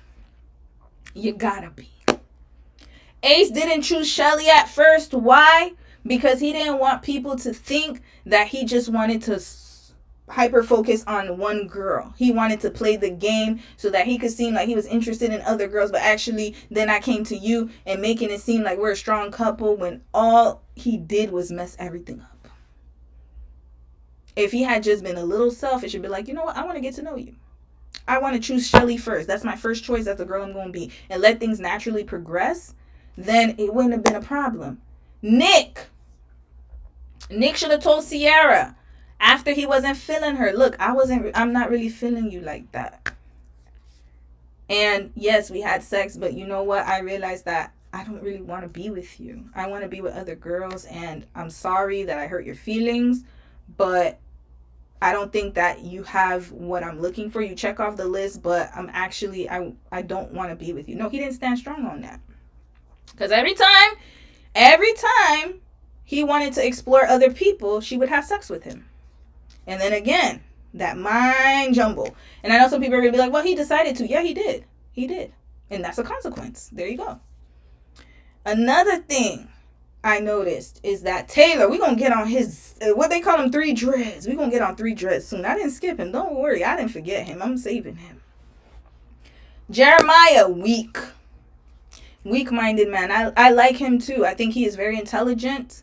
I think that he has very good qualities, but he's too weak. He was too weak, and he cared too much about what other people thought. And when you show that sign of weakness, you can show a little weakness, but you always have to have autonomy about what you do. And you shouldn't care about what you do. I believe that Jeremiah should have had that type of Cordell spirit. Because Cordell, I love Cordell for this. Like, I can't say anything bad about Cordell and how he moved. Except for when he was at Casa, he was just being a little, a young-minded man. But when you think about it, though, when Miguel and when Miguel and Kendall were trying so hard to get him to leave Serena for Dea, however you say her name, I'm sorry, I'm not disrespecting her, but Dea. When they were trying so hard to get him to leave Serena for Dea, he didn't do it. He did have a lapse in judgment when he came back from Casa. But then after that, even when she put the breakfast on him, she yelled at him at the dock and started getting emotional and stuff. He chose her and he stood on it. And they had to respect it. He showed everybody, that's my girl, that's who I'm choosing, and that's it. But Jeremiah, the problem was that, one, Huda was emotionally abusive. She has no type of emotional regulation. She should have never been on that show. And they brought her in to stir in drama. I get it. Because they, like, come on. They take the psych test. They know when somebody's unstable. You could clearly see this girl was unstable mentally. And another thing that I didn't like was that she has a child. And again, I understand that there, you know, you can disclose it when you feel like it. But at the same time, I don't think it's fair to other people to not know that a person has a child. She manipulated that entire situation because she said she wanted him to know her as herself and not as a mom. But that is also an important part of your life. You can't just hide that stuff from people and get them to emotionally connect with you and then drop it on them like, hey, I have a kid now. I think that's very manipulative. And again, Huda should have never been on the show. For as long as she was, she should have never been on the show, and they should have taken her off the show before they took off Jeremiah. I don't care what anyone says. I stand on that.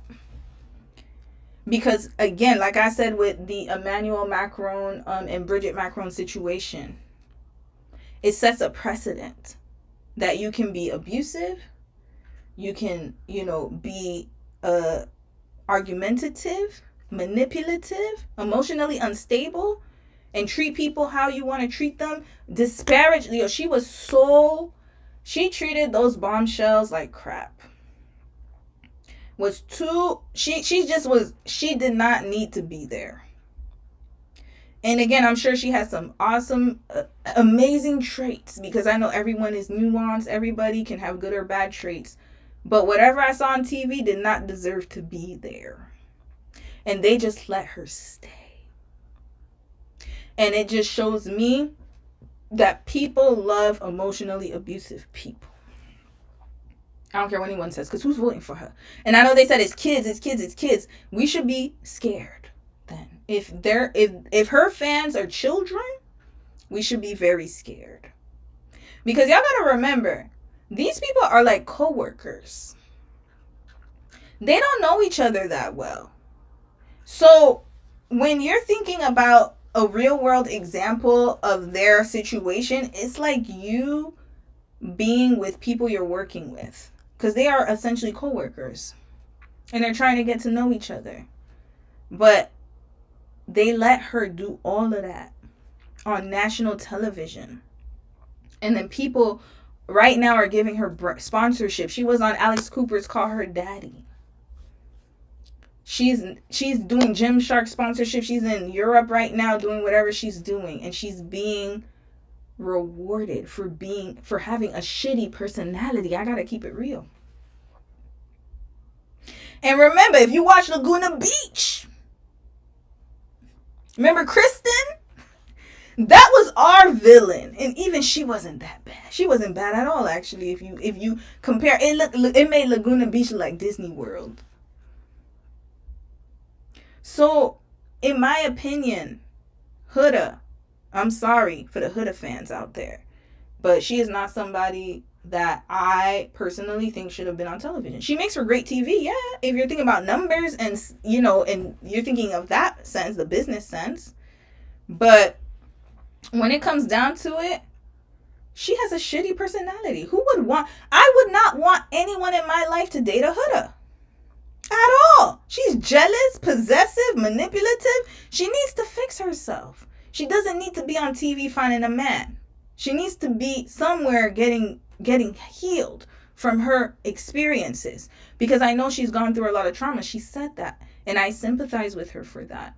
I feel very bad. Because I know that trauma is the reason why she's having these kind of responses. Now, was she realistic? Yes. I don't think she's fake at all. She's 100% herself, her true authentic self. And I think that people actually like that part of her, because she was being herself. She wasn't being fake.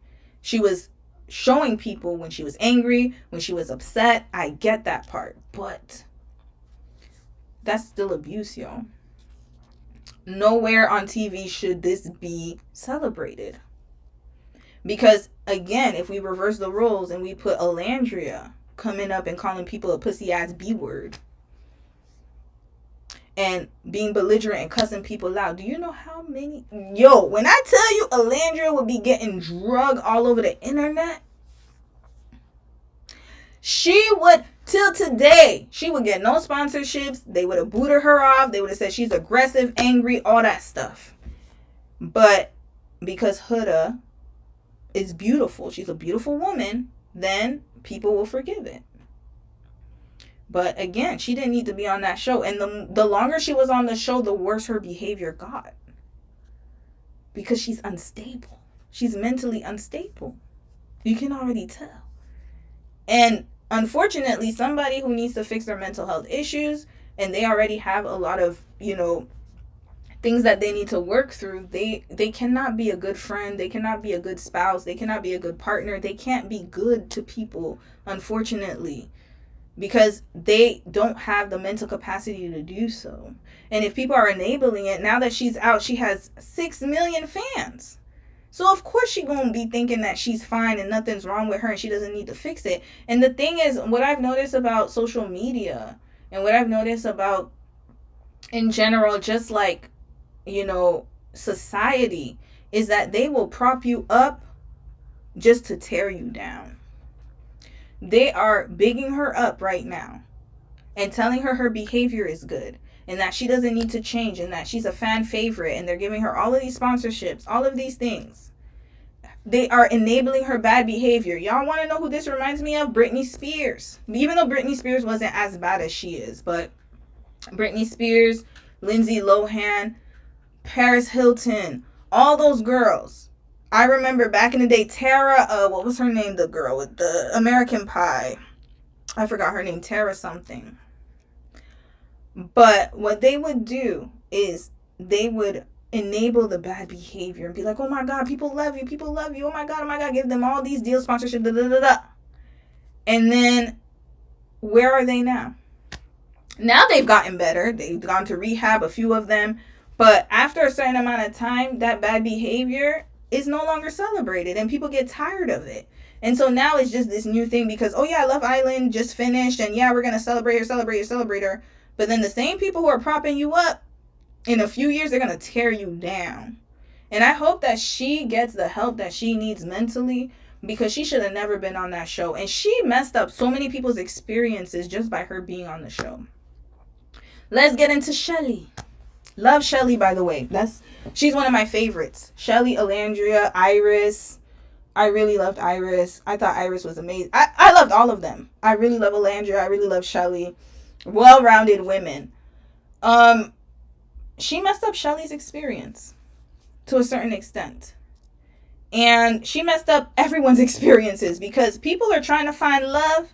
And while they're trying to find love, imagine you have to be there to support her because she always needs somebody to listen to her. Whenever she went and got her outburst or had her outburst, people had to tend to her. Do you know how emotionally draining that is? And you're just here trying to vibe out on the summer. Just being on the show trying to vibe out, and you got to deal with somebody's emotional instability. That's not fair. She really messed up Shelly's experience and Alandria's experience. Why? Because till today, people are still depicting them as mean girls. Because they decided that they were going to stand up for themselves.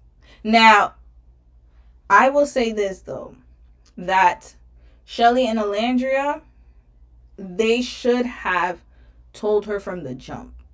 I think that they held too many things in because they were scared of how people would perceive them. Again, people pleasers. People pleasers. They didn't want to get a bad representation on TV. But guess what? Damned if you do, damned if you don't. You see, they kept quiet. And then the one time they speak out, mean girls. If they had spoken out, mean girls. I would have done it anyways. There's no winning. They didn't speak out, mean girls. They speak out, mean girls. So which one would you rather do? I would have spoken out then. I don't think they realized how bad the public reception was going to be of that standing on business challenge. Let's get into it. Alandria has always been quiet, always been there to support people, always been there to be that kind of, you know, she even called herself, like, I think Jeremiah called her the soul of the villa. Because she was taking on that role of being people's emotional anchor and support. And how did she get repaid? She goes to the outside world and is getting bullied. Till now. You can't even go on her page. You're going to see a whole bunch of, you know, monkey emojis. Because the one time they stood up for themselves, people didn't like that. Because how dare this black B word stand up to our queen? And now they got monkey emojis in their comments. People putting the gorilla emojis, calling them ugly, dirty, putting George Floyd's it's disgusting, y'all. Putting Huda's face on Derek Chauvin's head and George Floyd's Alandra's face on George Floyd's body.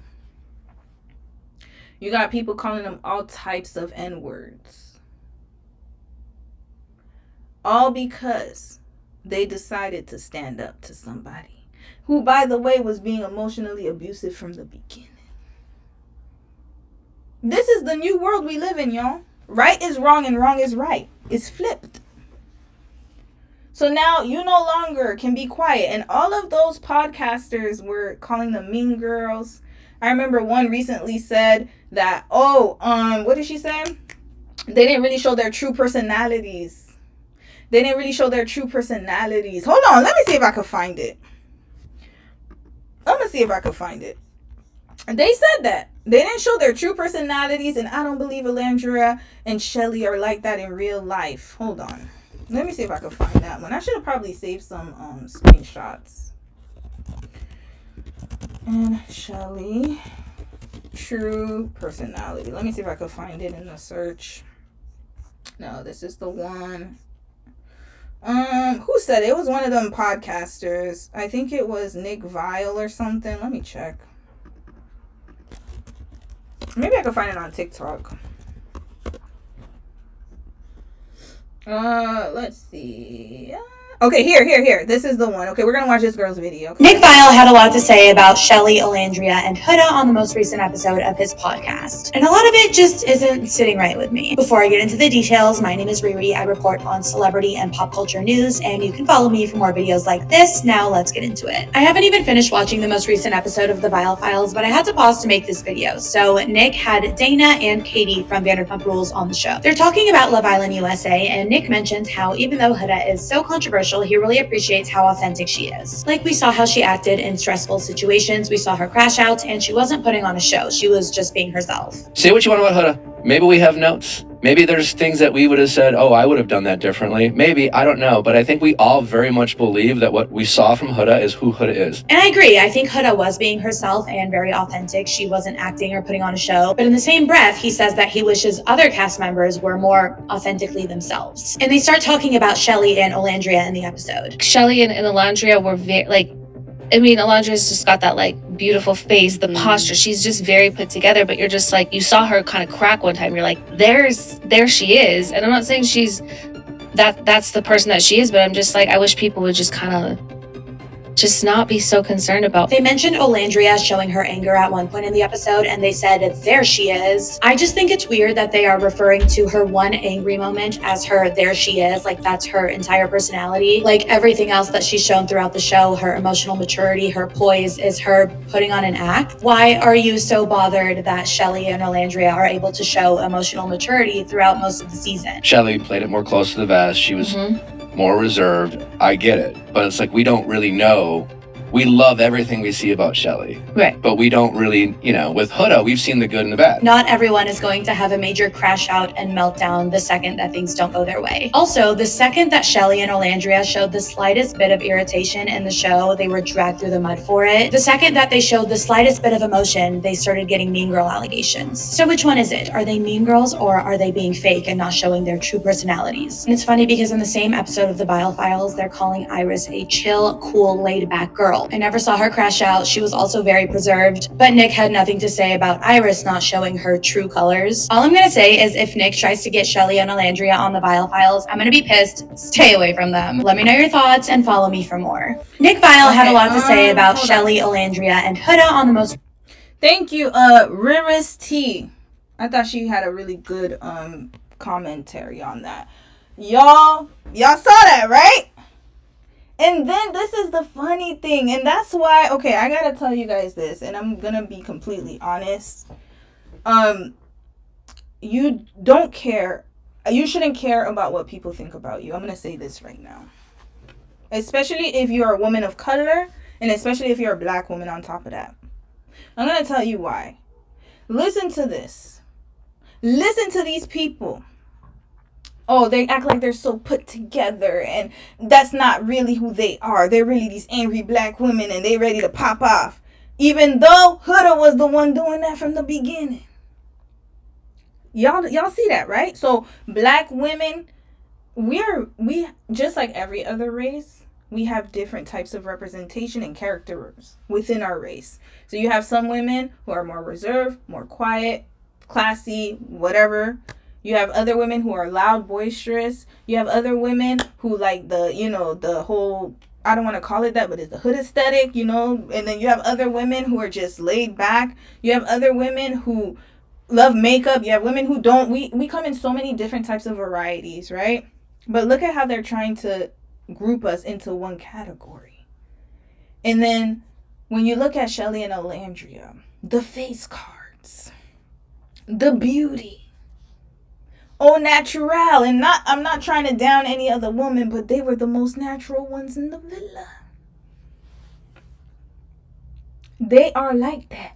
They are just not, they're not like, okay, for example, Serena was more, she was a Miss Popoff, okay? Serena was Miss Popoff. And Janae was very bubbly. But people also said things about Janae too, and was like, oh, she's not acting like herself. That's not her true personality. That's not her really, I hate her soft voice. That's not how she speaks. As if black women can't have different types of personalities. Now, again, why did that racist white man and woman say that? Why did they say that?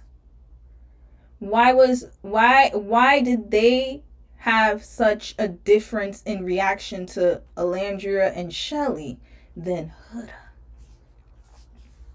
And even Amaya. Let's get into it. Y'all, how much time we got? Hold on. It's fine. Okay.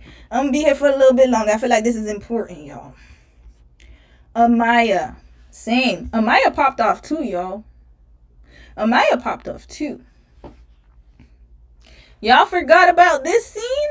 Hold on. Let me show y'all. Really, yeah, because we gonna air all this thing out. And I'm seeing your comments about BuzzFeed. We gonna get into that. Don't worry, we getting into all of that. Let's get into, hold on, TikTok. I feel like TikTok is faster with the search, so we're gonna get into Amaya and Shelly. Dang, everybody's talking about Kenny and Janae. Hold up, what's going on?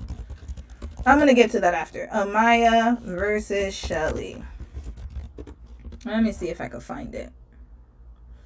Here, let's talk about this. So, Shadi, I definitely do want to talk to you. So remember, hold on, let's pause it. Remember, Amaya and Shelly, it's been revealed that they actually knew each other from, they used to do modeling gigs and influencer gigs in New York. So, Shadi, I definitely so just remember that. All right. I want to talk to you. Yes. And I don't mind speaking about it in front of all of the girls. No, of course. So, like, what's going on between you and Ace? Because yesterday, you were one of the girls that I did cry and vent to about him. No, of course. And I feel like you had many opportunities to tell me, like, hey, girl, I still feel a connection with him, and I still want to pursue that. And now, the way I view it is like, wait, was she being genuine with me when I was, like, telling her how rocky we are? Or were you trying to internalize that information and be like, okay, now, like, it's just weird. No, I completely understand. So when you, like, to me, when we... Because I feel like, I'm not gonna lie, I feel like things are getting a little messy right now. Yeah. Especially with the way y'all were hugging last night and doing X, Y, and Z. It's like, what's going on? Like... I feel like initially when you came in here, I spoke on the connection. With the connections Ace, for me, I'm genuinely interested in Austin. That's my connection. Me and Ace, I said from the jump that, look, that's someone I'm still pursuing, but not in a way that I'm going to sit here and be messy and moving around and stuff like that. So I just feel like the way you went about it was messy as fuck, to be honest with you. And I thought we had a friendship, especially like us knowing each other. Can I finish saying what I'm saying? But Listen, let me finish saying what I'm saying. Just let me finish what I'm saying. Every time I talk, you keep talking over me. Let her finish. As soon as she stops talking, there's a pause, then speak. I feel like he made it aware to me that he was open, but you didn't make it aware to me. I've said, and Ace, I we put a talk name to all my the time connection. here, though. So, You have so many opportunities to let me know you But did I thought I it. did already. I thought when I initially said, like, nothing has changed Bro, from the that's moment we honestly spoke. crazy. That's not being genuine at all. Okay, Amaya. And honestly, I'm a sweet girl, but I'm not naive and I'm not stupid. No, and I absolutely pick up not. on things very well. Yeah. He's very picky with his boundaries with certain people, and it seems like the boundaries is only with me. So, girl, you can have him. Run off to the sunset together. I really do wish you the best. You know what? None of this had nothing to do with me. I feel like her energy towards me was misplaced energy. Yes, I like Austin, but I'm still going to explore my other connection. I don't know how much clearer I could have been. She's trying to paint me out to be a bad guy, but it's like, bro, I told you what it is. In the span of 12 hours, yes, I got coupled up, but y'all not in a marriage or nothing, so what could have possibly changed? I did not do anything wrong. Like, I'm just so confused. I hate that you think that I was trying to, like, be sneaky or want to get information. That's not how I move at all. All right, Shelly. Thank you for hearing me, and I definitely heard you. Yeah. All right. So, Shelly, I definitely do want to talk So y'all to you. saw that. Yeah. Let's pause it here. Y'all saw that. Let me put it down. Yeah, I saw loud. You said that was the time you were mad at her. Yes. And crazy enough, even Huda was like, hey, you got to stop and pause and hear the other person talk. I was like, look at Huda. If you only use your own advice, we wouldn't be in the situation we're in today. And that's why I said everyone has different types of characters. Like, sometimes people can make sense and sometimes they don't. But again, I'm still not excusing her behavior because her behavior was terrible. Even towards the end. But let's get into Huda after, because I'm trying to go into sequence here. So Amaya, look at that. Even when she got into an argument with Ace, let's get into it. Hold on, we're going to reveal all of it. Amaya versus Ace. And by the way, it's not because I'm hating on Amaya or something like that. I actually like Amaya. I think she has a very, genuine personality. But she also doesn't know how to emotionally regulate. And I can also tell that she also has low self-esteem, people-pleasing tendencies, and she needs to work on that. And instead of people telling her that, I see... Okay, let me get back on the screen. I'm going to get back on the screen before I say this. The guys said it to her, but they didn't say it in the right way. They shouldn't have been the ones to tell her that. Why were the girls quiet? They should have told her that. And that's the thing that I didn't like about this season. I'm going to keep it a stack. Is that I felt like people weren't being real with each other. Especially for the girls. I'm going to say it. I'm going to be honest. This whole girls thing, whatever conversation, that should have been left at the door. And I know some people said, oh yeah, it's Huda that brought it up. And Huda was the one who brought up the girls thing. I don't care who brought it up. What I'm trying to say is that they didn't keep it real. They didn't keep it real. They didn't keep it real. Somebody from the girls' side should have told Amaya, I don't know if it was on camera, if it wasn't shown, but somebody should have pulled her to the side and be like, yo, girl, you moving a little too fast. You got to chill a little bit. But no one said that to her. The guy said it to her, but guess what? The problem was that by the time the guy said it to her, it wasn't connecting. Why? Because she was seeking male validation. I got to be honest. That's what I see. She was seeking male validation heavy. Every single guy. And I think the more that she got rejected, the more that she had to prove to herself that she's worthy. I could see it right away with Zach and Ace. We're going to see those examples right now. Right now, Zach and Ace. That's exactly what happened. And with Austin, I forgot 3 guys. And those were the 3 guys who did the stand on business challenge and were telling her, oh yeah, you did this, is this. That was wrong of them to do because they shouldn't have ganged up on that girl like that. But at the same time, it's like, it is a problem, guys. It's a problem. She does have that issue. And she was like, I'm not everyone's cup of tea. And I get that. She's right. You're not going to fit everyone's taste and style. But It's just common human behavior, guys. This is bare minimum stuff. You don't cut people off. It's just manners. You don't cut people off. You listen, you talk, you have conversation. She doesn't know how to do that. So I can't excuse that, unfortunately. She needs to learn how to do that. Let's get into her and Ace's situation. Then we're going to skip over to her and Ace, her and Austin, and her and Zach. And then we're going to see what's going on. Hold on, let's get into it. It's gonna go. You're gonna explain how you feel. I'm gonna explain how I feel. We're not gonna cut each other off. We're gonna listen to understand. I told you already that I've had a connection with Shelly. See, you heard him. We're not gonna cut each other off, and we're gonna listen to understand. He said it. Then on top of that, Hold on. No. You kept on making it a broad statement. You kept on making it a broad statement. You kept on saying. You kept on saying. You kept on saying. You kept on saying. You kept on saying. I'm open to making connections. I'm open to making connections. That's a broad statement, and especially after picking me at the ceremony. So since you don't understand what it is, I'm gonna be very, very clear with you. I do not want to explore you anymore. I do not want to explore you anymore neither. I love that, and I appreciate that. Please get to know more people around the house. And you done. That's good. All right. How this conversation is gonna That's go. one. They had another conversation. Philo. It takes me a minute to warm up. So Philo. It takes me a minute to warm up.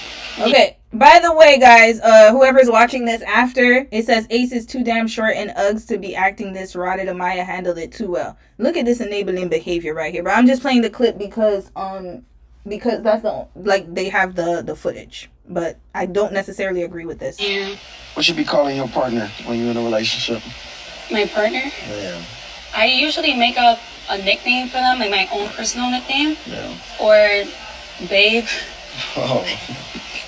Even babe is like a lot for me too, and I know you like to say that a lot. Oh my god! So you want me to stop calling you babe? Damn. Yeah, like yeah? That's yeah.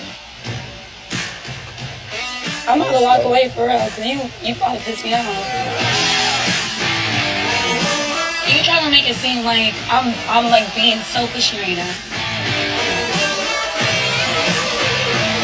Okay, I can't play it too much because of the music, but notice how, okay, again, I'm not saying this one was a little, I could understand both sides of it because she's used to calling people babe as just like a general term for everyone, kind of like sweetie, honey, you know, some people be calling people, oh, love, okay, love, like that. So I get that.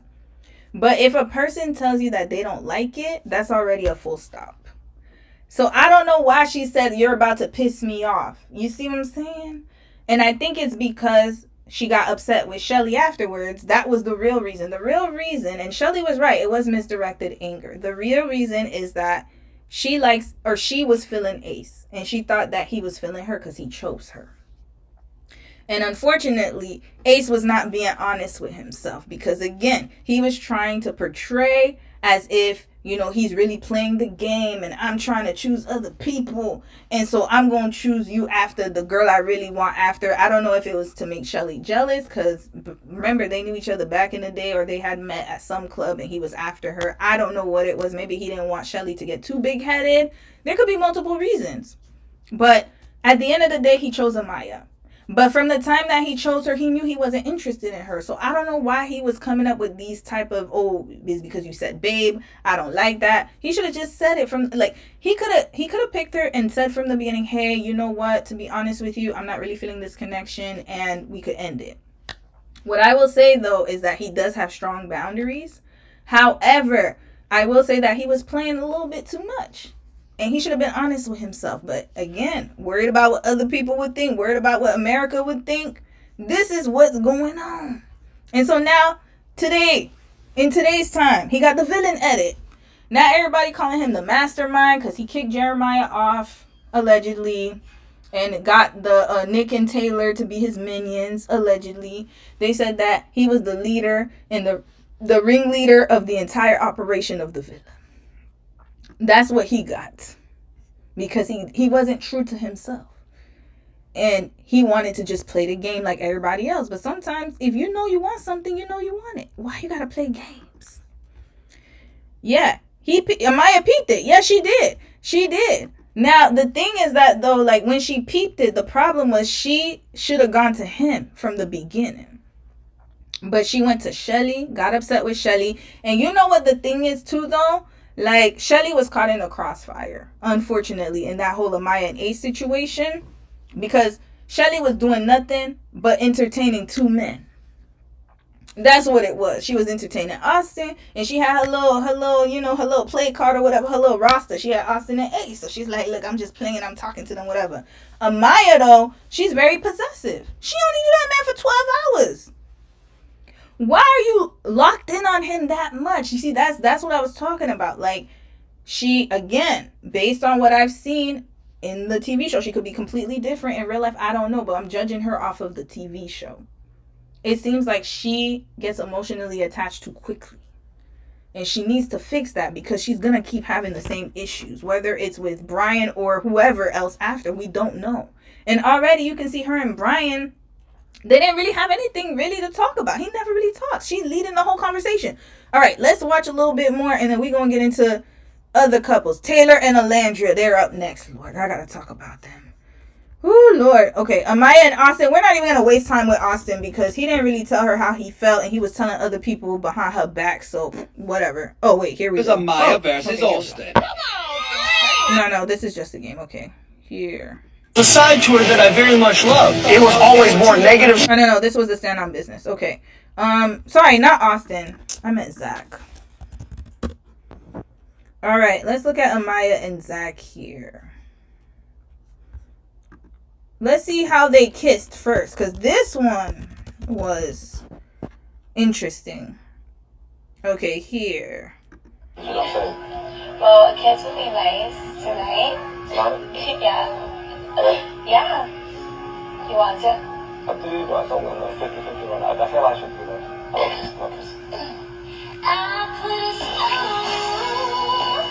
I know my time is tick-tocking away. It's making me break out of my shell and allow me to be more assertive. I feel like I'm a butterfly that could finally spread her motherfucking wings wide open. Keep it PG. Yeah, it's PG-13 rated for sure. It was nice, for sure. That was nice. Maybe tomorrow time I'll do this. We'll see what it means. Yeah? Oh, music. Okay, now let's get into Zach versus Amaya.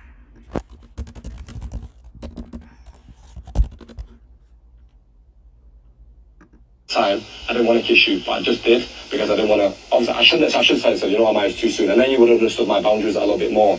But I didn't do that, and maybe that was the wrong decision, kissing you at that time.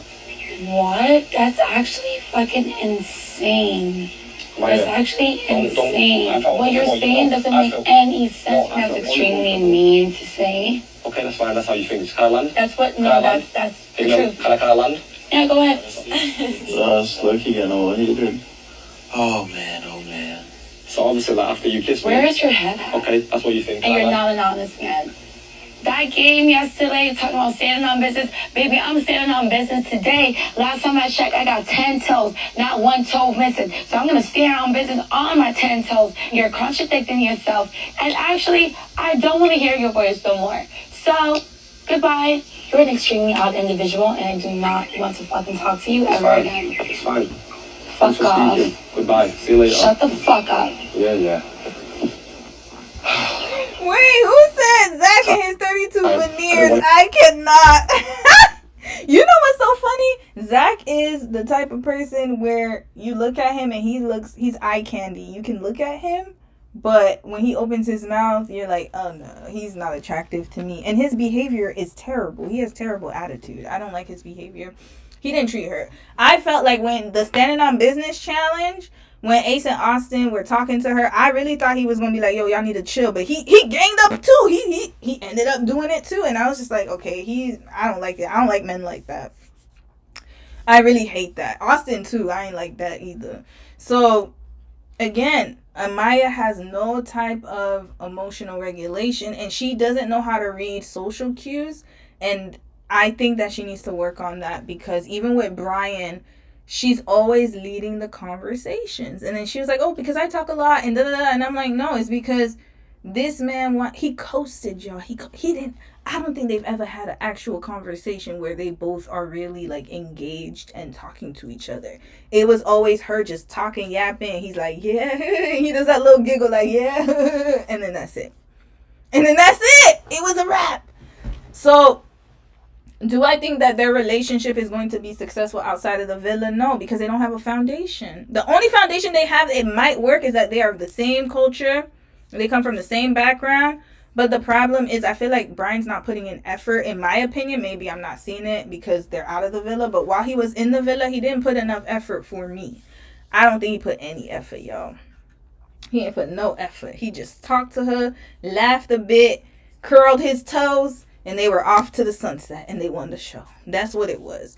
I think her personality, she has a bigger than life personality. She's going to be fine. I think she has a genuine spirit. I think that she's an amazing person.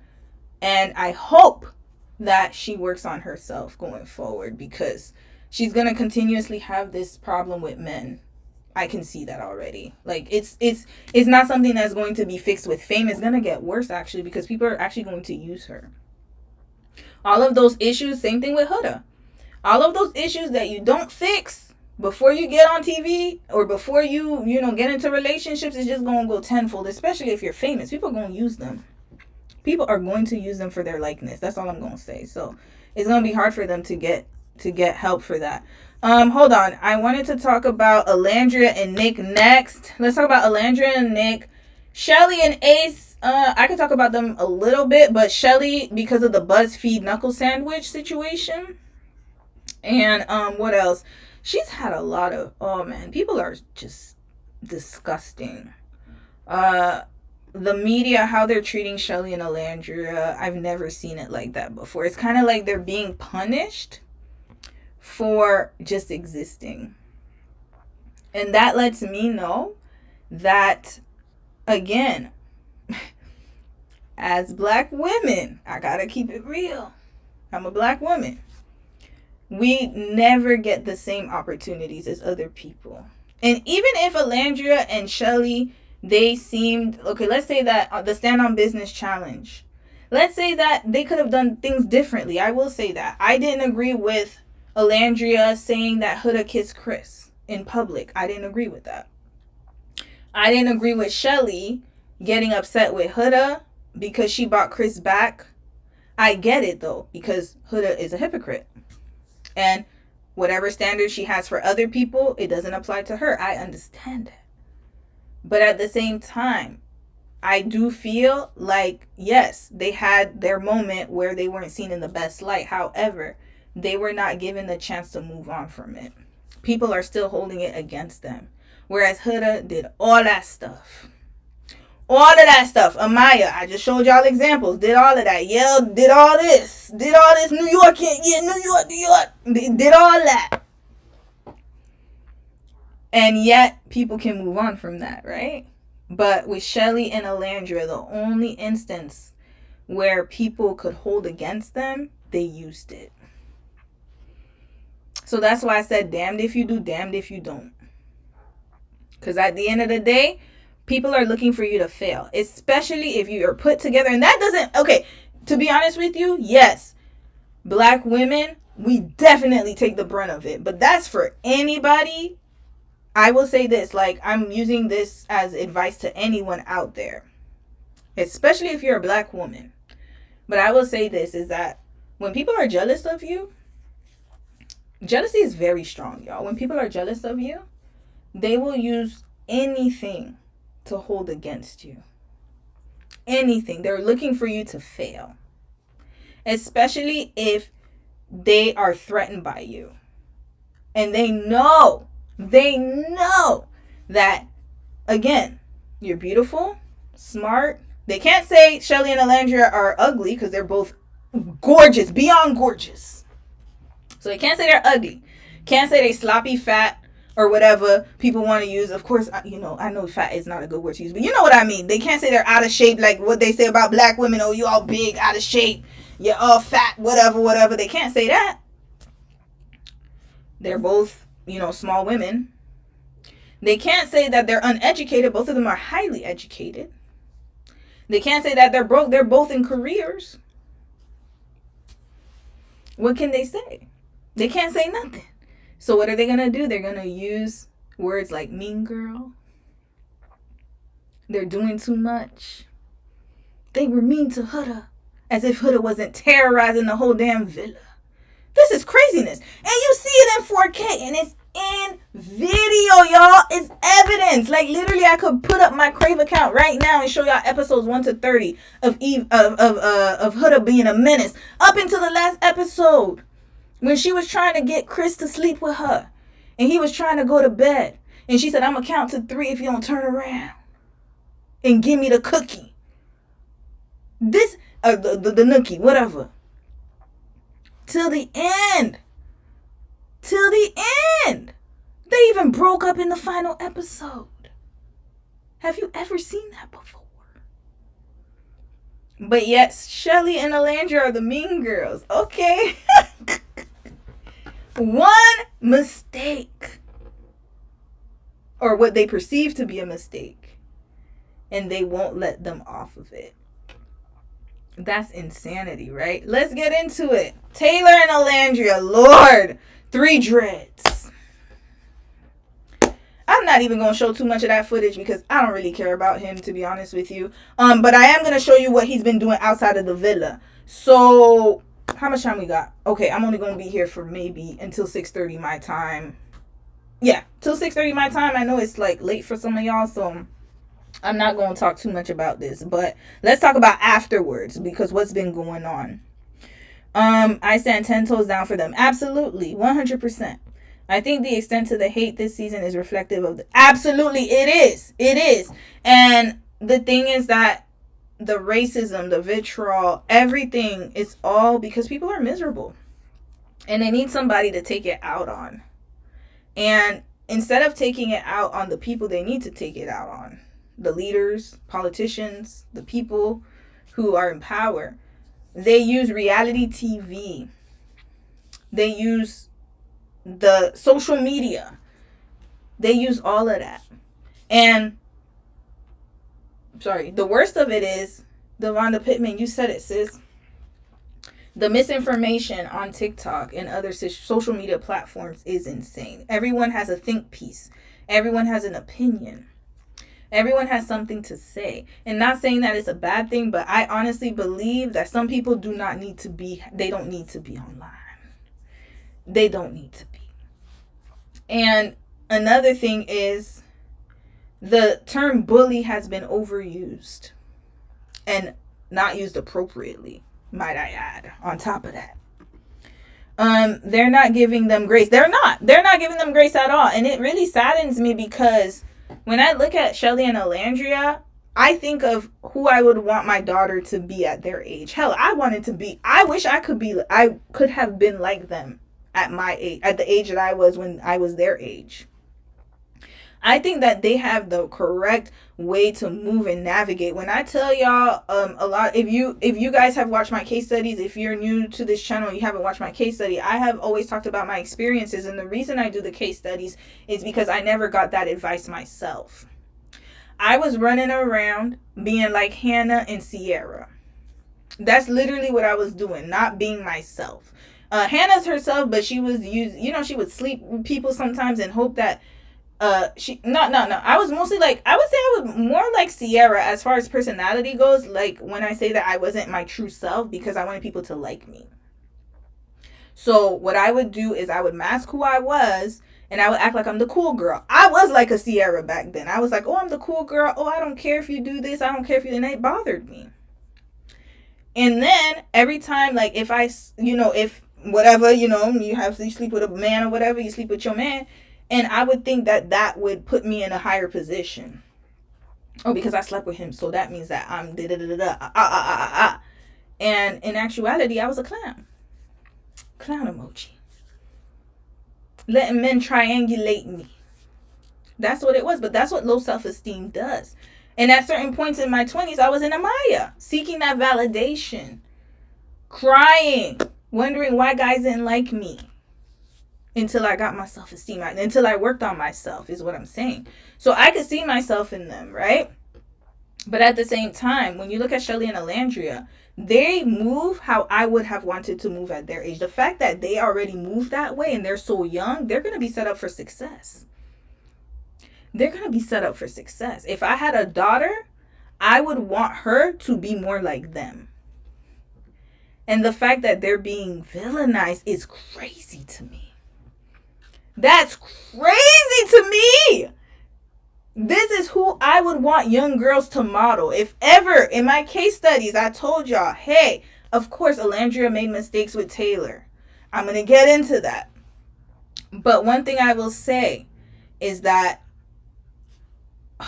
they knew how to respect themselves. They respected themselves. They respected themselves. I'll say that. Of all the girls, they respected themselves the most. And they knew who they were. Now, Alandria, she had a little bit of a shaky ground with 3 dreads with Taylor. But I feel like that was a good experience for her because she's a sheltered girl. You can already tell that. She's extremely sheltered. I could already tell. I know a sheltered girl when I see one. So you can tell that she hasn't had that much experience in dating. And I think that she trusted people too easily. And she trusted their words and not their actions. And unfortunately, that bit her in the butt. Clark was another one I really liked. I actually really liked Clark. I thought Clark was a really good person. Another woman, I liked Iris. I thought Iris was really good too. So it's like there are certain girls that I felt that moved in the way that I would want my daughter to move, to be quite honest with you. As far as just having that self-respect for themselves, right? But unfortunately, the world doesn't see it that way, and it's very sad. It's very, very sad, to be quite honest with you. I haven't seen mass jealousy like this before. People are upset that they were desired by men on the show. We're gonna get into that. Hold on. Hold that thought, soft and spicy. Oh, after this one, you still here, sis? Hey, what's up? I love how Shelly deals with men, and yes, I do love how Shelly, let me tell you, Shelly, I would say of all the girls that moved, I would say Shelly moved the best. She moved properly, appropriately. She did not give men attention if they were not giving her attention. Y'all saw how quickly she dropped Chris once he stopped leading? She had men giving her 2-3 pancakes, giving her flowers, giving her everything. Now, one thing I didn't like about the whole situation was when she was making Ace breakfast. And then she went to the kitchen like, where is this? Where is that? I get it though, because he wanted her to show that she liked him. But that for me, I don't know. I got a little red flag vibe from that. Just a little bit. But then again, I can understand his perspective. So that's why I was just like, okay, I'm not going to fully wave the red flag on that one. Only because I think that he felt like she was more interested in Chris than him. And I think that threw him off. And also, their whole are we not closed off relationship talk, he's young. So I'm going to give him a pass on this. Just a little bit. A pass. Because he wasn't taking the steps to close it off with her. And you could tell that's what she wanted. So she kept saying, are we closed off or are we not closed off? But he wasn't really leading that. And I think he was waiting for her to show a little bit more. And show what you're going to bring to the table. I don't like that. It's giving me red pill behavior a little bit, just a tad bit. But then again, it's because he is of a younger generation. And he's young. He's the youngest. I believe he is the youngest one on the show. So I think it's a bit of an immaturity. I could tell the 22-year-old comes out in certain ways. When he chose Amaya and then completely disregarded her. 2, when he couldn't close it off with Shelly, he wasn't the one to initiate it for a while until they had I think they closed it off when they went to the hideaway, I believe, or after the hideaway. But before that, he didn't close it off. He should have been closed it off. in my opinion, because he was only interested in her. So why were you wasting people's time? But he wanted her to move a little bit. And I get that, but then again, it's giving me, that could just be my opinion, it's giving me red pill. It's giving me red pill. Because if you see, look how Nick moved. Let's compare Nick. Let's compare Nick. Say what you want about Nick, but when he wants something, he wants it. Nick moved in a way where you could tell once he was locked in on Alandria and once he knew that that was going to be his girl, as far as when Sierra left the villa, and we're going to get into that, by the way. He was very intentional. He knew what he wanted. Now, did he close it off? No. You want to know why he didn't close it off? Because of Alandria. Alandria is the one pausing with Nick. She's the one like, hey, slow it down. You're going too fast. The optics. That's her. She was the one holding up the line. And she's still the one holding up the line. Because if you saw their live streams recently, he is ready. He's ready. He's ready to commit. He's ready for everything. But she's the one who's holding off. And I have not seen Alandria do a grand gesture for Nick at all. She doesn't have to. Because he's always pursuing. But again, I'm going to put it up to race. Listen, we got to be honest. I believe a lot of black men have that mentality. If you look at Taylor, let's pull it up. You know what? We on the conversation right now. Oh, you're keeping me busy while I do things around the house. Oh, okay, that's what's up. Y'all know I missed live stream, so I got a lot to say. Let's get into Alandria and Taylor. He had that girl making breakfast. And Taylor, let me see if I could find the videos. No, not these recent ones. These are too recent. Okay, here. Okay, let's just put certain situations. Cooking. Making breakfast for Taylor. Here, look at this. Okay, guys, I'm gonna make breakfast. Oh, you making breakfast? Ooh, gotta lay the cards out. Gotta rip them on. Yeah. I really do appreciate you cooking breakfast. You're welcome. It's one thing to tell you how much I like you, but it's another thing to show you. You know what's crazy? I don't know if we say good morning to each other. I don't know if we ever have. We have before. We have? Yeah. Like, I don't like to compare us to other people, but I see like how further along other people are getting with their person. I'm just like, am I missing something? Are we missing something? Are we not? Did we skip a step? I'm like, damn, Oh, sorry, y'all. Sorry. That's we have? Yeah. Like, I don't like to compare us to other people, but I see like how further along other people are getting with their person. I'm just like, am I missing something? Are we missing something? Are we not? Did we skip a step? I'm like, damn, our actions is really not matching our words at all. Like, at all. Kind of like, y'all really like each other the way y'all say y'all do, because it's not being shown. I'm all about action here, but like, this pace makes sense for me because, like I said, I'm a slow burner in the real world, but time is so much more quicker here. That's the crazy part, bro. Just the time frame shit work ain't the time frame you want this shit to work in, bro.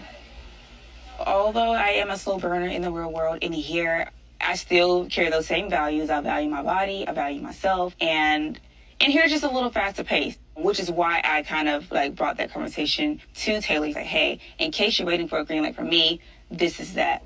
It don't gotta be nothing drastic. Whatever you feel comfortable with. Your hand on my leg, like, it's just something very subtle, very simple. I don't want to put too much pressure on anything, because I feel like that's just ungenuine, doesn't look natural. I just want you to know, like, I'm okay with it. I just want to just put that conversation out there. Keep it in the back of your head. No rush.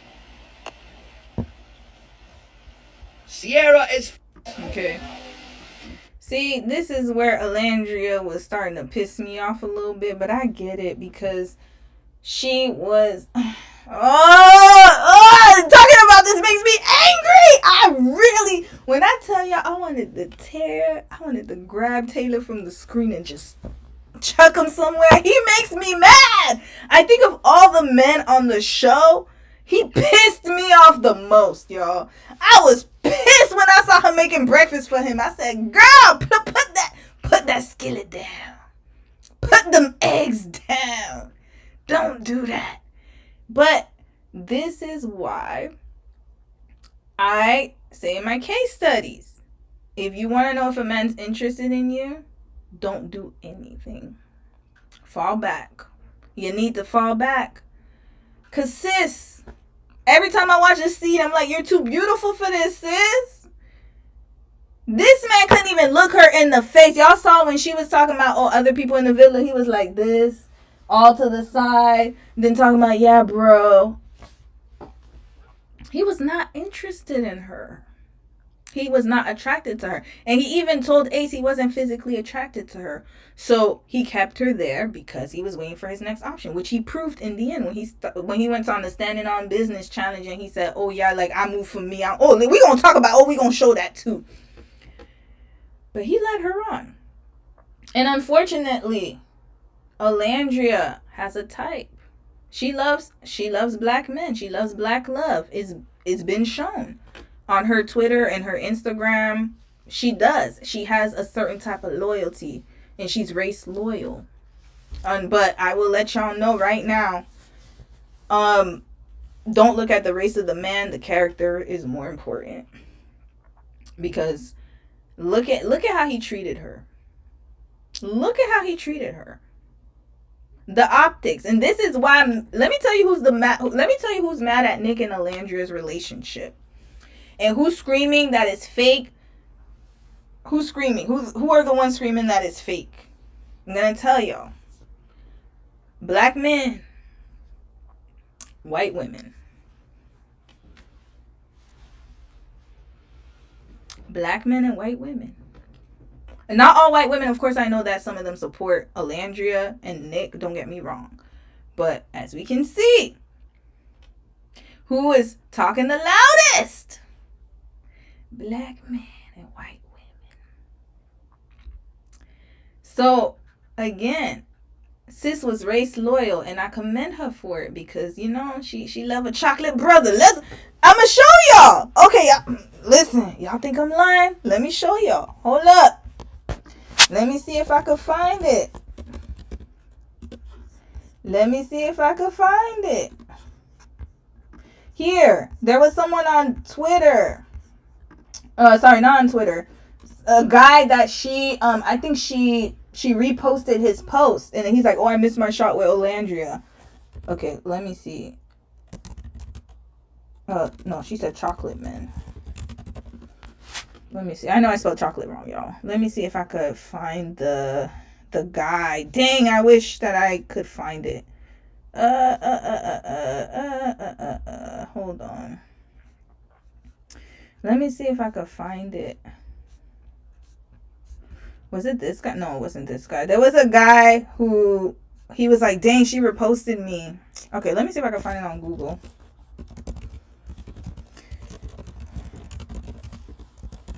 Maybe I can find it. I don't care about this one. No. Okay, I don't know if I could find it, but dang. Anyway, she had a tweet where it was a few years ago. It was like 2-3 years ago. And then she reposted it and said, chocolate men just do something to me or something like that. So of course, she's race loyal, you know, and I'm not saying that she is necessarily wrong for having felt that way because of where she's from. She's explained it on the Keke Palmer interview. Like, she felt like white men wouldn't be attracted to her because of where she's from. She's from Alabama. Y'all know what. Remember, the Montgomery Brawl happened in Montgomery, Alabama. So probably in her experiences, the white men, she said they were more traditional, which means that they don't really date outside of their race, or they don't marry people outside of their race. So I get it. But what I will say is that Olandria better stop being race loyal. Yes, thank you. That's what I'm saying. But I think she woke up now. Now she's woken up. Thank you, sis. She finally woke up. But what I'm saying is that a lot of young women think like her, especially in our community. And they're super race loyal to a fault, unfortunately, because in the villa especially, like, she should have never been loyal to Taylor. He was never loyal to her. Look at how he treated her. He never treated her with respect. And another thing I have to point out is that she's from Alabama, like I said, but I grew up in Florida. And I know some of you grew up, you guys are living in different states. when I grew up in South Florida, so men like Nick are a dime a dozen. In my high school, the white boys were very versatile. They dated everybody. There are a lot of white guys, and I'm talking about handsome white men. I knew white guys at my school who had grills. They were literally like, you know, Paul Wall. They were Paul Wall before Paul Wall was Paul Wall. Let's just put it that way, right? So I grew up in a very diverse area in Fort Lauderdale. So we had Hispanic people, black people, white people all together, especially in school. Yeah, we lived in separate areas, but in school it was just like a melting pot, right? Everybody was there. And a lot of white guys that I knew in high school dated black girls. A lot of them. They dated white girls, black girls, Hispanic girls. They switched them off, right? So it was nothing for me to see white men liking black women, right? This was normal in Florida, but I don't know where everyone else is from. So I know in certain states it's not as normalized. But if you are in South Florida, you ain't got to worry about that. The white men, they gonna date you. They gonna date you. Same thing with Montreal. Same thing with Toronto. Where else I could think of? I only lived in the U.S. I only lived in Florida in the U.S., but I know for sure in high school they dated black girls. I had white guys saying they were interested in me. I just wasn't allowed to date. One of my first boyfriends was Hispanic when I was 16. So it was nothing abnormal for me. I was dating interracially before it was even like, I'm not saying it wasn't popular back in the day, but what I'm trying to say is that it wasn't anything for us because we always were around each other. So people just dated whoever they were around. So it wasn't anything like, oh, white guys would never. I never in my life questioned whether a white guy would be attracted to me. That was never a question. The question was whether they would take me seriously. Now that's another question. But as far as dating goes, there was no issue dating white men. You could find white men anywhere. Hell, if y'all even come to my city right now, I'm sure you could find a white guy here. They are there. So what I mean by that is that Alandra was so fixated on a fantasy that didn't really exist. And I think that I'm so happy she went through this experience because you can tell that she definitely is a cater to you type of woman. Listen, I got to keep it real. She gives me Beyonce and Destiny's Child's Let Me Cater to You, cause baby, this is your day. She giving me that. She gives me that vibe. That's her theme song. So she looks like she would really like put her all into her black king. But the sad part is that look at how Taylor treated her. Now, let's continue. Oh, I got so many footage, but I'm not going to show too much because I know of time. But I really want to go over this a little bit. Look at Taylor and Clark. Look at the difference. Remember, Alandra was begging him. She even went in the photo booth.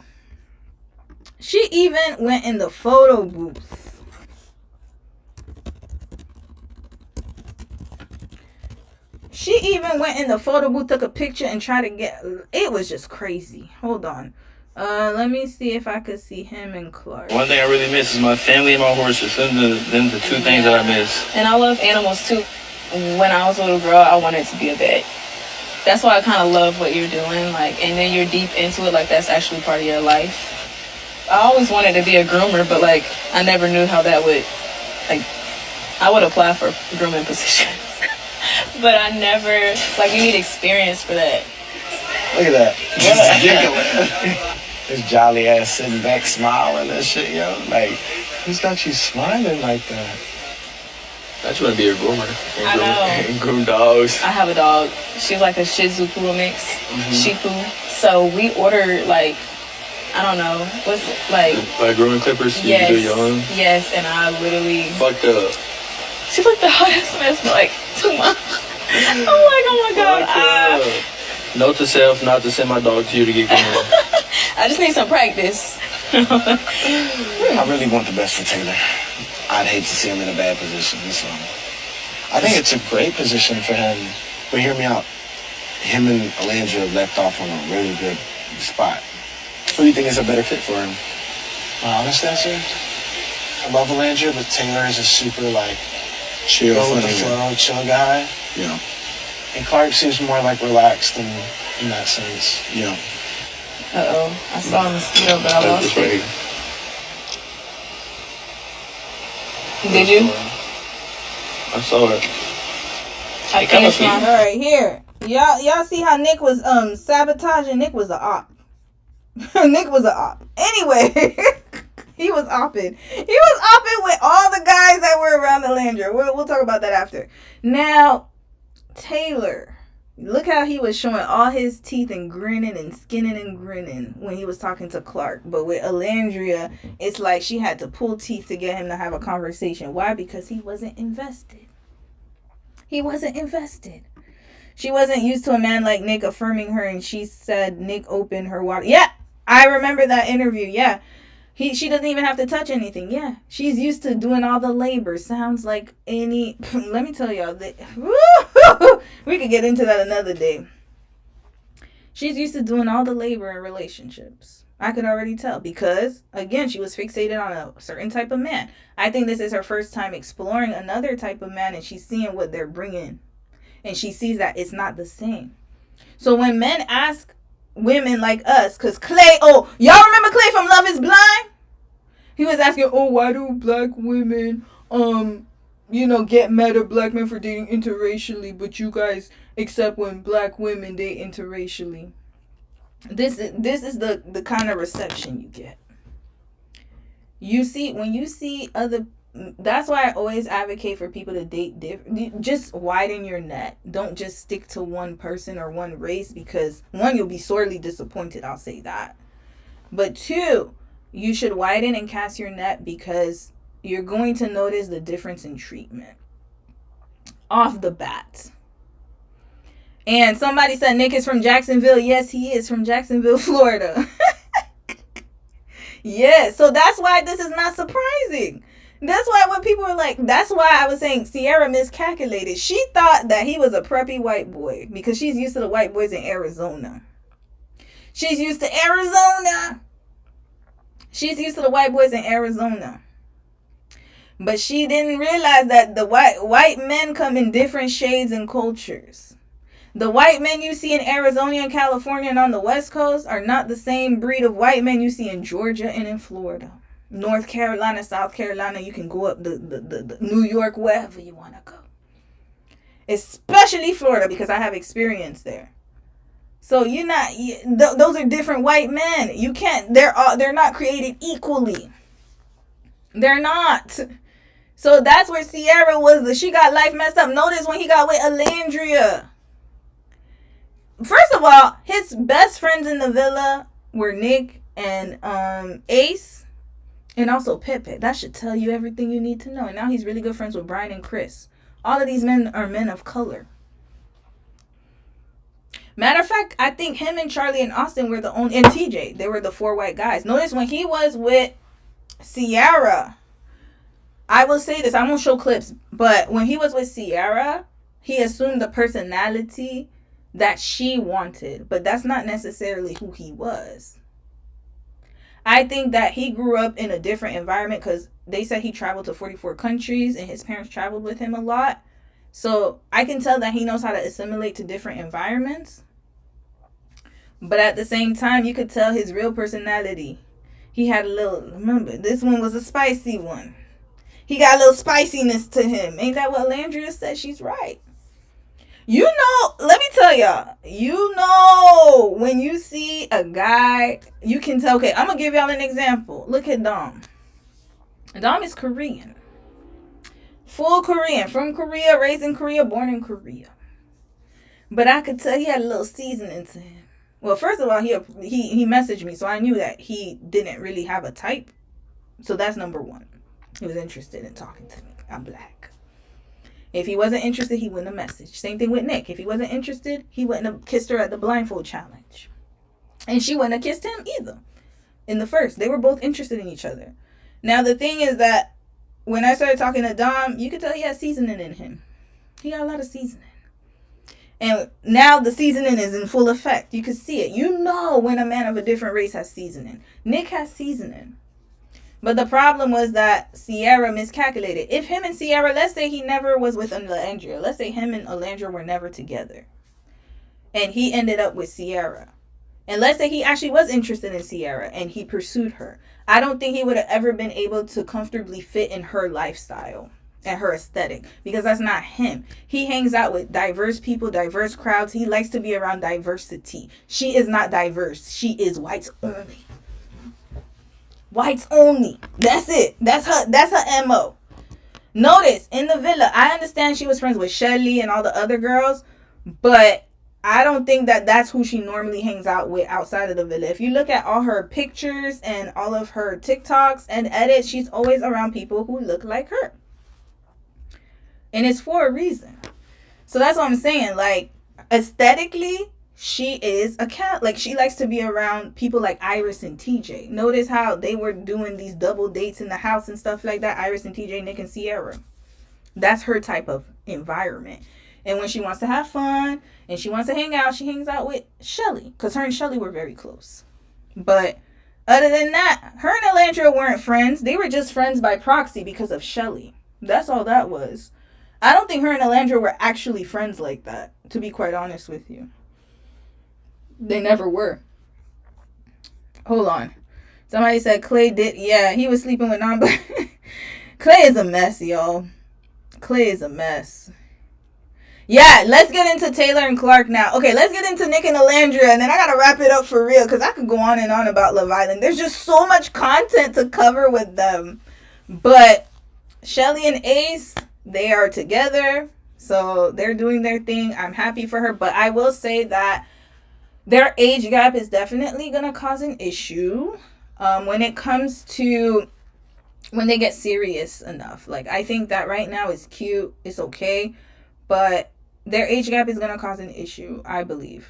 For sure, in some capacity. Now, Ace is very mature for his age, so maybe it'll work out for them, and I hope it does, because they're very cute together. But I will say that they would definitely have roadblocks because of their age gap.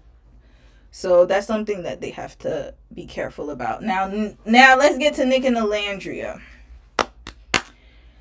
Oh, Taylor and Clark. The whole standing on business. Taylor was selfish, whatever. Okay.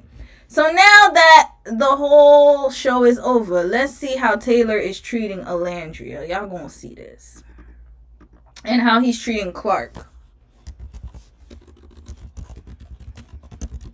This was just the other day, y'all. I think it was over the weekend. Maybe Friday. Okay. Let's get into this. Oh,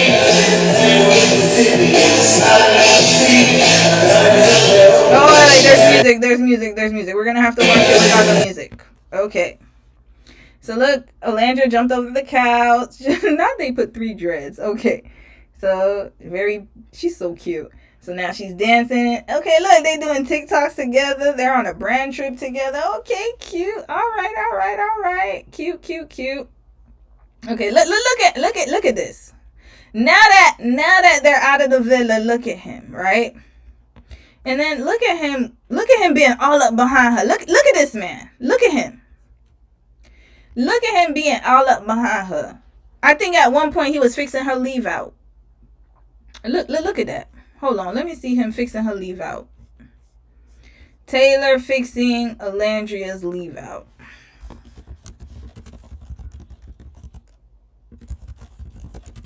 Oh, TikTok. Oh, dang, not Taylor Swift. Hold on a second. Okay, here it is. He was fixing her hair. Look at this. Look at this man. Look at him. Look at him. Look at him. Look at what he's doing. Now that they're out of the villa, I'm going to show you guys something before we continue. He's realizing that she's really popular. All right, so we'll say that. And now that they're out of the villa, he's more like social with her. Imagine, all that energy wasn't there when they were in the villa. Somebody said Nick's going to be here. Probably will. Y'all, Nick is crazy. I'll just say that. So, Taylor and Clark. Now, this is a problem, y'all. We're going to show this real quick, and then I'm going to go to Nick and Elandria, and then we're going to wrap it up, because all the other couples I'm going to cover at the reunion. Taylor and Clark. Look at this. Look at what happened. Hold on. Taylor pushing Clark.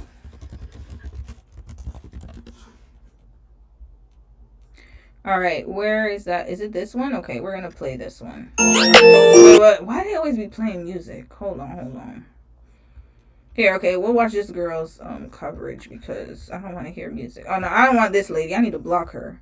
Okay, here, let's listen to this one. On live a lot, and people are noticing he's been treating her really weird. I saw this tweet. It said, "I just know Clark got the nastiest ick. Like, what is he even doing, and why are you trying to embarrass her in front of strangers?" I'm gonna run the clip when he just kept pushing her head out of the live.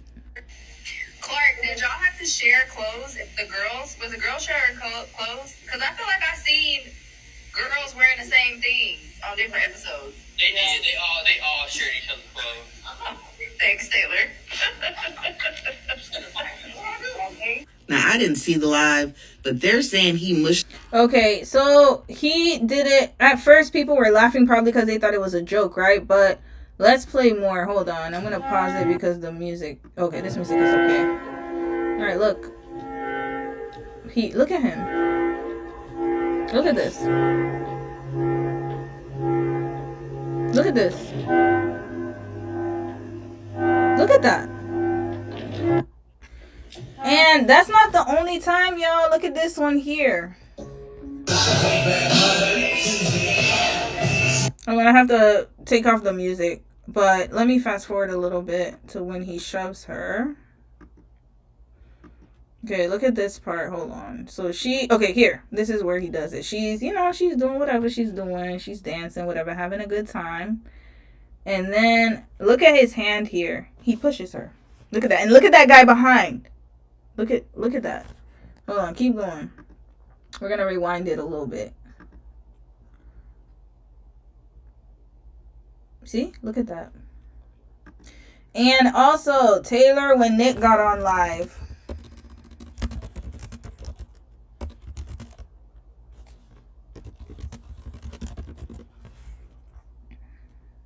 Oh, let me see if I... Okay, here. This is a live stream. Had beef with me.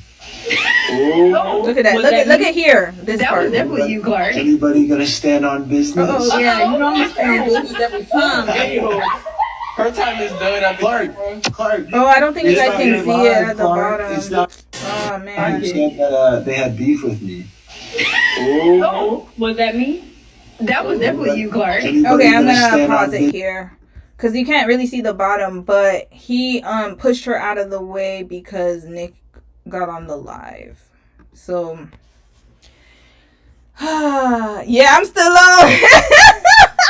I'm about to get off soon. We talk about Love Island. I know everybody's like, yo, you still on live. Yeah, I missed y'all, man. But I'm going to probably get off soon. But I wanted to just talk about Love Island because there's just so much to cover.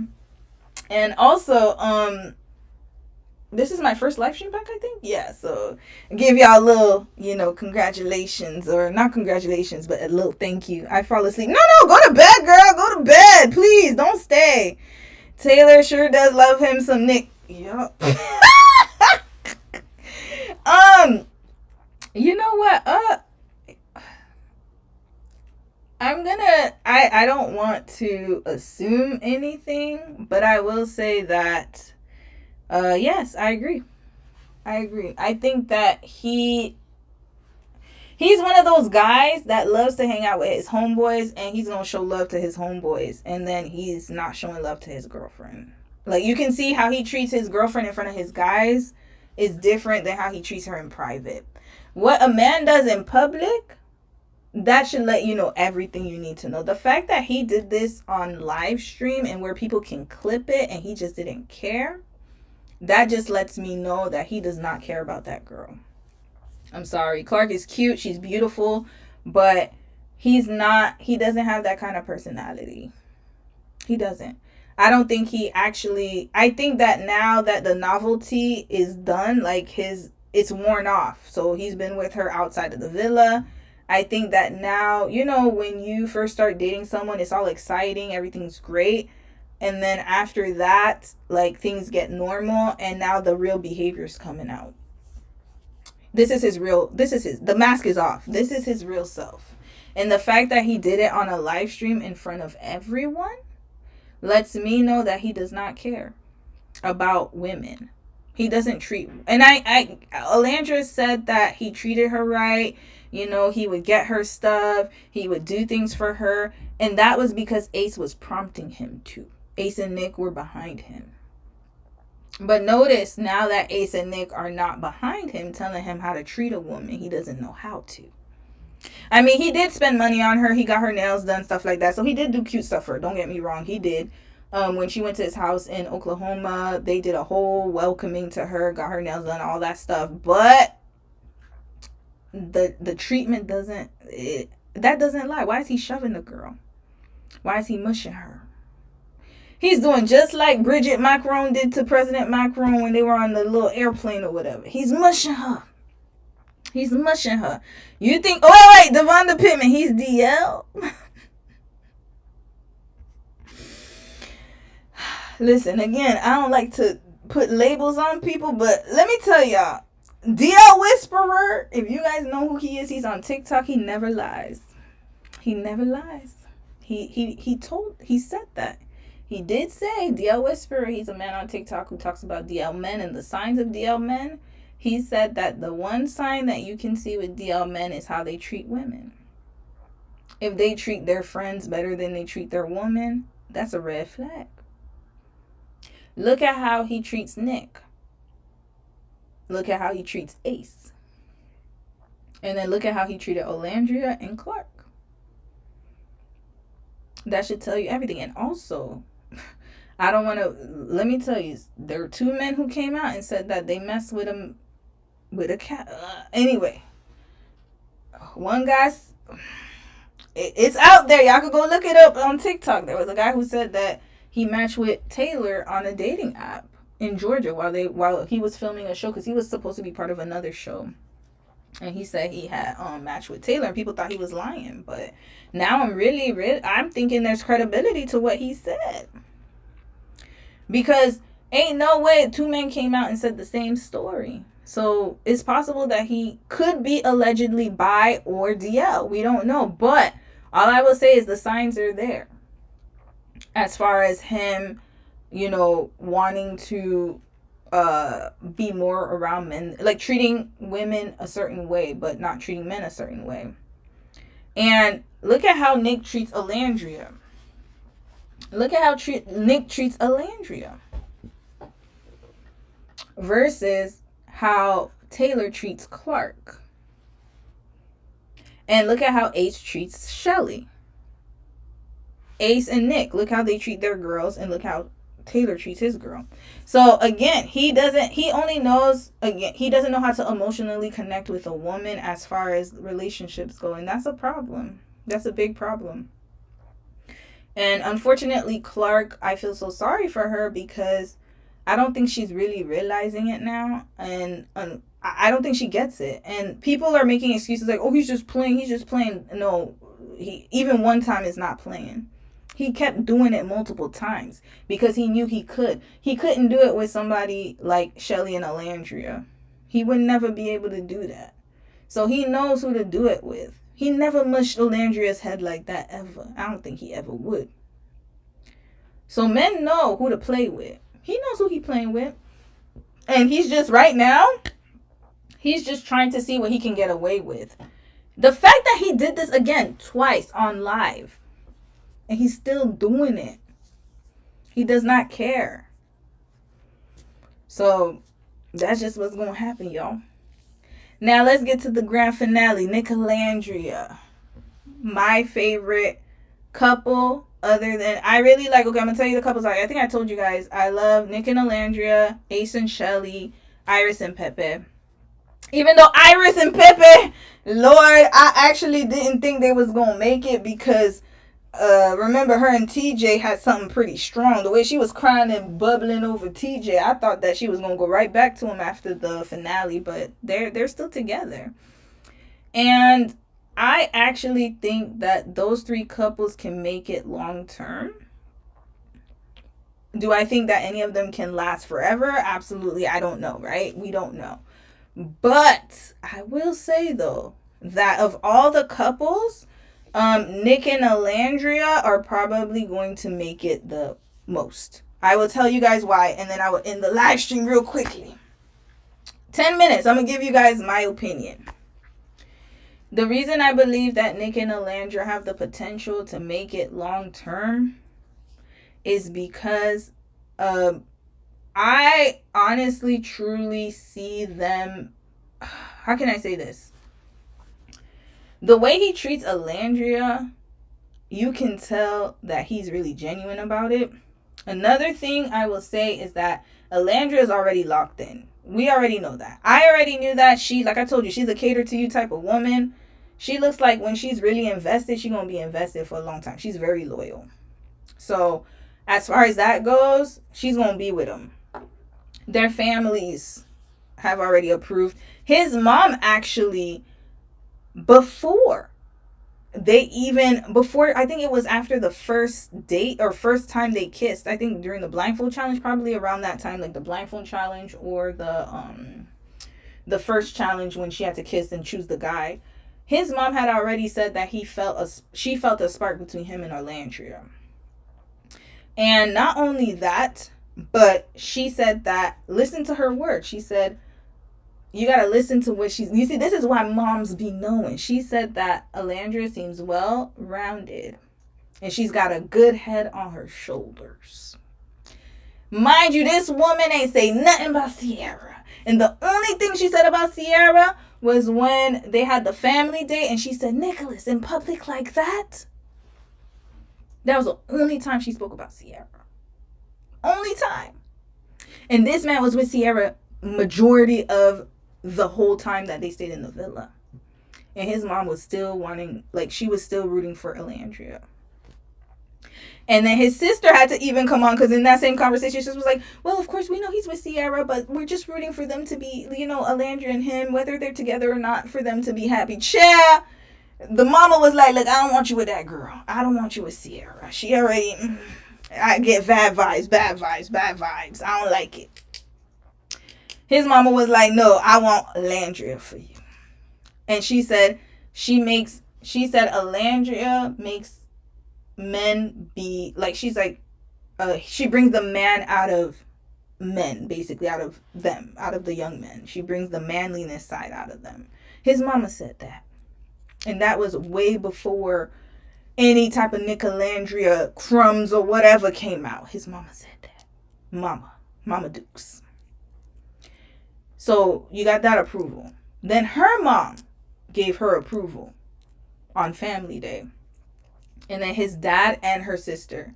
So his dad, his sister, his mom on his side, the three people who matter the most to him, and also the people that matter the most to her. Now, people are saying that, oh, they're fake relationship, they're manufactured.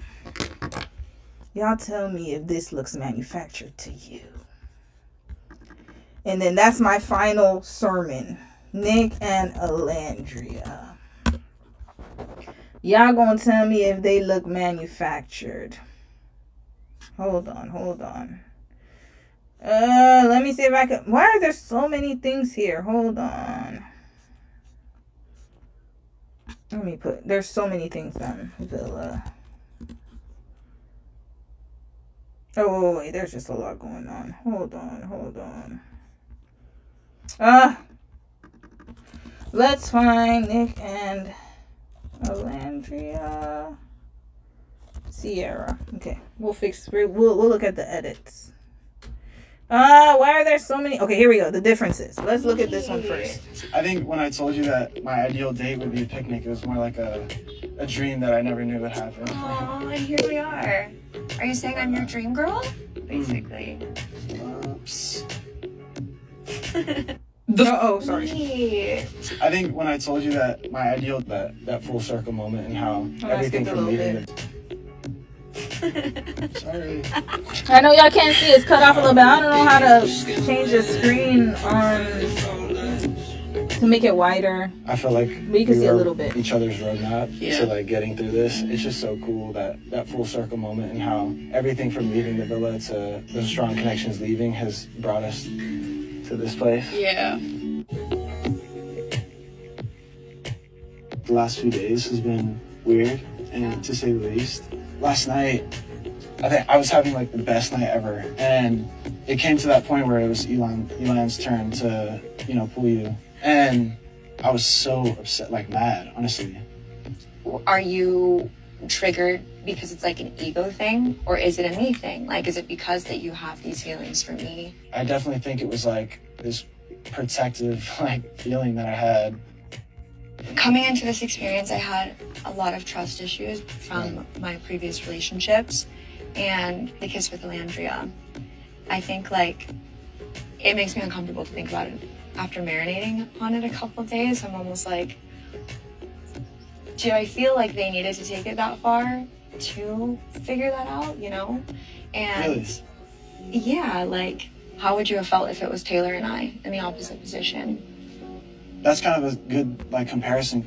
Like I do get that it's your best friend, and I'm sorry that it was, but I think after that, it gave me so much more clarity on like the relationship that I wanted with you.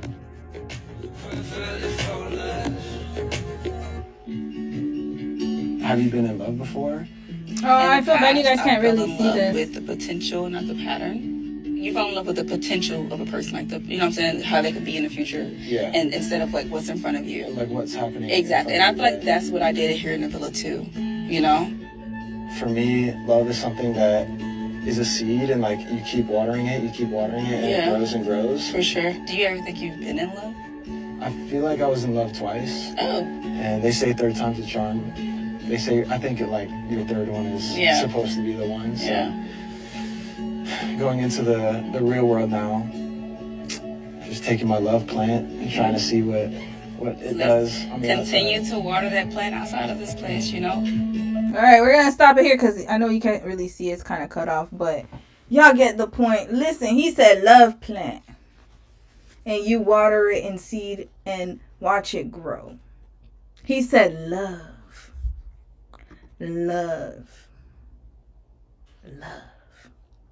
Another thing I noticed is when Sierra was like, oh, it really bothered me. First of all, they're on a date and she talking about Nick and Alandria. Then she brought up that it bothered her, and how would you feel if it was Taylor and me? And notice he didn't answer the question. He said, I could understand how you feel, but that kiss gave me clarity.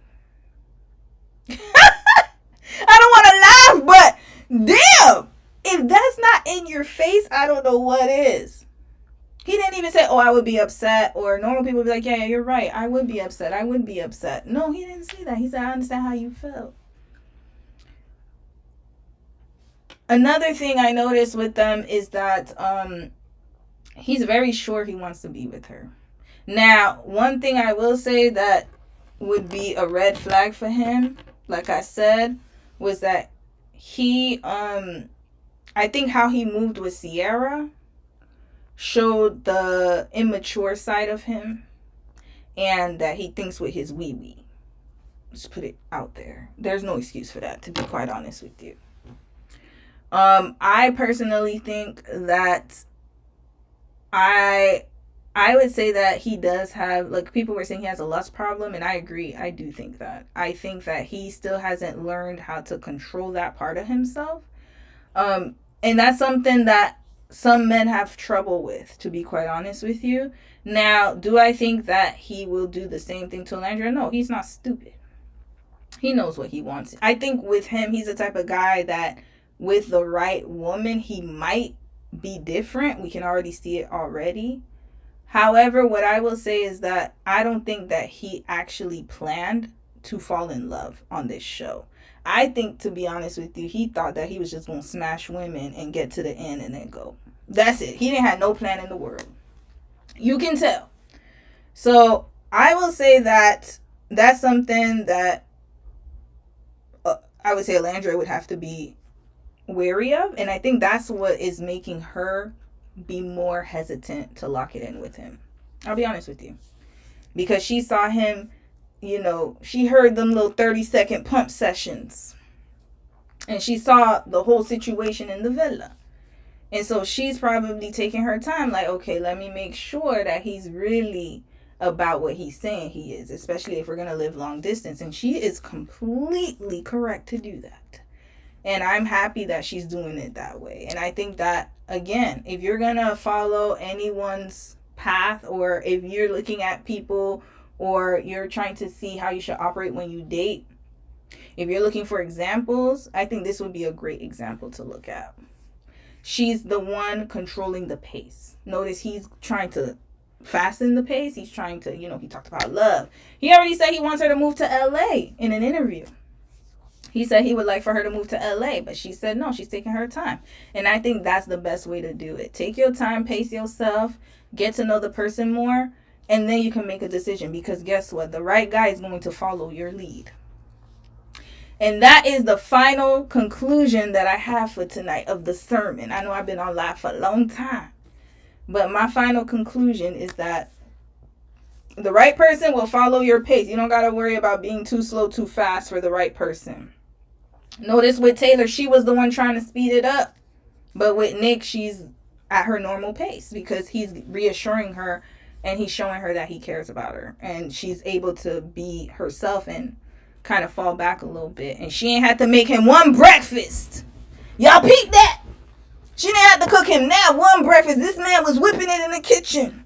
He was in the kitchen making the pancakes and the crispy toast. He was doing all that for her. He ain't asked her one time to lift a finger to make him breakfast. Remember that, Taylor. Remember that. Anyway, yeah. So, y'all, that's it for tonight. Thank you so much. I know I've been on here for a long time. How long I've been on here? Hold on. 5 hours. Oh, shoot. Yo, I've been on here 5 hours. That's crazy. I think this is my longest live stream. Peace and blessings to you all for listening to me rant and ramble. Hell, I ain't been on here for a long time. So take this as a special edition of my live stream. They needed this distance. Nick played Unthinkable. Yeah.